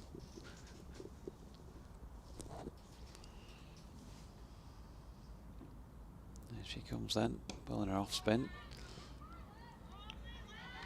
It's there's a little bit of loop about. She manages to get it through at a reasonable pace, but it's not totally flat. That was played out into the offside there by Graves. Fielded at point, no run. And again, just a little bit of air from Erin Burns. And a sliding dive by Daisy Mullen, who took her time to get from A to B. Throw came in from square on the leg side there by Emma Marlowe.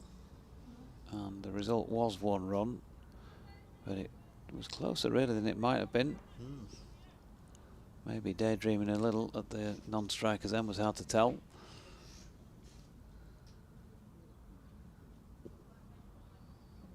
Mullen on strike then, right-handed, waits, and in comes Burns.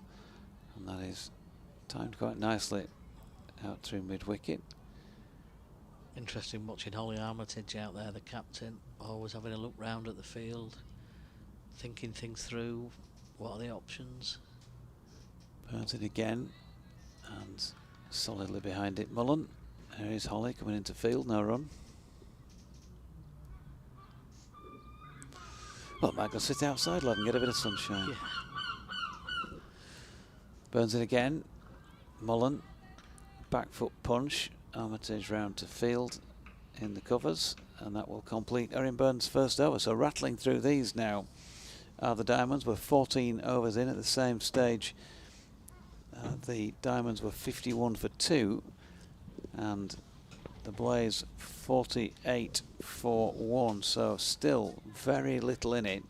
And I suppose arguably the Blaze in a slightly stronger position because they've lost 1 wicket fewer at the same stage. Absolutely, really delicately poised game now, isn't it? And with the spin twins on at each end, this is a really difficult phase for the Blaze batters now. Katie already picking up 1 wicket, and Erin there with a really good first over. Again, Holly looking round, thinking about the field, and Katie waits to bowl that the first ball of this over. Then going to be bowling to Teresa Graves. Plenty of flight on the pad, and again there's a great shout. I think that was the wrong one from Katie. It might have just come back the other way, did it? Not sure. It was the wrong un decision. It was the wrong un decision. No, it must have been very close. That's a good shout. Here she comes again, and that's played out just onto the onside. It's a diving stop just behind square, and you just get the feeling that the Blaze batters are just starting to just feel the weight of the pressure that these two are starting to apply on them now. Here's Levick again, driving to the offside. Holly Armitage is there, quickly back to the bowler, and that adds to the pressure, doesn't it, when the bowler's getting through the deliveries are so quick as they are at the moment. Here's Katie again, lots of flight, and wow, dug out there somehow. I'm not sure how. That was the wrong one, I think. Yeah. That could have easily got through, couldn't it? Still 48 for 1 on the board.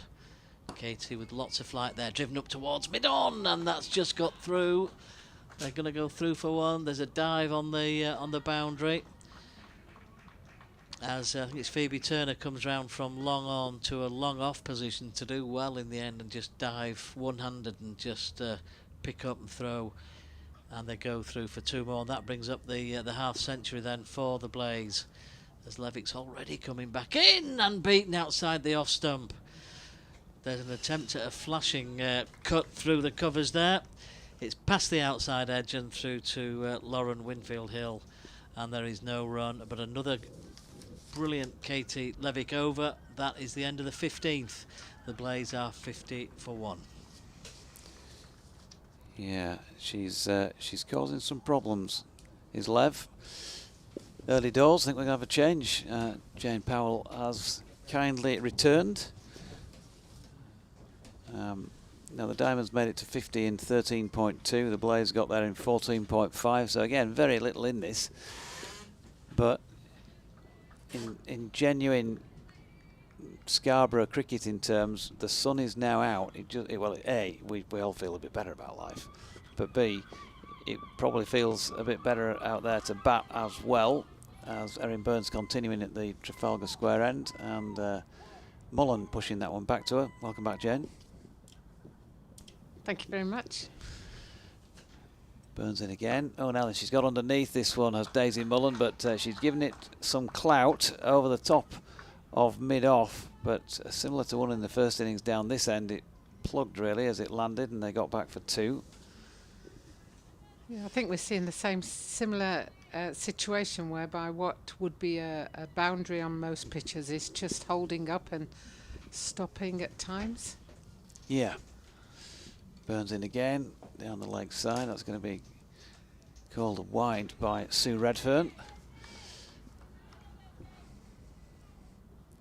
They set off like a train, didn't they? But they just pulled back in the last few overs. Yeah, another leg side delivery, which is going to be wided once more. So all valuable little additions to the score.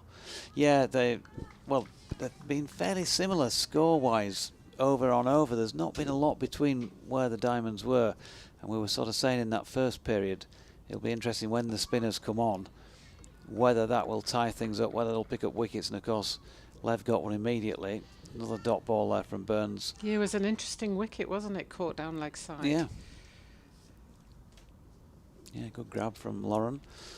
Burns in again, that floaty feel that's just gonna, as a batter you think, oh, can I get my hands through this one? Mullen was controlled there and playing it out into the leg side. Burns again, this one's been flicked in the air, but fortunately for her, between 2 fielders, and then pinged in from out there in the distance from Sophia Turner. Yeah, One Blazer in that situation now whereby we need to see these spinners off, but we can't afford to see the spinners off without keeping the run rate going. And that's the catch-22 at the moment, is like, which do you go for? Because if you do see these 2 spinners off, then you're probably a long way behind the ball game, and then you've got to start taking some risks. And that's when you've kind of got that phrase scoreboard pressure as an extra wicket fee, if you like, on the field inside, because you didn't have that when you were batting first. You were just trying to make as many as you could. Now you know what you need, and it does start to play on the mind a little bit. Last ball of the over is pushed to Holly Armitage, just the onside of straight, so 55 for 1 after 16 compares to 55 for 4 after 16. There we go. Yeah, the big difference are the wickets, you know, and that's where Diamonds will be looking to pick up wickets, because the past few games the Blaze have not been able to maintain a partnership throughout the innings, so they know that if they can chip through, particularly, you know, getting the opener out, then there'll be a chance to get through. Is it nicer out there? It is nice out there now. Yeah, the sun's shining. Yes, very much nicer out in the middle. So here's Katie Levick, and stepping back to push that one down to long on is Daisy Mullen, 1 run. Yeah, Katie's a very experienced leg spinner, but she does bowl the wrong one, and not sure she's been picked yet. So it's just a question of, can she get that wrong one through in line, because if she does, then she'll be picking up wickets. There she is again, Peasholm Park End. Ooh, now then, Teresa Graves playing across that one and got into a bit of a tangle. I think she looked to give herself space, and I think that was the wrong one, and didn't have any space to play with, and nearly got herself in trouble. Levick in again, this time she cuts quite firmly, but a good diving stop there at point prevents a run.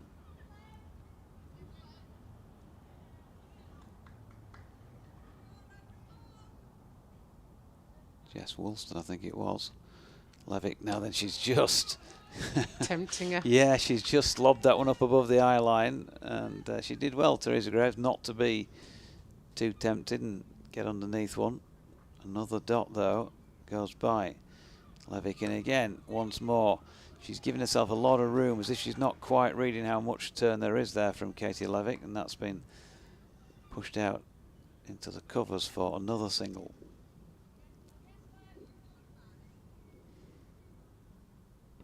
Phoebe Turner down at long off, just in front of our commentary spot. A good piece of fielding by Holly Armitage there, diving to her left. She is really good at extra cover. Final ball of the over. She just saved her team at least 1 run. And so, another over flashes by. Yeah, just the one off the over, I think. Yeah, 56 for 1 after 17 compares to 55 for 4. So Blaze ahead. If the referee stopped the fight at this point, it'd be lifting the Blaze arm, wouldn't it? Yes, there's with a long the way to wickets, go yes. yet. Yeah.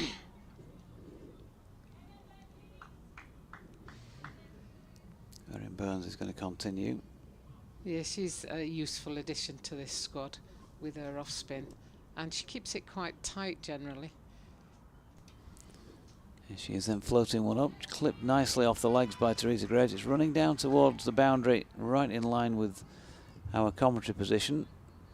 But Abby Glenn is round to field, and they get back for 2. How important was that knock today? Abby Glenn's had impact in the last 2 innings that she's played. You know, she came in and hit her first maiden 50 the last game at Headingley, and then she's come in and scored runs today as well. Now then, But Burns, that one split the fielders. Lovely sweep shot played by Graves, just backward of square. Although there are 2 fielders set back, as Jane suggests, bisecting the pair of them.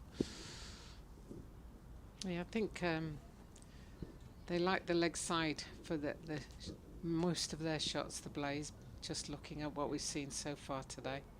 Burns in again, Graves goes back foot and just rushes onto her a little bit. She drops it into the leg side. Woolston fielding.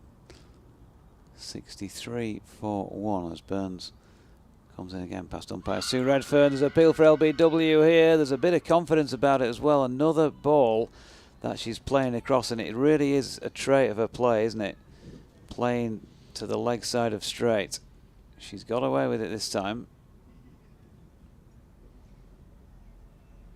Burns in again, and once more she wants to flick off the legs. Fielded in there mid-wicket by Jess Woolston. And the Diamonds have had 2 or 3 really strong shouts for LBW. Yeah. None of them have been given No. yet. So they just have to persevere and just have to keep it on a line and a length and just keep chipping away.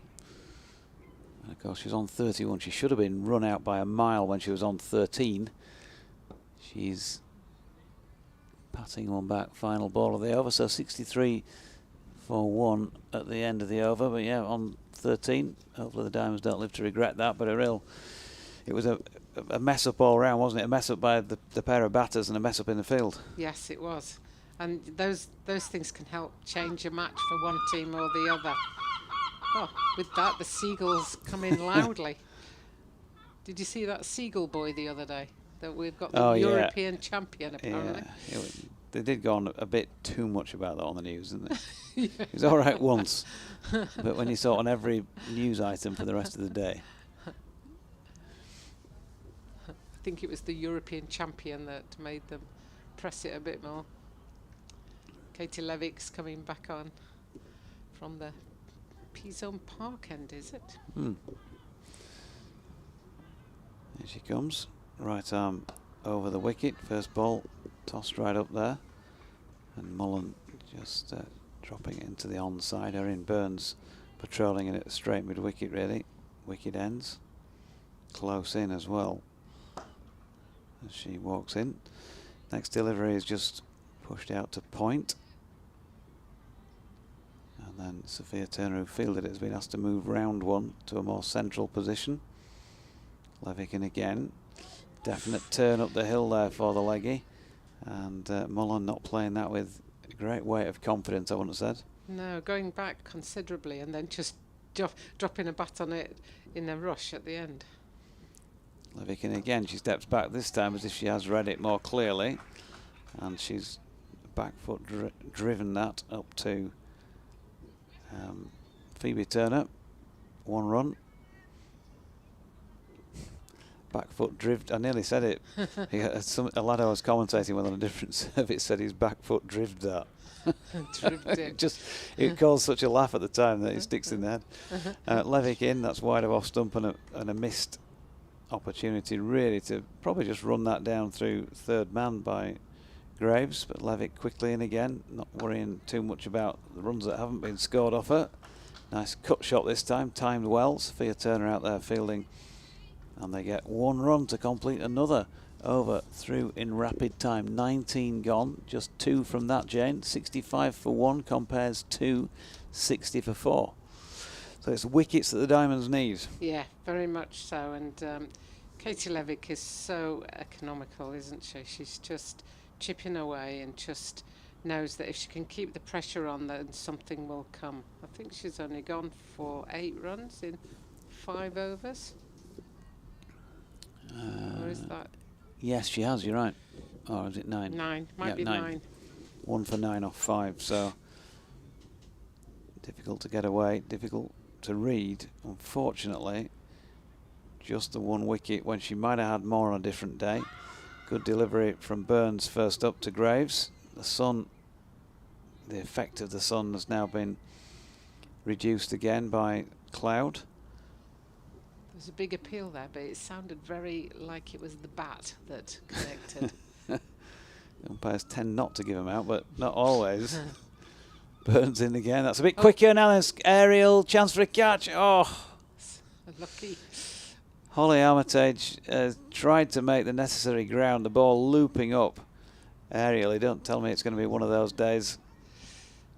And Graves gets away with it, but she didn't really know too much about that shot. Burns in again. Oh, now then, I think this could be pad from Mullen. They've got 1 run. Yep, but Sue Redfern waiting until almost Christmas there to get the signal in, and they got a single. Graham Colley has very kindly gone for a stroll around the ground and come back with coffee. That one was close. That was very close as he was placing his coffee down. It was fact, close enough to say, bold. gone. Bold. I think as fielding side, you start to wonder, especially when that one just popped up and over the top of Holly. You know, you think, are things not going to go our way? And then Erin Burns, the ever experienced player, just keeps chipping away, and she bowled her. So that was a great result for the Diamonds. 33 from, I make it 60 deliveries. 67 for 2, and just the fillip that the Diamonds needed at this stage. But she rode her luck a little bit with that run out miss when she was 13, but credit to her, she stuck in there. Not her fault that they didn't get her out. And Teresa Graves with a good 33 for the Blaze. Yeah, good opening knock by her, and that's what any team wants, is the people at the top of the innings to chip in, you know, and anything over 30 is usually a decent chip in, so to speak. You know, if the top 4 or 5 get 30, then you're usually on the winning team. So Marie Kelly has gone out there at number 4 for the Blaze, sporting 23 on her back. The wicket falling there after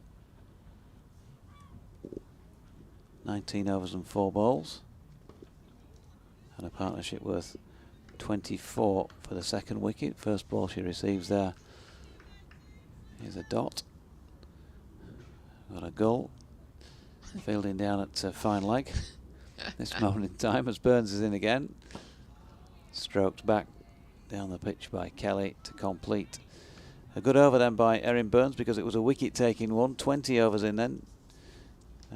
62 for 4 the Diamonds at this stage. 67 for 2 the Blaze. And the sun back out. Change of bowling. I think Abby Glenn may be coming. Yeah, it's probably a good change, right? So, from a captaincy point of view, you know all about this. Yes. You're ahead of the game, if you like, by your bowler who's bowled 5 overs for nothing, really, and taken a wicket. Yeah. You've just got a new batter in.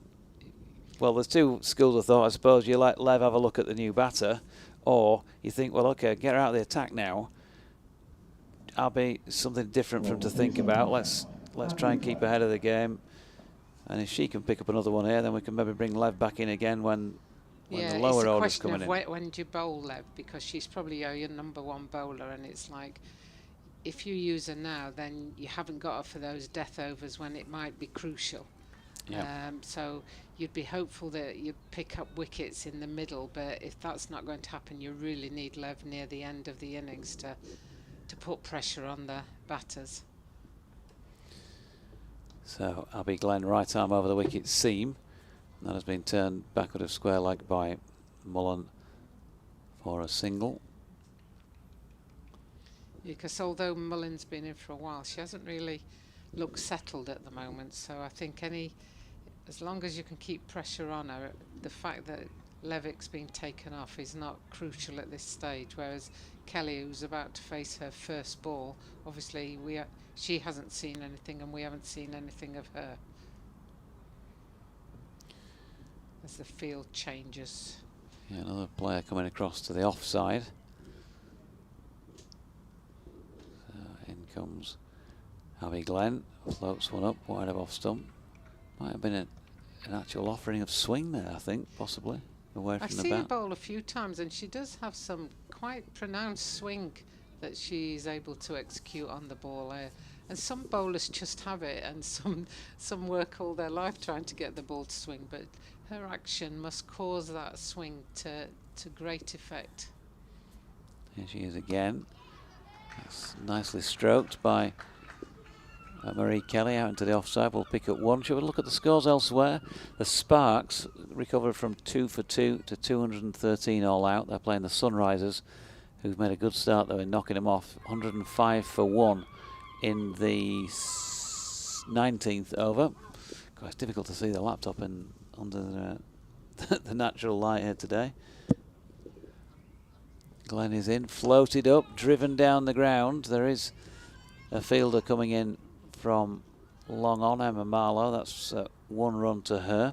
Thunder made 206 for 9 at Wormsley, where the Vipers in the around about the halfway stage are past the halfway mark, 110 for 3.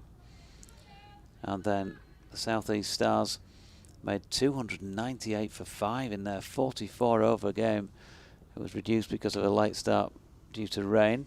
Short ball here pulled into the onside by Marie Kelly. We'll pick up 1. In response to that 298 for 5, the Western Storm are 10 for 1 in the 5th over. And a heck of a lot of work to do there, and scoreboard pressure will really be feeling pretty hefty. South East Stars are flying at the start of this season. They Yeah. seem to be pushing everybody aside. Abby Glenn in again, nicely driven down the ground by Daisy Mullen. She'll pick up 1 to the incoming Emma Marlowe, and that will complete over number 21 then, with the Blaze on 72 for 2. Again, I'll give you the like for like. That was 69 for 4 for the Diamonds at the same stage. It's still pretty close total-wise. It's the wickets that are the difference. I've often wondered when we start finding pitches like these whether Holly Armitage shouldn't be bowling a little bit more, because she has that ability to just bowl that the pace that they find difficult to get away. Yeah, you've got to do the forcing, haven't you? You've got to put the power Yeah. into it. Yeah, it does become a bit more of a challenge. Erin Burns, meanwhile, is trying to create a challenge of her own, and it's appeal for LBW. Mullen hit on the pad. It's made its way down through third man. Katie Levick had a lengthy run round to field that, and they've got back for 2. That must be appeal number 5, I think, at least. And still nothing. No. Just bowl them, Erin. Don't worry about the legs. Just get around them. Here she comes again. Oh. Now then, must be a chance. Must be a caught and bowled here. Is a caught and bowled. That was a Well, good Jane caught Powell ball 'cause called it. It wasn't that easy to take, really, but she swooped in and took it probably about ankle height in the end. But Erin Burns is certainly, that's twice now on commentary where I've said that she's usually a decent bowler and she's got wickets. So I must be her lucky mascot at the moment. But she's such a great contributor to the Diamonds squad. I think her experience and her skill set are just what this squad needs. It's full of youngsters, and she comes in with a little bit more experience and a little bit more games nous, games ability, games knowledge, and she knows that she's just going to chip away. Yeah, and we talked about this last week, and I'm sure in future commentaries we'll talk about it, both in 50 over and 20 over terms, Jane. That is it, isn't it? That the girls are young. Yeah, They're very learning young. the game. You know, this is a game that makes you think all the time, and you cannot possibly have all the knowledge when you are so young. So you're layering up your knowledge all the time, and cricket nous is a great expression that I think we used last week. Yeah. I thought Holly Armitage batted with great cricket nous last week when she got Yes. that 100. And I thought Leah Dobson, who we criticised last week for Yes, not she using did cricket well, in but nous, today she very did well. use it. Yeah, she Yes. used it really well. But if you take away probably 4 girls who are more mature, I think the rest of them are around the 18, 19 to 20 age group, and that's young Yeah. in cricketing terms. So they just need that more experienced person around them just to guide them through it a bit, to say just keep chipping away, just keep bowling line and length, just make sure that you concentrate in the field, and when we're batting just rotate the strike. Don't try and force it when you don't need to in a 50 over game. Now here's Nadine de Klerk. Appeal for LBW here, and not given by Sue Redfern again. And they've scampered through 4. Well, did she signal leg by there, or did she get some bat on that? Maybe she got a bit of contact with the bat. Yeah, they've put a run against the name. So no wonder LBW, if that was the appeal, wasn't given. But a bit of a different feel to things at this moment in time. Partnerships, a bit like the Diamonds, been of diminishing returns so far. 43, 24 and 7, but there's going to be 4 runs here. Just a sweep shot, nicely executed, and with nobody behind the bat on this leg side. Erin Burns just dragging that one down, really. and getting what it was asking for. Yeah. 4 runs to Marie Kelly. Yeah, that's probably the worst ball she's bowled, and it got the rewards for it from the Blaze perspective. Well played down through fine leg. This one just turned along the ground into the leg side. Woolston coming into field. Great knock though by Leah Dobson. Scarborough lass. She's pushed the mid on back to long on, so whether she's going to give it a bit more flight, that's out to deep cover, where it's fielded for just the 1 run. Leah Dobson, June the 10th, 2001 she was born. Oh my goodness. Yeah, I know what you're thinking, and so am I. 2001. It's when all these youngsters say they were born in the year 2000s plus. It makes you realise how young they are. It's like, oh, okay. Yeah, and how old, countering that we are. So, 77 for 4, the Diamonds were at the same stage. There's now much more of a feeling of this is getting towards parity. 80 for 3. It's pretty much parity really, because of that feeling of pressure, of trying to get the runs, trying to find a way to score them. So the Diamonds have just got to try their level best to not give away any freebies. And Blaze, well, from their point of view, there's no panic at all at this stage. They just need to bat, play sensible cricket. And of course the Diamonds had 14 deliveries that they didn't use at the end of their innings when they were all out. If Blaze can use all of theirs and win it, then they'll be happy with that. And there we go, Abby Glenn just dragging one down, first ball of the over, and that's a great start to the over, because Marie Kelly has played a lovely pull shot, paddle sweep shot really, down towards the, well, I was going to say the marquee, but it's not here just yet. It will be next time we're back for the men's games. Yes, I did say to somebody in the pavilion, it looks very different without the marquee down there. There's a couple of buildings that you never see because of the marquee. Yes. Here comes Abby Glenn once again, and that is turned into the leg side by Marie Kelly. Good, sensible batting. I think it's the building with Johnny Bairstow on that always makes me laugh when you come here. I'm sure they won't have planning permission for that. No. Oh, do you think Johnny is flattered by that? that portrait? Luxury holiday. How's that?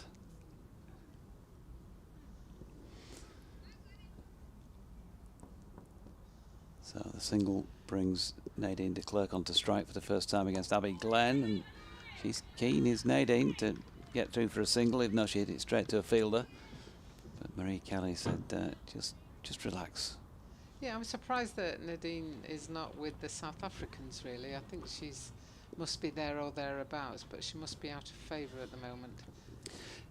Had a great game against the Diamonds in, I think it was in this, wasn't it, last year? Yes. At Chesley Street. Blew away the and bowling top as order. well, didn't Yeah, she? yeah. She had a good all-round game. Dot ball there, pushed into the offside. I think that was either my back or the door. Not quite sure which. Sophia Turner has just been dispatched to patrol the cover boundary. And Abby Glenn comes into bowl, and it is wide of off stump, and she will probably come into play here. No. Half stopped by Erin Burns in there. Good enough. They get 1 run. Erin Burns has taken some flying catches in that position in previous games down in Australia. You know, she's known as a very good fielder, so that's probably why she's in that space. Glenn in again. It's dropped into the offside, and Burns in again to field. So 23 overs gone, and well, 4 off the first ball of that over got the Blaze off to a good start. They finished with 6 from it. 86 for 3 compares to 80 for 4, the Diamonds at the same stage.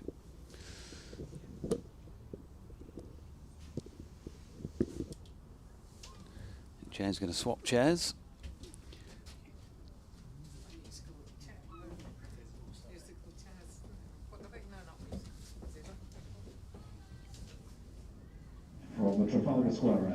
Katie Levick. So there we go. Lev just had a couple of overs or so off, and she's now been switched ends here. See if she can do some damage from the Trafalgar square end. Graham's been for a wander off round. I think, you know what, I might just do the same and leave you two to it for a little while. It's the most pleasant part of the day. It's the sunshine has broken through, and it's reasonably warm in the sunshine as Katie Levick comes in again to bowl to Nadine de Klerk, and that's played down the ground. There's no run. Levick having swapped ends, as Deutsche was just saying there. Plenty of flight there. Pushed out onto the offside. Holly Armitage there doing the fielding, so no addition to the score. 24th over of the Blaze innings then. Nothing much in it really at the moment. That's driven again, and Katie just tempting de Klerk down the pitch to play a drive. Looking to induce the error there. That's what she'll be looking for. Asking her to drive down the ground. A little bit more bounce there, Jane, I think, on that one. Yeah, I think you were saying earlier, you know, there's no time between balls almost, and before you know it, then she's coming in again to bowl, and here she is. She seems to be pretty keen to drive when she gets chance, de Klerk. Yeah, as a batter, you don't get chance to gather your thoughts, really, do No. you? You know, when it's so quick like that, and the pressure, if runs are not coming, just gets, you know, even more difficult to cope with. There's Levick again, and again she's right forward and on the front foot, pushing that out into the offside. But that is a really high quality over from Katie Levick. The line and the length were pretty much spot on and perfect there. So that's another over completed so quickly. 24 gone, 86 for 3. And it's lovely to see leg spin in the game, isn't it? We don't very often get chance to see really good quality leg spin, and that's what we see from Katie Levick. And also that ability to bowl the wrong one as well, to make the batsman keep thinking, or the batter keep thinking about, is this one going to turn away from me? Is it going to come straight on? Is it going to turn into me? And she's such a great exponent of the leg spin art. You know, she looks like she's got the ball on a string at times. Absolutely, and with the revs on the ball, sometimes just a little bit of drift. Yeah. In the air And as sometimes well. the flight and dip is the thing that will get the wickets, not always the turn. It's the fact that the revolutions that you put on it will cause the ball to drop in flight. Phoebe Turner comes in there to try and maintain the pressure. That's driven through the offside. So the Blaze are, well, they're still 100. They're still 100 away. They're 102 away from victory here. The Diamonds having made 188 all out, and we're at the halfway stage at the end of this over as Turner comes in again. Ooh, that's well outside the off stump, and that swing of the bat there was a long way away from the ball. A swing, but she was a long way, as you say, away from that ball, and it went straight through to Lauren Winfield Hill. And again, you know, the batter is not necessarily moving feet. They just seem to go straight up and down the wicket and swing the bat. De Klerk waits then. She's wanting to play her shots, De Klerk, and she's got one away nicely through extra cover there. She'll pick up one, and they'll come back for a second. Good work in the field by Sophia Turner. Yeah, she's very alert in the field, and she's got a really strong arm, or a quick arm, when she's throwing the ball in. She's got a lot of yards to cover out there as well. Big space on that cover boundary. Here comes Turner again. Oh, and another good delivery, and this time it looked like de Klerk was just slightly backing away to give herself some more room, but it wasn't far away from No, off it looked stump, like it was went straight. Well, I think it went straight over the top of the stumps. There was a bit of bounce there, and it went literally straight over. De Klerk looking a bit, not sure if anxious is the word, but just keen to get on with it, I think. But there's some good tight bowling here from the Diamonds bowlers that is making her life really, really difficult at the moment. Yeah, and I think majority of these girls will have spent or grown up just playing T20 cricket, or So they still struggle a little bit mentally to realise that 50 overs is a long time, and they don't need to have that rush so much in them. Here comes Phoebe again then. That's on leg stump and that's pushed out onto the leg side. Yep, and well, we've seen the pressure mounting with Katie Levick's overs, and Phoebe's backed it up really well there with another tight over. Just that one, that two that went through extra cover earlier in the over. But again, it's another really useful tight over. And drinks halfway through the innings. It looks like players have already been drinking lots because there's 2 or 3 of them racing off. So there'll be a moment's pause in proceedings, and it's quite finely poised. You know, we're halfway through the innings. They need exactly 100 to win. Diamonds have managed to take 3 wickets. The thing that will win or lose this game now will be whether there's any early wickets in the next 5 to 10 overs.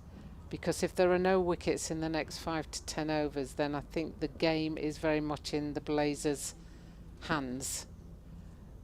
You can never say never in cricket. I've seen so many games where you think, oh, that's done and dusted, then all of a sudden it's turned around completely.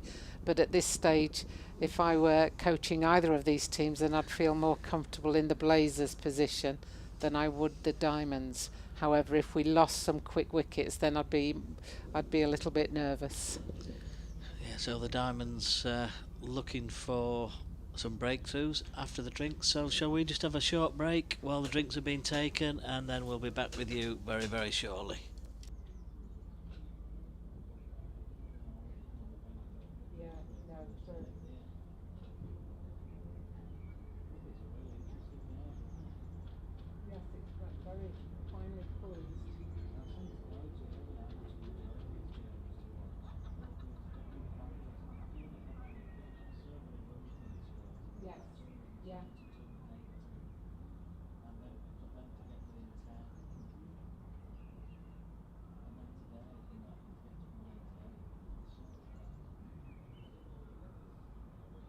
They pulled it back well, didn't they? Because at one stage we were thinking, crikey, will they get 150? Then all of a sudden I thought, oh, they could get to 200 here. And then they just lost it, didn't they? Yeah.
So, drinks break over, and we're about to see action getting back underway here at North Marine Road then. So if you're just joining us, or you've just joined us recently, just a quick recap. So the Diamonds batted first, having won the toss today and made 188. They were all out in the 48th over. Leah Dobson with 54, top scorer in Abby Glenn 38. And in reply, the Blaze are 89 for 3, and the top scorer so far has been Teresa Graves with 33. So very evenly poised game. And exactly 100 runs are needed, and exactly 25 overs are remaining. So the umpire at the far end, Sue Redfern, gets things back underway again then, and it's Katie Levick again who bowls. And really well forward is Marie Kelly on the front foot there, just to push that one out onto the onside, not taking any chances with Katie Levick's bowling at the moment. Bright sunshine at North Marine Road, haven't seen much of that today. In fact, the opposite, we've seen very thick, heavy cloud cover. It's been quite hazy, a bit misty. The sun threatened this morning but never quite made it through, but it has now. Levick with lots and lots of air on that one, swept away backward a square on the leg side. They go through for a single, and it's Abby Glenn doing the tidying up there, about 15-20 yards in from the boundary edge. It was almost a sea fret, wasn't it, this morning? It was just like, whoa, whereas the sun's burning through now. Really nice day. Levick a little bit shorter. Ooh, and I wonder whether that one came back the other way. She seems to be giving herself a lot of room and then having to rush her shot because it's either skidding through or it's turning back into her. De Klerk waits then. Lots of flight, driven out towards extra cover. Got to say, the field placing at times is absolutely expert-like, isn't it? They've got absolutely on the money. As Katie just throws the ball to herself in the air again. Well, she's almost making those into Yorker length balls, isn't she? Yeah. Nadine de Klerk there. Such a big long stride down the pitch, but it's almost as if they feel as though Katie's a bowler that they're not going to take any chances with after the drinks break. Yeah, just the one off that over. Yeah. So the T20 Charlotte Edwards Cup will be round the corner. That'll be coming up in 2 or 3 weeks. Yes, of course, you know, England start their games against Pakistan in 10 days' time. So obviously teams are now losing some of their star players. Some of them never had them, I think. Some of the girls are playing so much cricket these days that they were ordered to take a rest. Right. Phoebe Turner starts a new over. Played out onto the leg side. Now they've run the first one quickly, but they're only interested in one as the throw comes in. Yeah, the demands on the players are such that, you know, rest is so important for everybody, isn't it? It's such a short career for the girls, though, that you can understand why they travel the world playing franchise tournaments. Here's Phoebe Turner again. Great line and length again. Really tight on that sort of middle and leg stump, pushed up towards mid-on. And there's no way through, no addition to the score. And every experience, every different country, every different franchise is a different experience and all part of the learning curve, I guess. Phoebe Turner's in. Oh, a quick single. They're going to chance their arm there. There's a throw coming in. And it was a good throw by Erin Burns. It didn't miss by much, but they've gone through for a quick single. Well done to de Klerk there.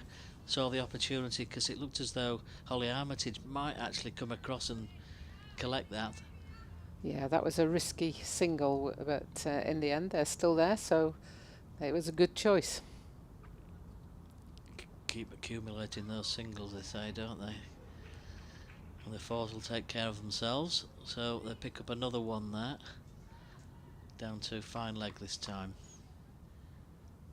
Yeah, the opportunities for players are so wide and varied now, aren't they? Yeah, I mean, fantastic. You know, what a life to be able to go and play in various different countries and get those different experiences.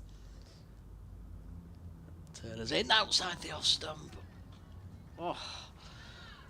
And de Klerk just steps away outside the leg stump to try and give herself some more room.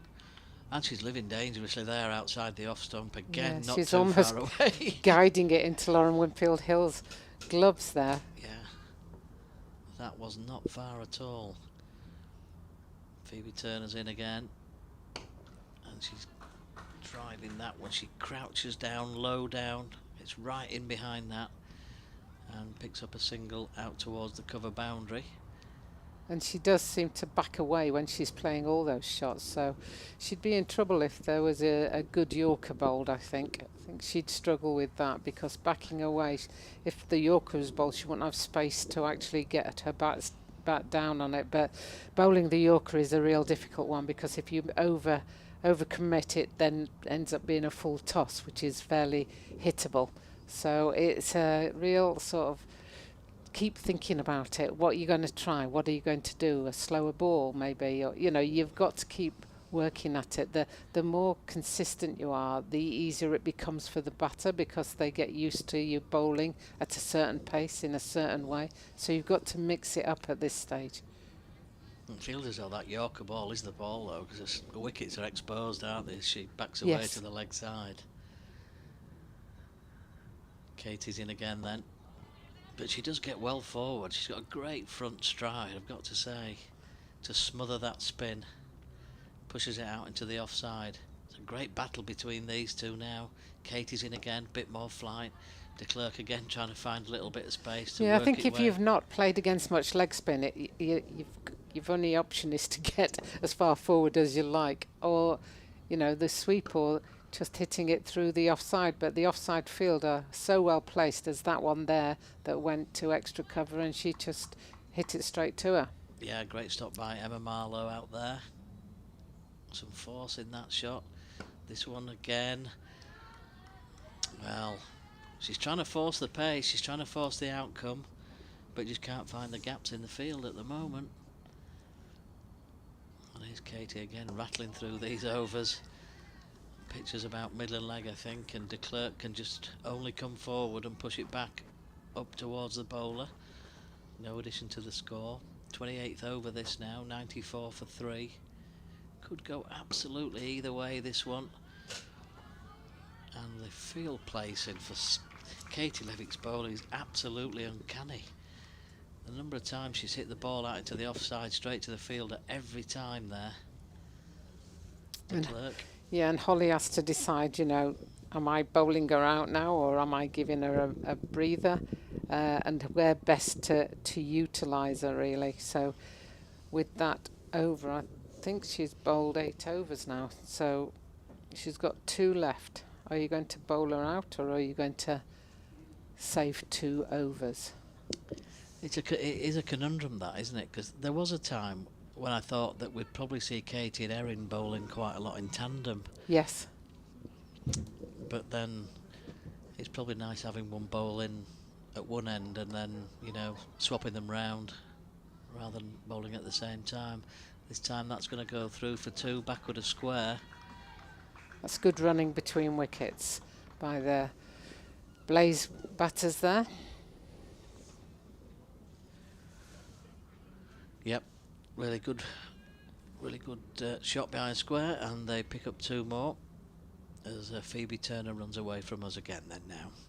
That's a little bit shorter, pulled away on the leg side. Maybe an offside shot might have been the option, but it's just pulled away towards mid-wicket, I should say, and there's no run. Leah Dobson there to do the fielding. So Phoebe again is really tight with her line and length. Runs away from us. Oh, and that squirts out onto the offside. For a minute I thought she'd missed that. I think that was an outside edge that squirted that one out onto the offside. I'm not sure she controlled that very much. I think it was more the ball hitting the bat and squirting out there. Yeah, I agree. So there, Phoebe asking lots of questions of the 2 batters at the moment then. This right arm medium pace, maybe missed out on one there. Marie Kelly, I think it was just a little bit wide and a little bit short, but didn't connect well with it, and misses out potentially on some runs. Every run is crucial now. So is every wicket as well. Here comes Phoebe again. That's clipped away down towards fine leg. Now they're quickly through for one. She's run the first really quickly, Kelly there, and they go back for the second as well. That one was pretty nicely played. Just off the legs, glancing it down fine, but wide enough to ensure that there was a chance of a second. And having run the first one quickly, it was a pretty straightforward second. Oh, and there's an edge behind this time.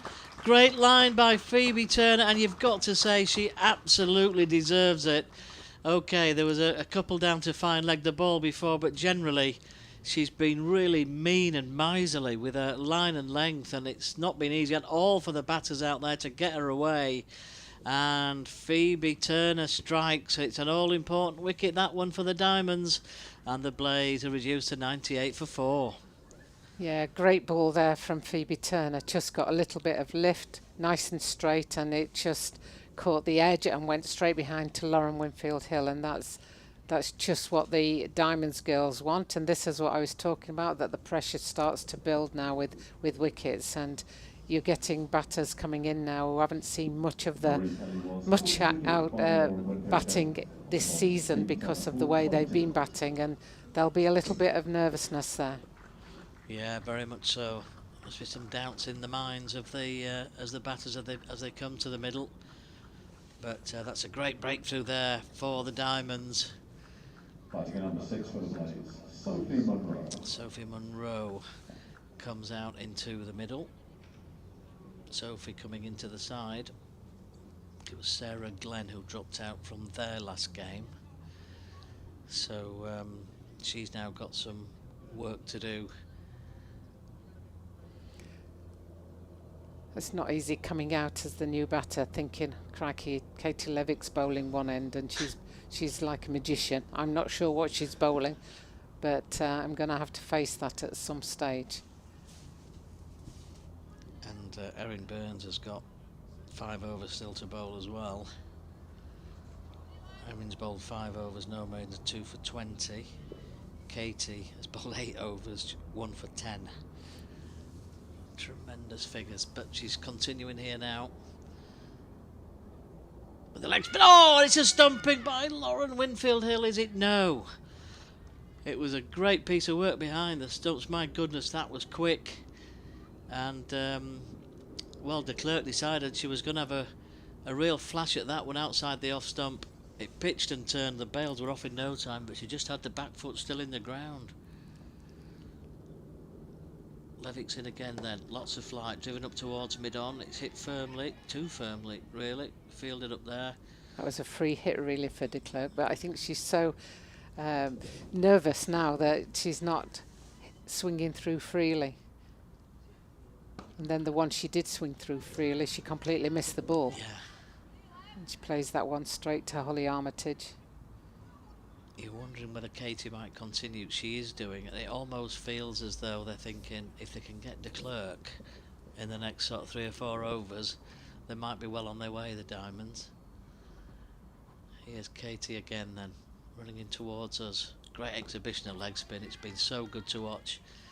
Pushed out onto the offside and no run again. Absolutely zero risk being taken now after that early flash in the over from de Klerk. That one's a little bit shorter. She's got time just to try and work it away into the offside, but it's fielded by Emma Marlowe out there at extra cover, and there's no run again. Overs ticking by really quickly, as we've said before. Lots of flight, slightly over pitched, although she turns it into a half volley almost de Klerk, and they go through for a single. So it's another really fine over. Nearly a stumping, but not quite. And I think they've only scored 10 runs off the last 5 overs, because I think at halfway mark it was 89 of 25 overs, and it's 99 now off 30 overs. So that's how much the Diamonds have been turning the screw on them, that they scored 10 runs for 1 wicket or 1 wicket in 5 overs. Yeah, that's how tight things are at the moment here then at North Marine Road in Scarborough. Hope you're enjoying it if you're listening online or watching along with us as well here on the live stream. 99 for 4, and we've got 20 overs remaining, The Diamonds having made 188. And here's Phoebe Turner in again. Pushed out into the offside. They're a bit slow off the mark there. And it's in direct hit on And the it's stumps. out. Wow, what a brilliant piece of work from Holly Armitage. Well, they were a bit indecisive. Sophie Mayo, I think it was, a bit slow getting away. And it's a direct hit by Holly Armitage. And that is another wicket. And the wickets are tumbling now. That's 2 quick ones. But what an unbelievable piece of fielding. Fabulous work by the captain. It's interesting that because pressure's on, because of that 10 runs in 5 overs for 1 wicket, suddenly pressure's on the batters when really there was no need for that risky single. They've still got 20 overs left and they just needed to hang around there a bit longer. I mean, it was a great piece of fielding, and so many times you see a risky single and they get away with it, but that time there was just no getting away with it, and Holly Armitage underarm diving towards the stumps, and she hit the stumps direct with the ball. Great piece of fielding. All that practice. Yeah, Pays off, doesn't it? it sure does. That was brilliant to see. Absolutely. You could see that Sophie Munro, I wouldn't say she was sitting on the bat at the other end, but you could just see that she was a little bit slow responding to the call. And I think de Klerk was, quick enough to get off the mark to come down to this end, but Munro was always struggling. You were never really sure actually if it had gone into the gloves, whether there was enough time then to get the bails off, but a direct hit, never in doubt, and the finger went up at square leg pretty quickly. 99 for 5, so the Diamonds looking to make it 3 wins from 4, which would be, well, that would constitute a really, really tidy start to the season, and they would be up there and challenging early doors, wouldn't they, with 3 wins from 4, they you would think. So still a long way to go. Absolutely. But they're certainly in the last few overs just doing the right things. So here's Phoebe Turner again, and we've talked about Katie Levick turning the screw at one end, and psychologically it does apply pressure, because it's almost like de Klerk there's thinking, well, we're not getting runs off Levick at one end, we've got to try and find some runs from somewhere, and they took the risk of that single and it was fatal. Here's Turner in again then. That's driven outside, just a little bit outside the off stump there, a little bit wide-ish, and that's Beth Gammon who's in now, and she guides that down to third man for a pretty straightforward single this time. And you've got to be thinking now as Holly Armitage. Last time she pushed it to me and I ran them out. I'm going to be on my toes here because you never know when it's going to come again. Turner's in again. Played out onto the offside. Yeah, great work by the captain. I mean, Levick is keeping it tight at the other end, but so is Sophie Turner. Sorry, not Sophie, Phoebe Turner. She's bowling a really nice tight line and length. It's great to watch. And there's that backing away that de Klerk does, trying to slap it through the offside and completely missing it. Yeah, and at times she's nowhere near it No. either, is she? I think the wicket's got a little bit of lift every so often, but at the same time she's just nowhere near the ball there. Yeah, absolutely. Phoebe Turner's in again. Plays that well off her legs though, down to fine leg. Yeah, you would think that there's maybe a case for back foot across and a straighter bat through into the cover areas than backing away and trying to hit it square. What do I know? And the hundreds come up in that over, 101 for 5 at the end of the 31st. So we've said it's been in the balance. Jane, you were saying that you thought a couple of wickets after drinks, and the Diamonds would be right in the mix, and they've got them. Well, you'd certainly be in a bit of a happier position now, and the Blaze would be a bit more nervous at this stage. Still got 5 wickets, and you've still got experience out there in de Klerk, who's played for South Africa, so you know that you've got some people there who've been around in pressure situations, but you're still a little bit concerned at this stage, especially as Katie Levick comes in for her final over, I believe. Yep, that is right. So psychologically for the Blaze, if they can see out Katie Levick, that'll give them some more encouragement. That's well played back up the ground though. Probably where she needs to be, up towards mid-off. There's a single there. The cynical side of me thinks that Katie Levick wanted to get her off strike to have a go at the new batter. Well, that would be good thinking. Yeah, if de Klerk keeps hanging around, let's just keep chipping away at the other end. Gammon then now back down to the striker's end, who is on 1 at the moment in the 32nd over. Right in behind that one though. No intention of doing anything other than just pushing that back up the pitch.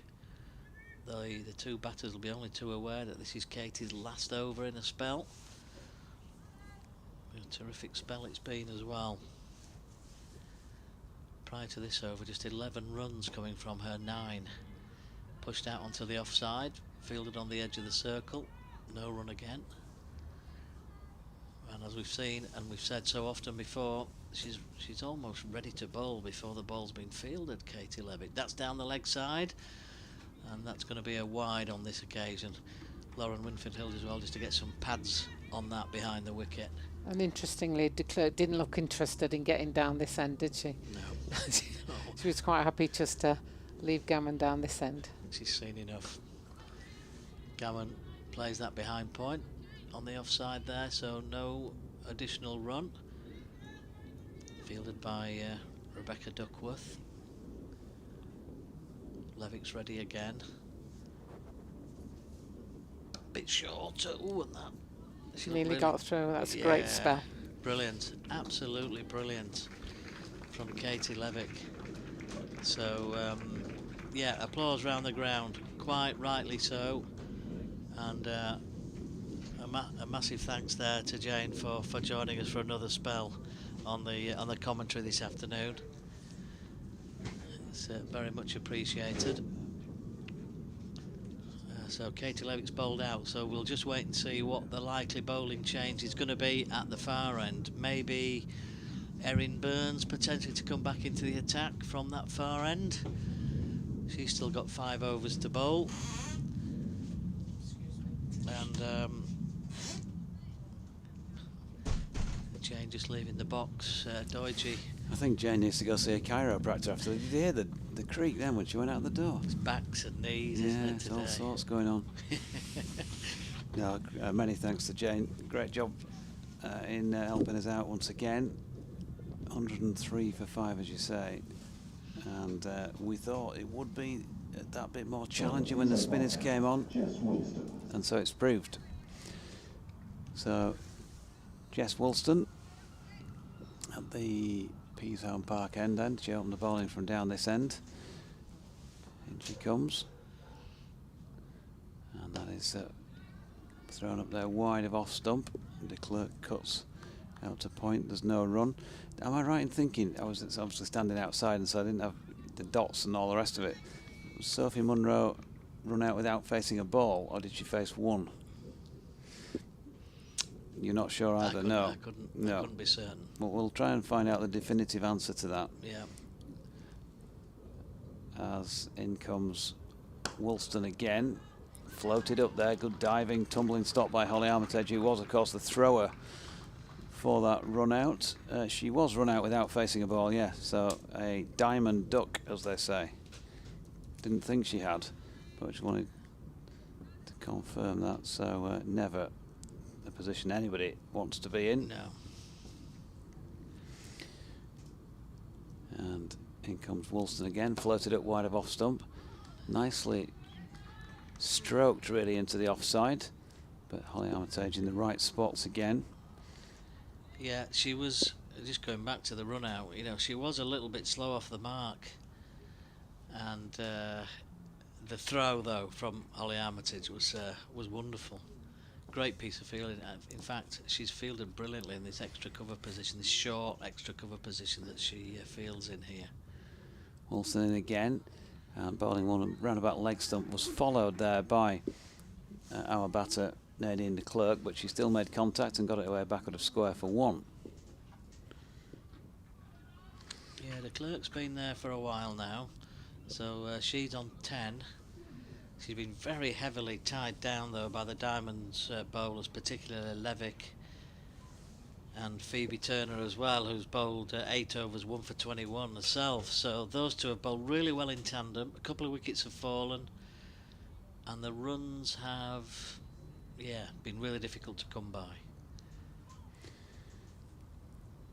Here's Woolly, as the girls call her again, in, and that's flicked off the legs this time by Beth Gammon, and she'll pick up a single once more. So at the moment, just got to be careful about how they approach this now. A bit like the Diamonds, so they're in that same sort of position, aren't they, where time's running out, but in their case they know what they're chasing, but wickets are also starting to run out here. And when you're chasing, that feels like you've already kind of lost another wicket. Now then, this could be another one. The ball looping up to Katie Levick, who takes the catch. A top edge, this time by Nadine de Klerk, and that's a big wicket at this stage of the contest. Woolston strikes for the Northern Diamonds, and the Blaze now starting to struggle at 105 for 6. Oh, well done to Jess. That's well done to her. It was starting to feel as though de Klerk was going to be the key player for the Blaze. If they were likely to win, then she needed an innings similar to the likes of innings that Leah Dobson played for the Diamonds. Leah batting a long time for her 54. That could well be the match-winning innings for the Diamonds now, and you felt as though de Klerk had to go somewhere, well, probably not as far as that, but close-ish to that for the Blaze to pick up the win. She's gone, so we've got 2 new batters at the crease now, and the Blaze are on 105 for 6, and you feel as though the Diamonds, Doidge, have got the win almost in their grasp. Yeah. Still some work to do, obviously, yeah. but you know, it's there for the taking now, isn't it? Absolutely there for the taking now. They've worked hard. We can get complacent here, but they can't get complacent out there. They've still got to just approach every ball as if it's vital and see where they get. But if they just continue to bowl with control, and I think for the large part they have, they're just an odd period where there's been a couple of loose ones here and there, particularly early on when Blaze were either none or one down, and it felt like they were starting to make a really good start. And just 1 or 2 of the loose deliveries there were, you know, maybe not required at that moment in time, but I think there's just been a general tightening. I don't think anybody's bowled badly anyway. It's been a collective good effort, hasn't it? It has. All round, and some a bit better than others, so you can always work with that. Erin Burns comes in then, and with her off spin. Ella Claridge, by the way, is the new batter for the Blaze.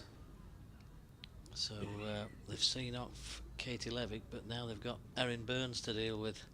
The Australian with her off spin is in again, and that's Gammon who's playing that back up to the bowler. I think the other thing that has really impressed me in the 2 games that I've seen over the course of the last week or so is the fielding by the Diamonds, the quality of the fielding and the quality of the field placing as well, as Burns comes in again, and Gammon just using her feet there, coming down the pitch, hit on the pad, because over that period where Levick had bowled really well and Phoebe Turner, so many of the shots that were played were going straight to fielders.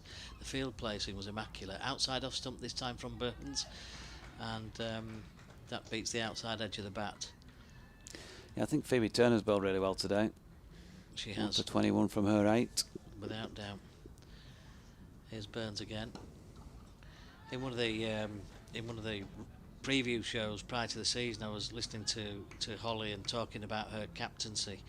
There was a lot of talk about her batting as well, but you know, one of the things that she talked about was how much, you know, she's developing as a captain. You know, about the confidence levels are growing in terms of changing the bowlers, you know, changing the field, knowing which field is needed for each bowler at different times in the game. Burns is in. That's going to be just glanced down on the leg side, and Ella Claridge there picks up a single. And again, as they often do, the spinners just race through the overs. in the blink of an eye, pretty much. And that's the end of the 34th with the Blaze on 107 for 6. And in limited overs cricket, you know, the art of placing the field and knowing, you know, when to change the bowlers, picking the right moments can often be the difference between, you know, winning and losing, can't it? Yeah, so we're over 2/3 of the way through this response. 189 was required at the outset. I make that, even with my maths, 82 required off 16 overs, which, you know, good pitch, good sunny day, maybe a couple of wickets fewer, and you would think you'd expect to sort of breeze home, really, but not today. Here's Woolston continuing at the Peaceholm Park end of the ground. That first delivery there to Claridge was cut quite firmly, but no further than point. It feels much more like a cricket day out there now. Nice just stroll round. Bit of a chat with Alan Mackenzie, photographer, just down on the boundary edge to our right. He sounded like he was clicking away, got some good shots of that run out. Wilson is in. Ooh, just chasing that one slightly, Ella Claridge, and fortunately for her didn't get a top edge on it. Yeah, I think generally the Diamonds have put the ball in really great areas, which is they've given the you know, the Blaze batters very few bad balls that I can remember. Great bowling effort. Wilson in again, wide of off stump and cut backward of point. Abby Glenn will chase after it, but it's been returned by Phoebe Turner. They've got one run. Yeah, and I suppose only Jess Woolston and Abby Glenn were a little bit loose for a few deliveries. Then they went for 4, and the changes were made at that point, so they were taken out of the attack, limit damage and just change it. And I think pretty much all the changes that Holly has made today have come off, as that latest delivery is wide of off stump, and Gammon helps herself to a single out to the incoming Sophia Turner. So they've only used the 5 bowlers so far, the Diamonds. Might be able to get through without needing any more. Busy season. There's that contrast of want to get through overs, want to get competitive overs under your belt, but then don't want to get too many in and start to get tired. Good delivery by Woolston here with Lauren Winfield Hill standing up, and that one has the measure of Claridge. Yeah, nice bit of shape on that one from Jess. A lot of bat and not much feet movement there on that one. Here she comes again then.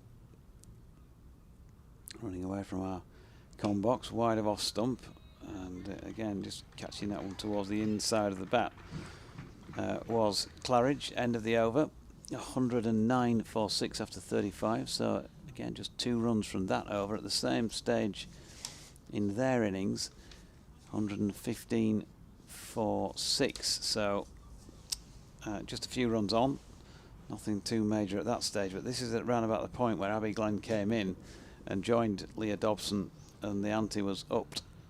Can Blaze do the same? They got stuck in a bit of a rut. Nadine de Klerk was in for 45 minutes and 45 balls for her 10. So new over from Erin Burns. That's pushed out onto the offside. They'll go through for another single to Gammon this time. Score was on to 110. Yeah, I think the difference was for Abby coming in was that Leah Dobson was going really nicely at the other end. She was never hitting the ball to all parts, but she was accumulating steadily, looking really solid, Leah, and had built herself a great platform. Here comes Burns. That's bowled again. Holly Armitage is in there tight on the onside, giving very little away in the infield. The Diamonds at the moment. Claridge waits, then Burns a bit flatter, driven out onto the offside. Straight into Marlowe's hands again. Well, the positional sense of the field placings are so good here. And Burns already back to her mark. Yep, pushed out onto the offside. Not much more that Claridge could do with that one there. And there's nothing much the batter can do about this because Burns is already back at her mark. Not much time to reflect. That one's a little bit down the leg side and that's swept really nicely away. Will that go all the way? I don't think it will. Claridge with a good sweep round the corner there. They've gone through for one, they've gone through for two, and a nice piece of fielding by Abby Glenn just restricts them to two there. But a nice sweep around the corner brings about a change in the field. Not sure if it's Holly making the changes or Abby there, but Katie Levick's just gone behind square about 45 degrees on the leg side, saving one. That's outside the off stump. There's a flash there and it beats the outside edge. Claridge didn't get anything on it. Winfield Hill has been so tidy behind the stumps. Done a really tidy job this afternoon, and that is the end of that Burns over already. And there's just no release from the stranglehold for the Blaze batsman at the moment. A couple in that over, but the boundaries seem to have dried up pretty much now. They probably just need that, don't they? They need just a little bit of a release, a couple of boundaries just to get things moving again. Yeah. So Woolston to continue at this Peasham Park end of the ground then.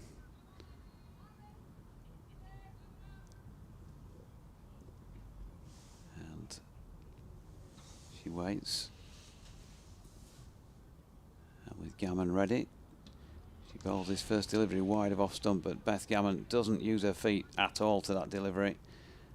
And she was just risking getting a nick on it, maybe spooning the catch up to point, something like that, in reaching for it. She was okay in surviving it in the end. Woolston then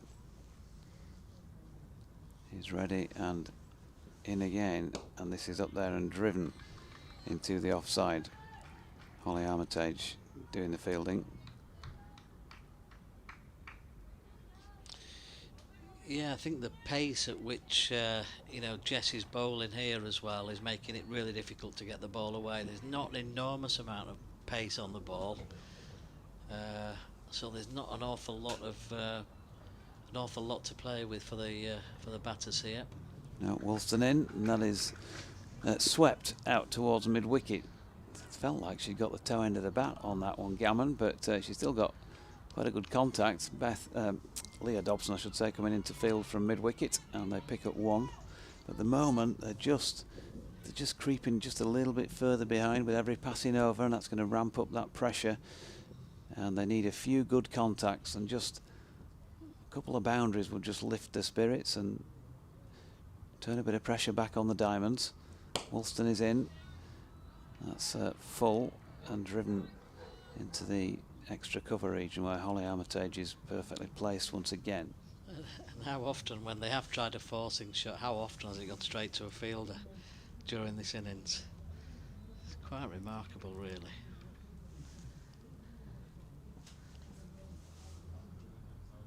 Woolston turns again. Right arm over, it's full, and it is worked rather than driven really to the onside of straight. Again, can't get it past fielder. Erin Burns is, I think, the fielder on this occasion. No, it isn't.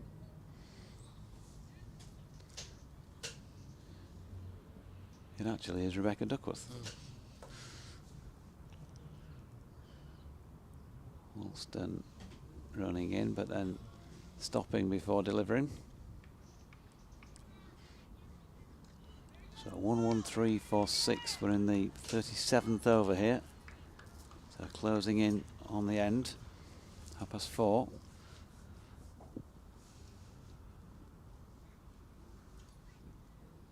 Here she comes again. Floated up. Wide of off stump. and has just been pushed out to Abby Glenn, who's fielding at point. Again, dot ball. They're just keeping the stranglehold on, the pressure on. 1-1-3 for 6 compares to 1-2-3 for 7 at the same stage. So getting behind on the clock now, even though they've got a wicket fewer lost than the Diamonds did at the same stage. There's a drink of some description, drink of water coming out to the two batters in the middle. That probably From the Trafalgar Square. brings on a message of some kind as well, potentially, for one or both of them. I'm sure they don't really need any instruction. They know what's needed, and that's to start picking up 1 or 2 runs here. So a change then from the far end. It's going to be Abby Glenn coming back into the attack for the Diamonds.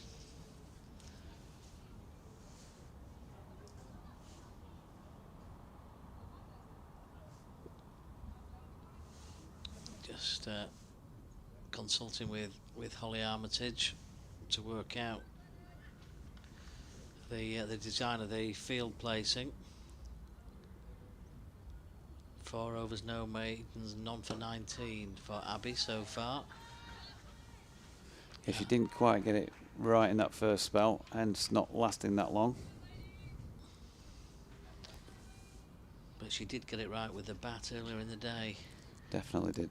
38 in that partnership of 62 with Leah Dobson, which was one of the key reasons why the Diamonds managed to get themselves up to that 188 total. A little bit short in length, pulled out onto the onside, and they'll go through for a single, 1 to Claridge. Sophia Turner with the fielding and the throwing arm on the mid-wicket boundary, go through for 1 more. A good arm, Sophia Turner.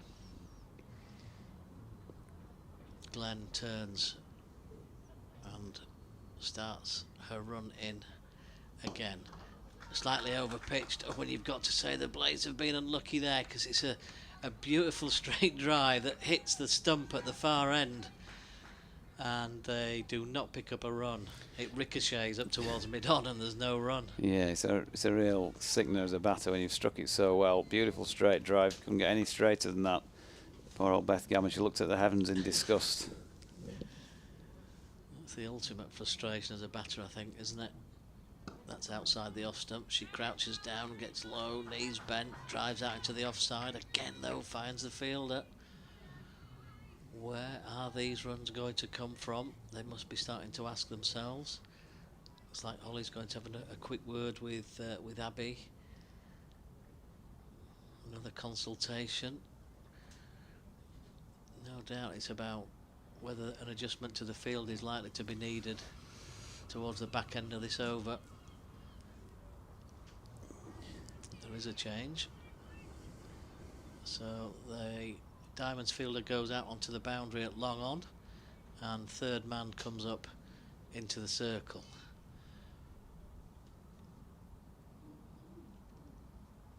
Here comes Abby again then past the umpire.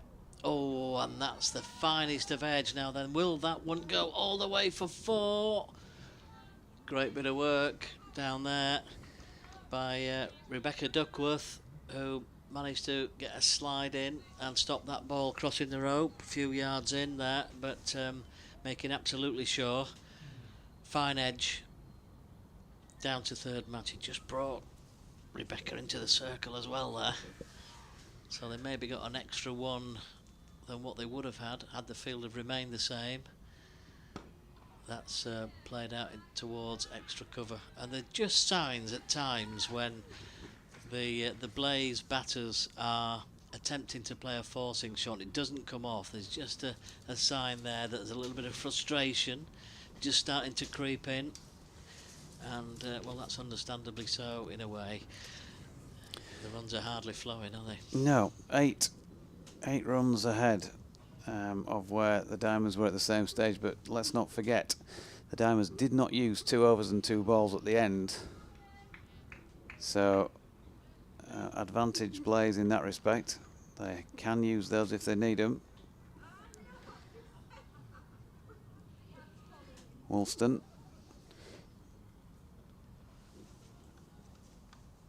He's going to continue at this Peashorn Park end of the ground then, as one or two spectators might have just had a little bit too much of the chilly Scarborough air today, because it has been that. It's been just a little warmer in the last hour and a half or so since the sun has largely been shining.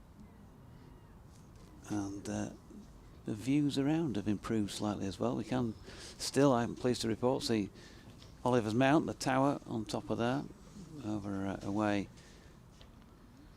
down at the Trafalgar Square end of the ground. The southwest corner. Woolston in and bowling here, and that is turned into the onside, but again, good fielding. They were keen to get through for a run. It was Gammon backing up quite a long way down, Claridge centre back. Not quite desperation, but it looked like a real shot that was forced, just out of the situation with the bowling being so tight.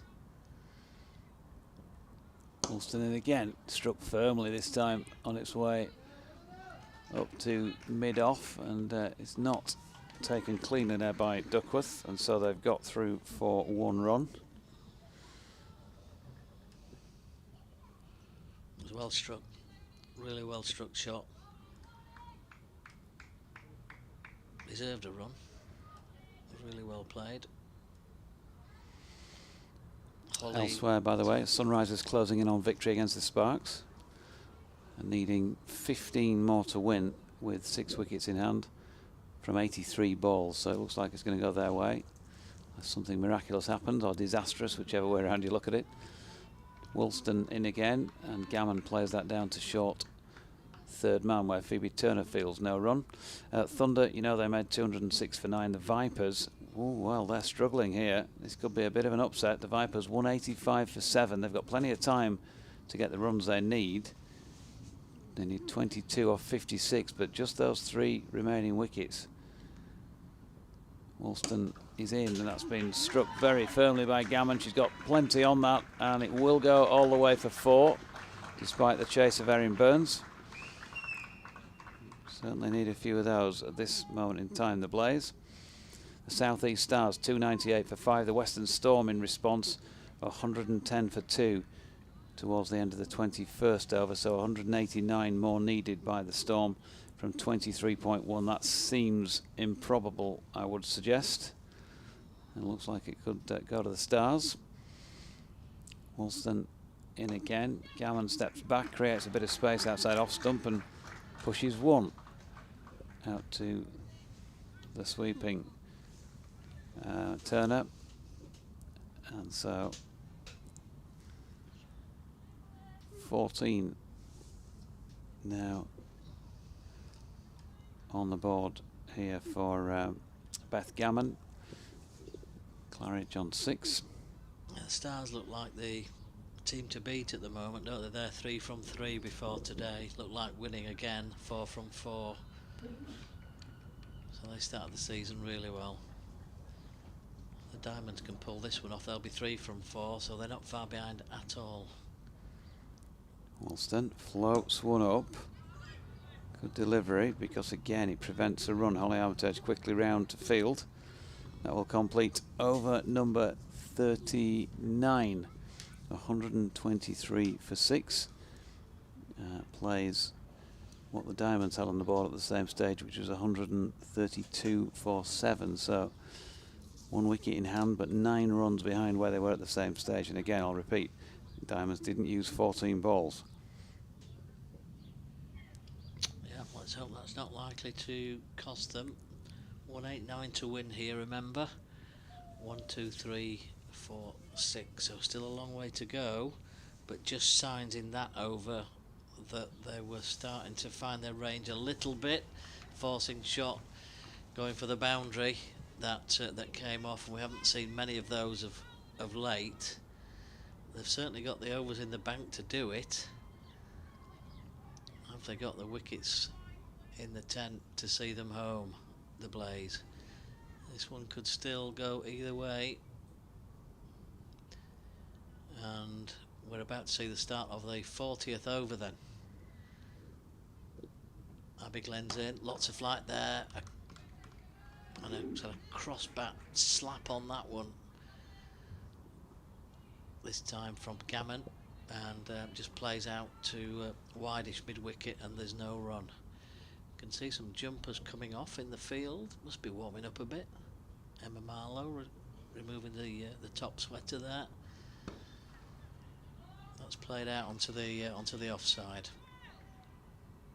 Leah Dobson's patrolling over there, as she so often is, and she keeps them to just the one. Couple of singles taken off the over so far. Then Abby Glenn turns, and she's back at her mark.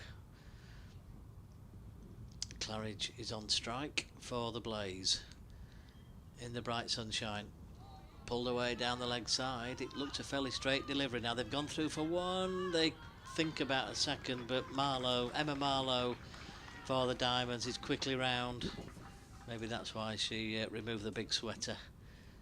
Get across the ground and get the throw in quickly. She did just that really, really well. Glenn turns again. Gammon is waiting now.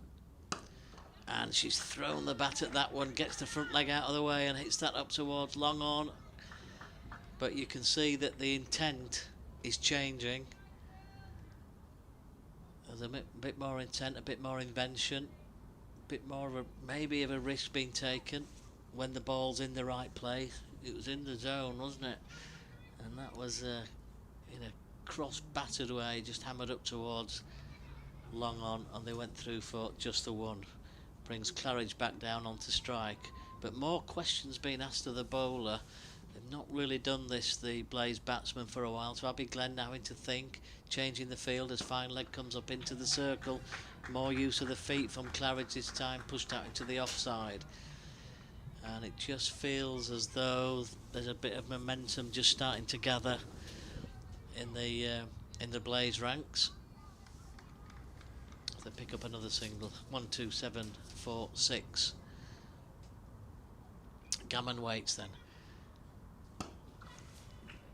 Driven outside into the offside. Leah Dobson's out there patrolling around again. They go through for one.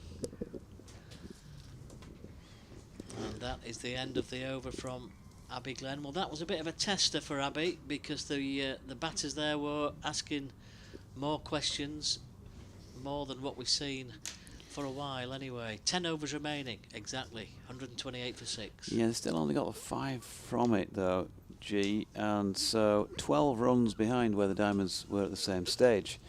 And I hate to repeat myself, but it's worth reminding on a regular basis at this stage that the Diamonds didn't use 14 balls, so effectively Blaze have got 14 more balls available than the Diamonds had. And they, if they stick around, they may still get some benefit from that. But 10 overs to go, and 61 needed. So just about won a ball, just over won a ball. Could still be a tight finish. It could indeed. 17 to Gammon from 29 deliveries, 1 boundary, and 8 from 20 for Claridge, no boundaries. So in the 49 balls they've faced between them, only 1 boundary has been scored, and none from that delivery as well. Woolston bowling, and that was pushed out to Abby Glenn at point, and that's a big plus for, you know, big tick in the Diamonds box. They've really been miserly on the boundary count. Going to check out the actual overall stats on that front here. As Woolston comes in and Gammon steps back, but doesn't time that right, and it's dropped into the offside and there's no run. So in the Diamonds innings, there's a total of 14 fours, 6 of them hit by Abby Glenn, and 1 6 hit by Rebecca Duckworth. Woolston, short ball. There's going to be a boundary, is it? Dobson's giving chase, but it was pulled there by Gammon, yep, it's going to beat Leah Dobson to the boundary. So a relatively rare recent boundary for the Blaze, but 14 fours and a 6 for the Diamonds. The Blaze so far, that's 10 boundaries they've hit. 10 fours and no sixes so far. So still a little way to go, but still 50 odd deliveries to change that. A rare loss of line for Jess in this second spell. Yeah, 1, 3, 2, 4, 6. Woolston in again. Claridge has got Gammon's got underneath it even, and it's floated over Abbey Glen at point. Just one of those awkward ones where you think you can get it, but no, it's just beyond the grasp, and they took a single. Slightly sketchy one, but they all count.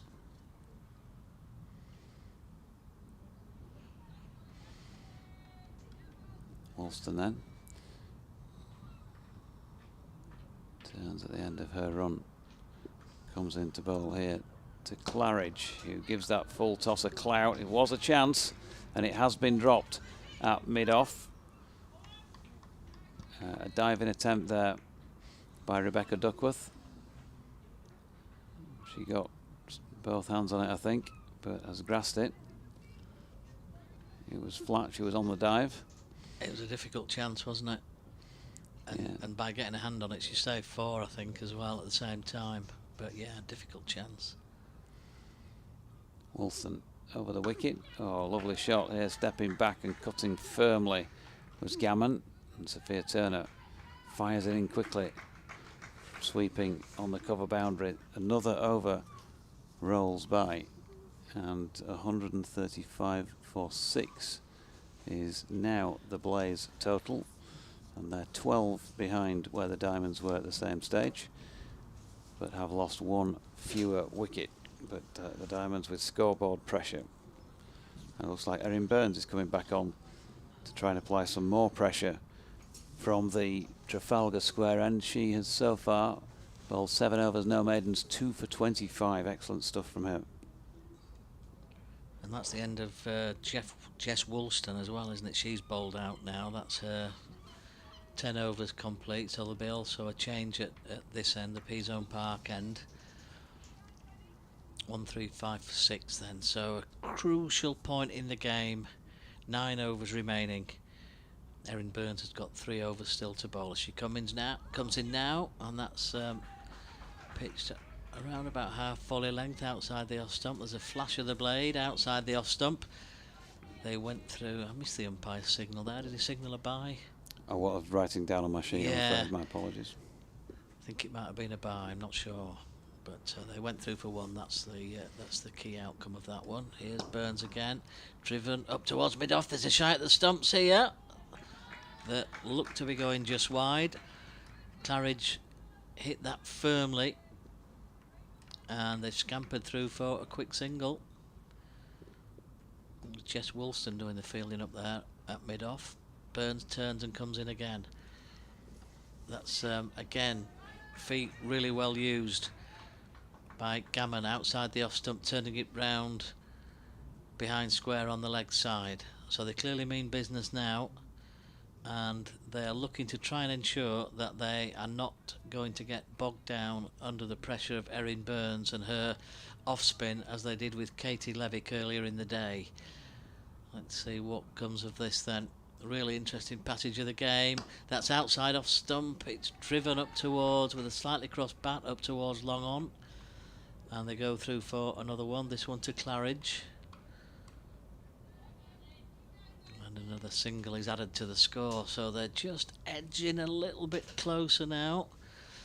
Tension just starts to lift a little bit more. And as good bit of bowling there, because Gammon was just moving outside that leg stump trying to find some room, and Burns followed her there, pushing that one slightly down the leg side. Now then, that's one pulled through mid-wicket. They go through for 1 more. Nicely timed. To answer your question, the first ball of the over was a 1 off the bat of Gammon, as was the last ball of the over. Yeah. 140 for 6. So, 49 needed of 8 overs. So around about the 6 and over mark, aren't they? Still 12 behind. So that's not changing in the last 3 overs, even though it feels like they're picking up the pace. But you know what I'm going to say? How many balls was it? 14. So even if they're 12 behind at the point that the Diamonds were all out, they'll still have 14 more balls to get those 12 runs. Yeah. If they're not all out by then. So change of bowling once again, and this time we have Phoebe Turner coming back on. And she's another case in point. She has bowled really well today. 8 overs, 1 maiden, 1 for 21, keeping that economy rate down below 3. And she's going to have a little blast and maybe finish off her 10 overs here. Abby Glenn has got 4 more possible. It looks as though they may need to turn to a 6th bowler. Or will they? 8 remain. Maybe Phoebe Turner can get a few wickets here. We'll see. First ball doesn't. And Gammon stepping back to leg and pushing into the offside and taking a single. And she seems to have a propensity to do that, Bethan Gammon. She's often stepping away to leg, trying to give herself some room outside the off stump. And if the ball's following it, it does get tightened up quite a bit, hence not being able to get it away. And as I mentioned earlier, boundaries have been difficult to come by for her. She's picked up 2 in her 26 so far. That was struck firmly this time by Claridge. But again, Holly Armitage, I wish I had £1 for every ball she fields during the season at extra cover. Great hands out there as well. This partnership has crept up really nicely, actually. It's up to 36 now. Turner in again. Oh, look at that. Holly Armitage in again. She's going to try and throw the wicket down here, but unfortunately for her, they did get off the mark quickly. Claridge calling through Gammon, and they have picked up 1 run. Really enthusiastic applause we can hear coming from the pavilion here. So the Blaze players just starting to become a bit more enthusiastic. In she comes again. That's turned up to mid-on where Erin Burns does the fielding. No run. Great bit of fielding as well, running into the ball there, not waiting for it to come to her, running in, getting 2 hands to it, not giving anything away. In she comes again, Phoebe Turner, and that's dragged to the onside of straight by Gammon. There's a misfield by Erin Burns. They're thinking about 2, but she casually trots back saying, come on then, and I'll run you out. Just the 1. 1, 4, 3 for 6, developing, shaping into a potentially very tight finish this.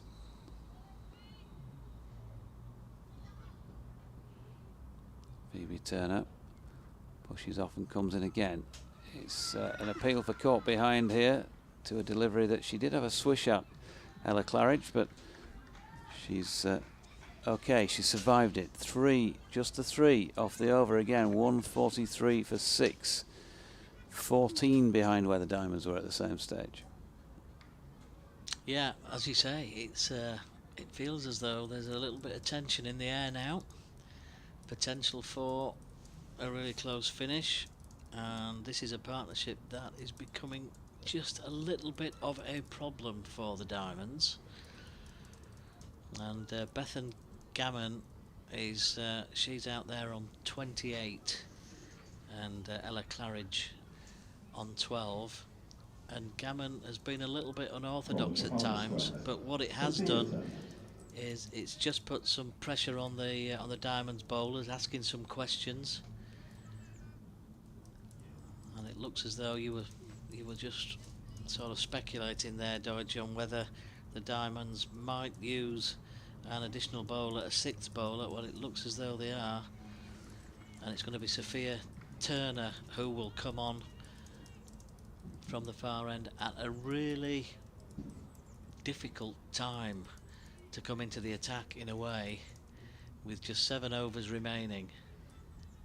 1-4-3 for 6, chasing 1-8-8.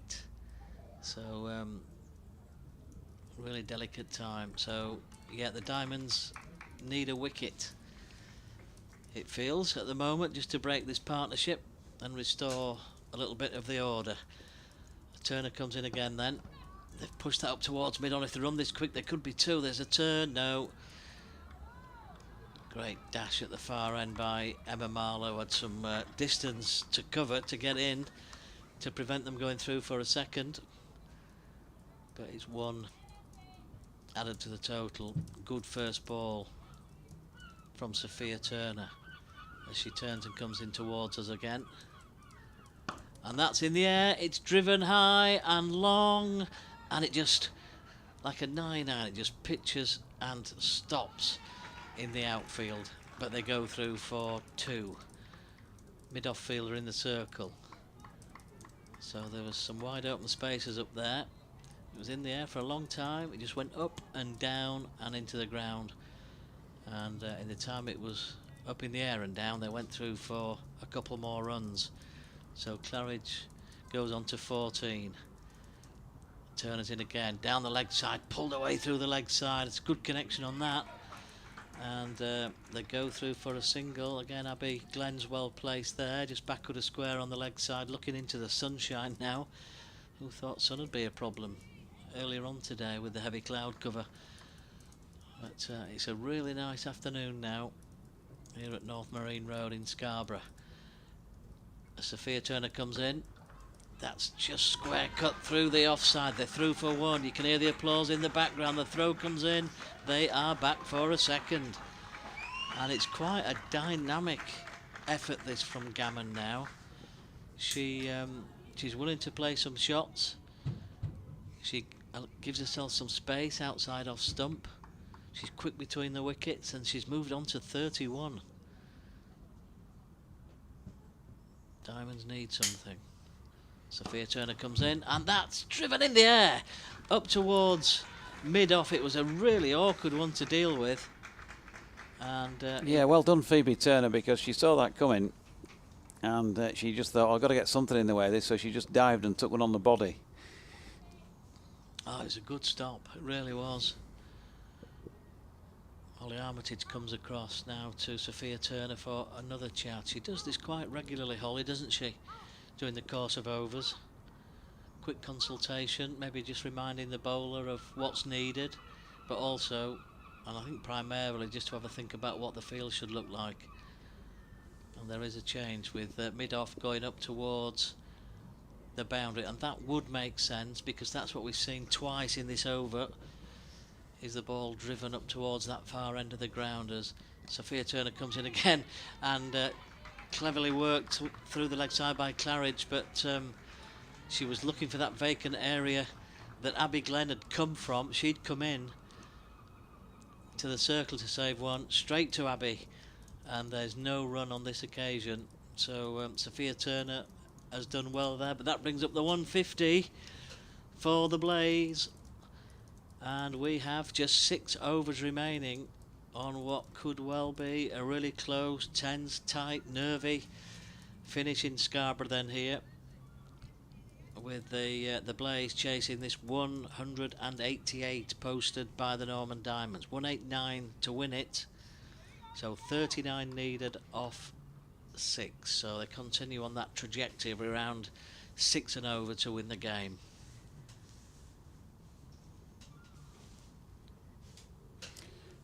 In she comes then, and full length delivery, dropped into the offside. Holly Armitage doing the fielding. There is no run. Yeah, it is interesting game of cricket, this. The score comparison, 164 for 7 after 44 with the Diamonds, so still 14 between them as that one is pulled out into the distance. There's a diving attempt by Erin Burns, but they get back for 2. 2s, well, there'll have to be quite a lot of those to make this into a winning score. But again, they've got 4 wickets in hand. The Diamonds didn't use 14 balls. Will that come into play? Into play here in the closing stages? Holly's up having a chat again with Phoebe Turner. She wants fine leg in the circle this time, and mid on out on the edge. In comes Turner once again. That is pulled out to the cow corner, where it's pinged back in. A concession of 1. And we change around in the field once more.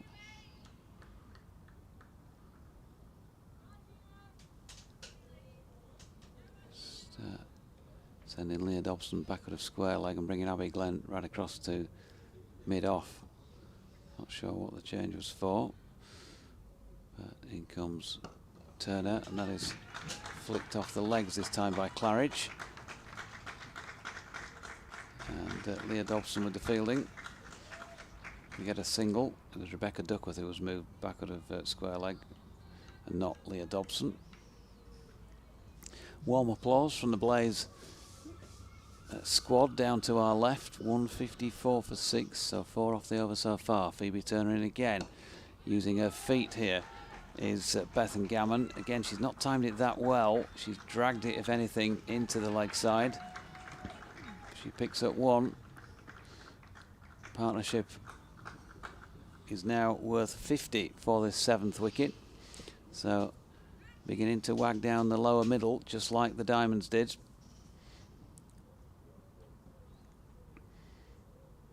And Phoebe Turner in again, and this time cut firmly out to Sophia Turner, and they pick up another 1, this time to Claridge. That's going to be a completion of another over. 45 of those now gone. 156 for 6. And comparison again. He said if he could read the right thing. 179 for 7 at the same stage. So major difference between the two scores at this point in time. 23.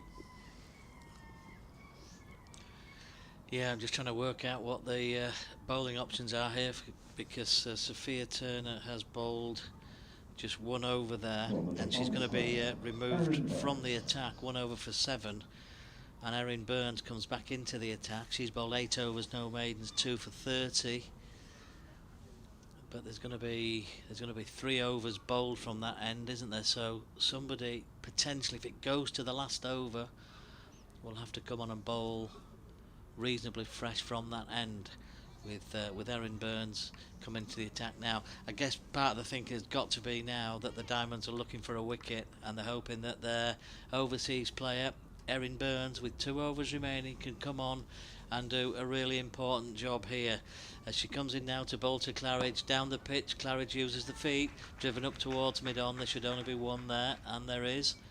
But every run being very heavily applauded by the Blaze squad, who was sat just away to our left-hand side here.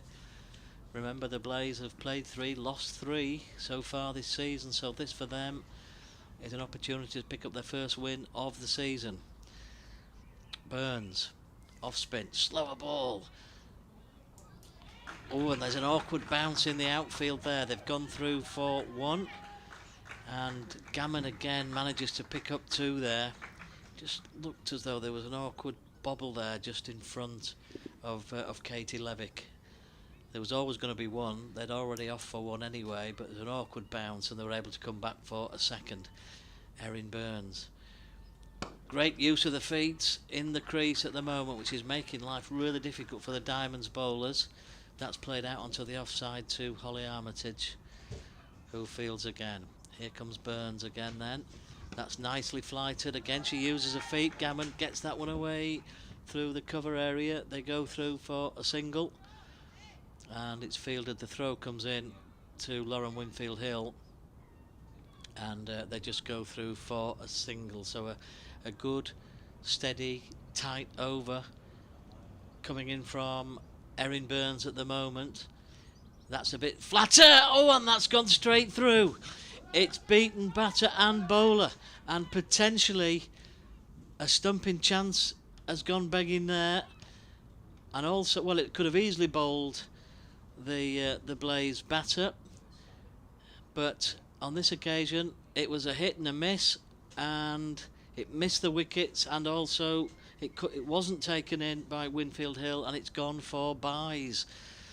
So a real let-off then for the Blaze there. Unlucky Erin Burns, who comes in now, hit up towards mid-on, and they've gone through for a single.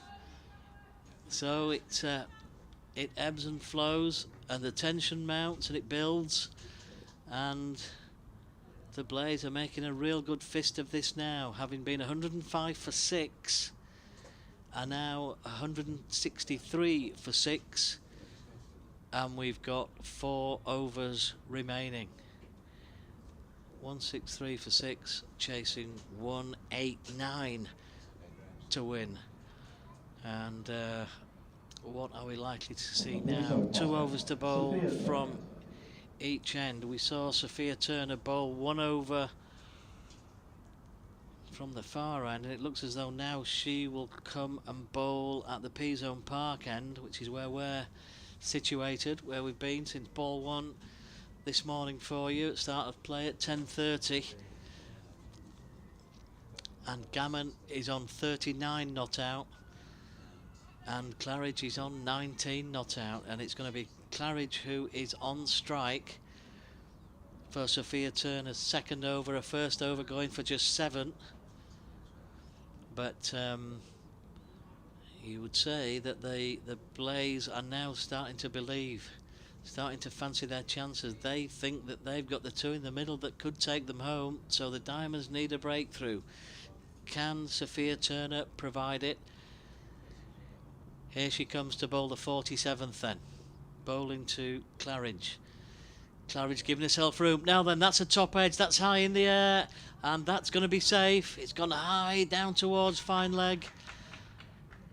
It was a step across outside the off stump, a swing of the bat across the line, a top edge over the head of the Diamonds fielder in the circle there, and it was a comfortable 2. It was never a chance, but it was a top edge, and Sophia Turner will be maybe a touch disappointed that she didn't pick up a wicket there. It could have gone straight up in the air and out. That's well bowled again. You've got Claridge again moving outside of or stepping outside of the off stump, and Sophia Turner just follows her there, and Claridge can't do anything with that one, so a dot ball in the scorebook, all importantly. Partnership moves on to 60 now. What a time to put a partnership like this together. Sophia Turner comes in, that's driven up towards long on, it's nicely picked up, and a good throw from Abby Glenn comes in to keep them to a single. Yeah, you just got to be so sure-footed in the field, haven't you, as well, Graham? Apologies there, just having to take a vitally important call. Well, a change in the field. Holly ringing the changes again. She feels as though if there are runs coming, it's likely to be a cross towards that leg side. But no, it's out towards the offside. It's in the air, and it's Holly Armitage who takes the catch, and that is a massive blow as far as the Diamonds are concerned, because they needed that breakthrough, and ideally they needed Bethan Gammon out, and that's just what they've done there. And Sophia Turner has kept her nerve. It's only a second over of the innings, and it looked like Gammon there was more than aware of the field changes, were trying to find the aerial route over the top of extra cover, didn't quite catch it, and Holly Armitage, who's fielded so well in that extra cover position, was there to take with what was a relatively straightforward catch in the end, and that is the 7th wicket to fall. And it's been quite a cameo from Bethan Gammon, but she has gone finally, and it's just what the Diamonds needed. Yep, 2 balls to come in the 47th. She made 39 from 52, an excellent knock that has kept her team in with a sniff, and we'll see if they are able to see the chance home, because Cassidy McCarthy has come to join Ella Claridge at the crease. Wow, what a time to pick up a wicket. And for Sophia Turner, who's been asked to come into the attack at a time in the game when the pressure's been really on, the run charge has been on, the partnerships has been building, and she's come into the attack and broken it, having bowled 1 over from one end, has now come to the P-Zone Park end to bowl a second, and has picked up that all-important wicket of Bethan Gammon. She comes in again with her right arm over past the umpire. It's driven immediately over the top of cover point, and that's going to be 4. That is a fine stroke, and not a bad shot for first ball, that is for certain. Well, as I say, if you're going to flash hard, and she opened the face, didn't she? She knows that there's only the one sweeper out there, so if she can get it somewhere back at a point and give it a bit of power, it's not going to be the easiest to stop. The outfield is probably about as fast as it's been all day. There's been a couple of hours of sunshine on it now, so it should have dried up. It's tight. It is very tight. That's driven again from outside off stump, and that's another crucial blow through extra cover. They've gone through for one. It's going to be cut off in the field. There's a slight stumble there for Holly as she tried to get the ball away, but they've gone through for 3 there. So Cassidy McCarthy has made quite an impact on the game, because 4 off first ball, 3 off second, and suddenly the Blaze, with 7 wickets down, are finding the middle of the bat just at the right time here, and with 3 overs remaining, they won 7-3 for 7. Yep, and I'll say it again, the Diamonds only used, 4 more balls from this point to get to their 1-8 all out. So 16 needed from 18 balls, and that 14 balls that they didn't use, well, we'll see. We shall see. No, you're right, absolutely right to say it, because it was those 2 quick wickets that fell, wasn't it? Glenn and Dobson out within... Yep. Yeah, within a minute or 2 of each other, really. But, well, yeah, a ball of each other, wasn't it? 2 in that last ball of 1 over and the first ball of the next. But even then, there was still 1 wicket left. Oh, has she gone here? No, she hasn't. It's been hit straight back to Erin Burns, who tried to throw down the stumps at the non-striking end, and somehow they've got through for 1. Now then, is there an appeal for court here? It just felt like she'd picked it up just after the bounce. We ain't got the replays here, so we can't see if anybody else can. And it's been given as a bump ball, i.e. contact with bat and ground simultaneously.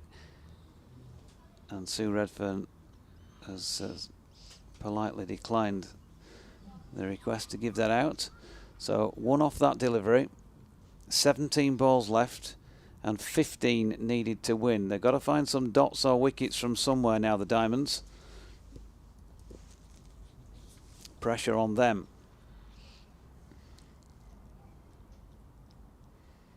Yeah, for a long time it didn't look like the Blaze had got it in them to go all the way and win this. But they have made a really good fist of it, and just when it mattered, they've managed to find the middle of the bat. Claridge on 22 tries a full toss scoop over her shoulder. Katie Levick is out there to field. It's all a little bit slow out there, getting from one end to the other, and they managed to get 1 run. Looked like there could have been 2 there. Ella Claridge has found it hard to hit boundaries. She hasn't hit any, in fact. 22 from 38. And here is Cassidy McCarthy. Oh, she steps right across and has a wild swipe at one to try and get it away. Contact with that. It was probably flying over the boundary. She missed it, and it will be, as Sue Redfern signals, a bye. Lauren Winfield Hill will be disappointed she didn't take that at the pace that it was bowled. So another run vitally to the score. Doesn't matter how they come as far as the Blaze are concerned. Burns in again, a little paddle over the top, and they're going to have to think about this here, Holly and the Diamonds, because that's an easy run to Katie Levick.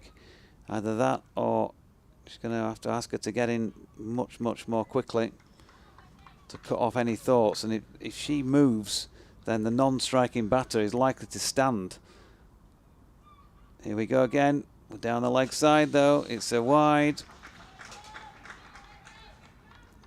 McCarthy really trying to get across and get this one away and play with the natural off spin of Erin Burns. 178 for 7, 11 needed. This time stepping down the wicket, she's given her the charge and missed it. And Burns wins in the end, and Lauren Winfield-Hill does take it this time, and she effects the stumping. 178 for 8. Continues to be tight here at North Marine Road, Scarborough, and the Blaze now with 11 needed and just the 2 wickets left. And McCarthy, who came in and bashed it around for, well, a moment really as far as the match is concerned, but who knows how vital those 8 runs could prove to be. Yeah, wow, it's swinging one way and then the other. This one now. And there's some people in front of us here are taking their cue and deciding to change seats. I think it's probably nothing to do with the cricket. I think they're just looking to try and follow the sunshine to go where it's warmest. But yeah, the Blaze, having started to look as though they might have just worked their way into a winning position, have now lost 2 quick wickets. Well done, Erin Burns. They were asking questions of Erin's bowling there with their movement around in the crease, and well taken, Lauren Winfield, because when the pressure's on and it's all happening around you, you just have to keep your head, keep your eye on the ball, which is exactly what she did there to effect a really good stumping. That was the penultimate ball of the over, because of course there had been a wide, so having to bowl 7 in this. And new batter here is Lucy Hyam, who's got it away backward of square leg first ball, and they've managed to keep them to just the 1. So 179 for 8. Still, if you like, 2 in front of the clock. So they're batting now in territory that the Diamonds didn't make. And they've still got 2 wickets intact. Doesn't mean to say they're going to win, but they've got a chance here. They need 10 off 12 with 2 wickets in hand. And they've got Ella Claridge out there, who's been out there for some time now, yet to hit a boundary from 39 deliveries, but she has got 24 runs against her name. And a bit of sensible play from her may well see the Blaze home, but it's going to be new batter Lucy Hyam to face the seam of Abby Glenn from the Peasholm Park end for the penultimate over of the match. Yeah, so 10 needed. 10 runs required for the Blaze. 2 wickets needed for the Diamonds, and there are exactly 12 balls remaining. Erin Burns, by the way, full credit to her. 10 overs and no maidens, 3 for 40 she's finished with. Yeah, and again having a significant effect, a positive effect for her team in the contest, whatever the outcome here. So Lucy Hyam then on strike. We'll wait. Well, there's going to be at least a run of ball perspective on the way that they play the over, that's for sure. So can Abby Glenn settle back into things? It's played out onto the onside. They're quickly through for the first, but that's all it will be. And it brings Ella Claridge back onto strike. She's 24. They can do it in singles, Doige. Yeah, they can do it in singles. That would be enough to win. Yeah, and you've got to think with care about your field here, haven't you?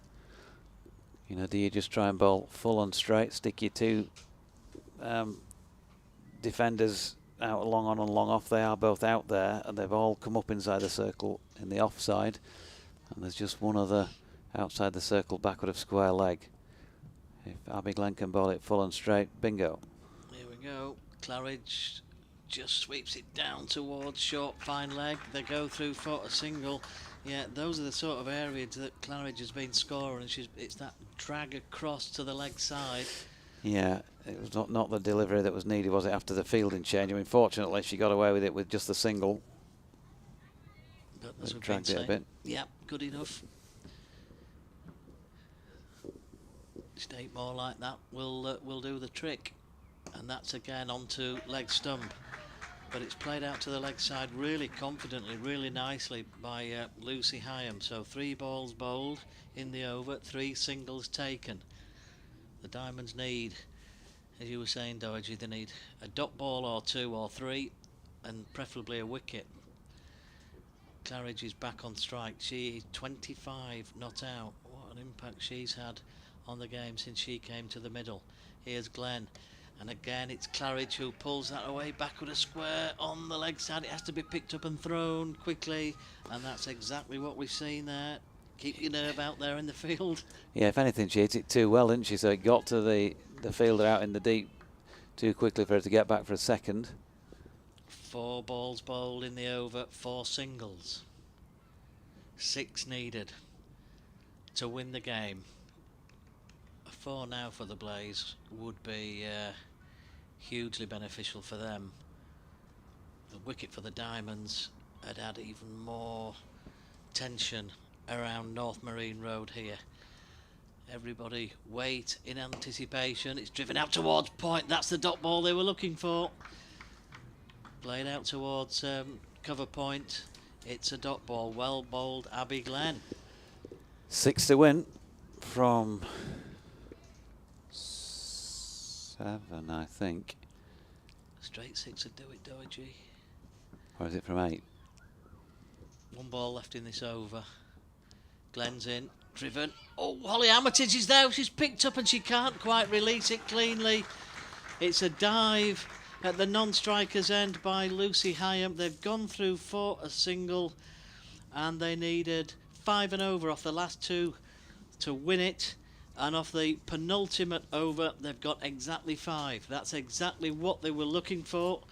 So it all comes down to the very last over of the contest. We've been here since 10:30 this morning. It's going down to the last over. They're 184 for 8, the Blaze, and 5 runs are needed to win the game. Abby Glenn finishing with 7 overs, no maidens, none for 33. And who's going to bowl this final over? Sophia Turner. What a task for her when she's only bowled the 2 so far and gone at 8.5. 2 overs, 1 for 17. But all other possibilities exhausted, given that Abby Glenn bowled the penultimate over. So I've tried to take wickets, tried to use the star bowlers earlier on to try and get ahead of the game. Haven't completely managed that at any stage. And there's going to be some careful thought as to the field placings here. They've got there within the allotted time, 25 past 5, so well ahead of the clock. But 6 balls remain and 5 runs needed, and you're back in the batting side in these sort of situations that you need. You need one heck of a last over to keep it to 3 or fewer. Yeah, these players, irrespective of where they are in the order, in the batting order, they're all so well versed in the shorter form of the game, aren't they? That 5 runs you would normally see would be a relatively straightforward chase off the last over. Yeah, some good balls could go for runs here. One bad ball, it goes for 4, and that's pretty much done and dusted. So you've got to really think about where you put in fielders. You want to protect the boundary in some ways, but you've got to really keep it tight on these ones. And everybody, it's one of those, isn't it, where everybody's got to be in quick. They'll all be out there shouting to each other, come on, let's get in. Let's be ready for it. So Sophia Turner for the final over from the Trafalgar Square end, bowling here to Lucy Heyhoe, who's got it away into the onside. She's going to get 2 for this one. Emma Marlowe, I think it is, chasing down. And they've got back for 2. So 186 for 8. 3 runs needed from 5 deliveries. 2 wickets would be good at this stage. It really would. It's a tough ask, isn't it? It has been a tough ask for Sophia Turner. As you mentioned, she'd bowled 2 overs prior to this. but in different spells from different ends. We've got Abby Glenn, who's bowled 7. She still has 3 left, but obviously they can't fit any more in from Abby now. And it feels as though they've got the right idea to try and prevent them taking, you know, a runner ball, a singular ball to win the game that way. So they've got the ring fielders in tight, not giving much away, and anything over the top, of course, then is runs, isn't it, which they manage there. Yeah, they're taking the gamble of bringing Leah Dobson up from sweeping inside the circle at cover. Here's Turner, good delivery, good Yorker attempt. Another 4, please, Sophia. That was an excellent effort and well dug out by Lucy Heyhoe. What a time to come out with a ball like that. That was wonderful. I think, you know, when you and I were growing up playing cricket, and I certainly know as a bowler, everybody would have been saying to you, last over, stick it on his toe end, see if he hits that for 6. Absolutely. And then Lucy Heyhoe's got underneath this one. It's going to be another 2 at least. Emma Marlowe giving chase. They've got back for a second, and they're going to stick on 2. And scores are level at North Marine Road. And there are 3 balls remaining.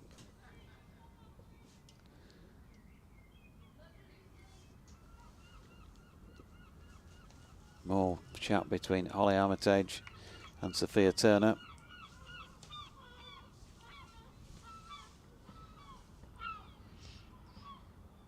And in she comes again then. And Heyhoe flicking that off the legs, and that will be it for the Blaze then. They have won a first match of their RHF Trophy campaign, having been finalists last year. Lucy Heyhoe flicks one down to fine leg, 189 for the loss of 8 wickets. And they did it with 2 balls to spare. Well, I hate to say I told you so, but 14 balls that you didn't use can always come back to hurt you, and I think that's has shown to be the case. Yeah, you called it, mate. You've been calling it quite a bit of the Blaze innings, and it's cost the Diamonds dear in the end. And it was that partnership of 61 for the 7th wicket that was the game, the moment, the time that this game just slipped away from the grasp of the Diamonds. Bethan Gammon played really well for her 39, and Ella Claridge was not out there on 26. But as I say, that partnership for the 7th wicket was the moment where the Blaze started to believe. And well, for a long time in that innings, it looked as though the Diamonds were probably just about on top, but as it's turned out, they never really were, and it only really needed one partnership, and that's what we got. And the Blaze take their first win of the season, and for the Diamonds, it's a 2nd straight defeat. After 2 wins in their first 2 games, they slip to their 2nd straight defeat, and well, they'll be upset and disappointed.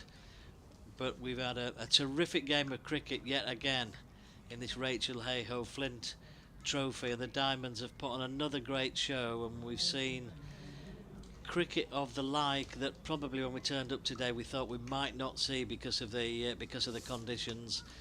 But some great action, some great batting from the Diamonds at times. They had a 62 partnership between Dobson and Glenn, but it was when those 2 batters were out so quickly within a ball of each other that the fortunes of the Diamonds sadly receded, and the Blaze have taken full advantage, and it's the Blaze who come away with the victory in the sunshine at North Marine Road. Yep, so 2 wicket win with 2 balls to spare for the Blaze. They've launched their campaign, the Diamonds. Well, they are now 2 from 4, but still plenty more cricket to be played in the competition, plenty more opportunity, and they weren't that far away today, but not to be for them. Well played to Leah Dobson with that 50. Maybe we'll be speaking to her or somebody representing the Diamonds in the non-too-distant future. Thanks for your company, folks. Thanks, Graham Colley, for your input once again today, and once again to Jane Powell, President of the Yorkshire County Cricket Club and Northern Diamonds. Thanks, Jane, as well, for your excellent input on today's comms. Sunny Scarborough in the end of the day after a gloomy start, but gloomy end, I suppose, really. as far as the Diamonds are concerned. We will be back with more live cricket on BBC Radio Leeds on the BBC Sport website and app from just before 11 o'clock in a couple of days' time. It's a quick turnaround, and this time we're back with the men. It is Yorkshire versus Glamorgan, and the Tykes trying to win a first game of the Division 2 County Championship season. Again, as I say, thank you for your company, and we'll see you hopefully then on Friday morning. Goodbye from North Marine Road.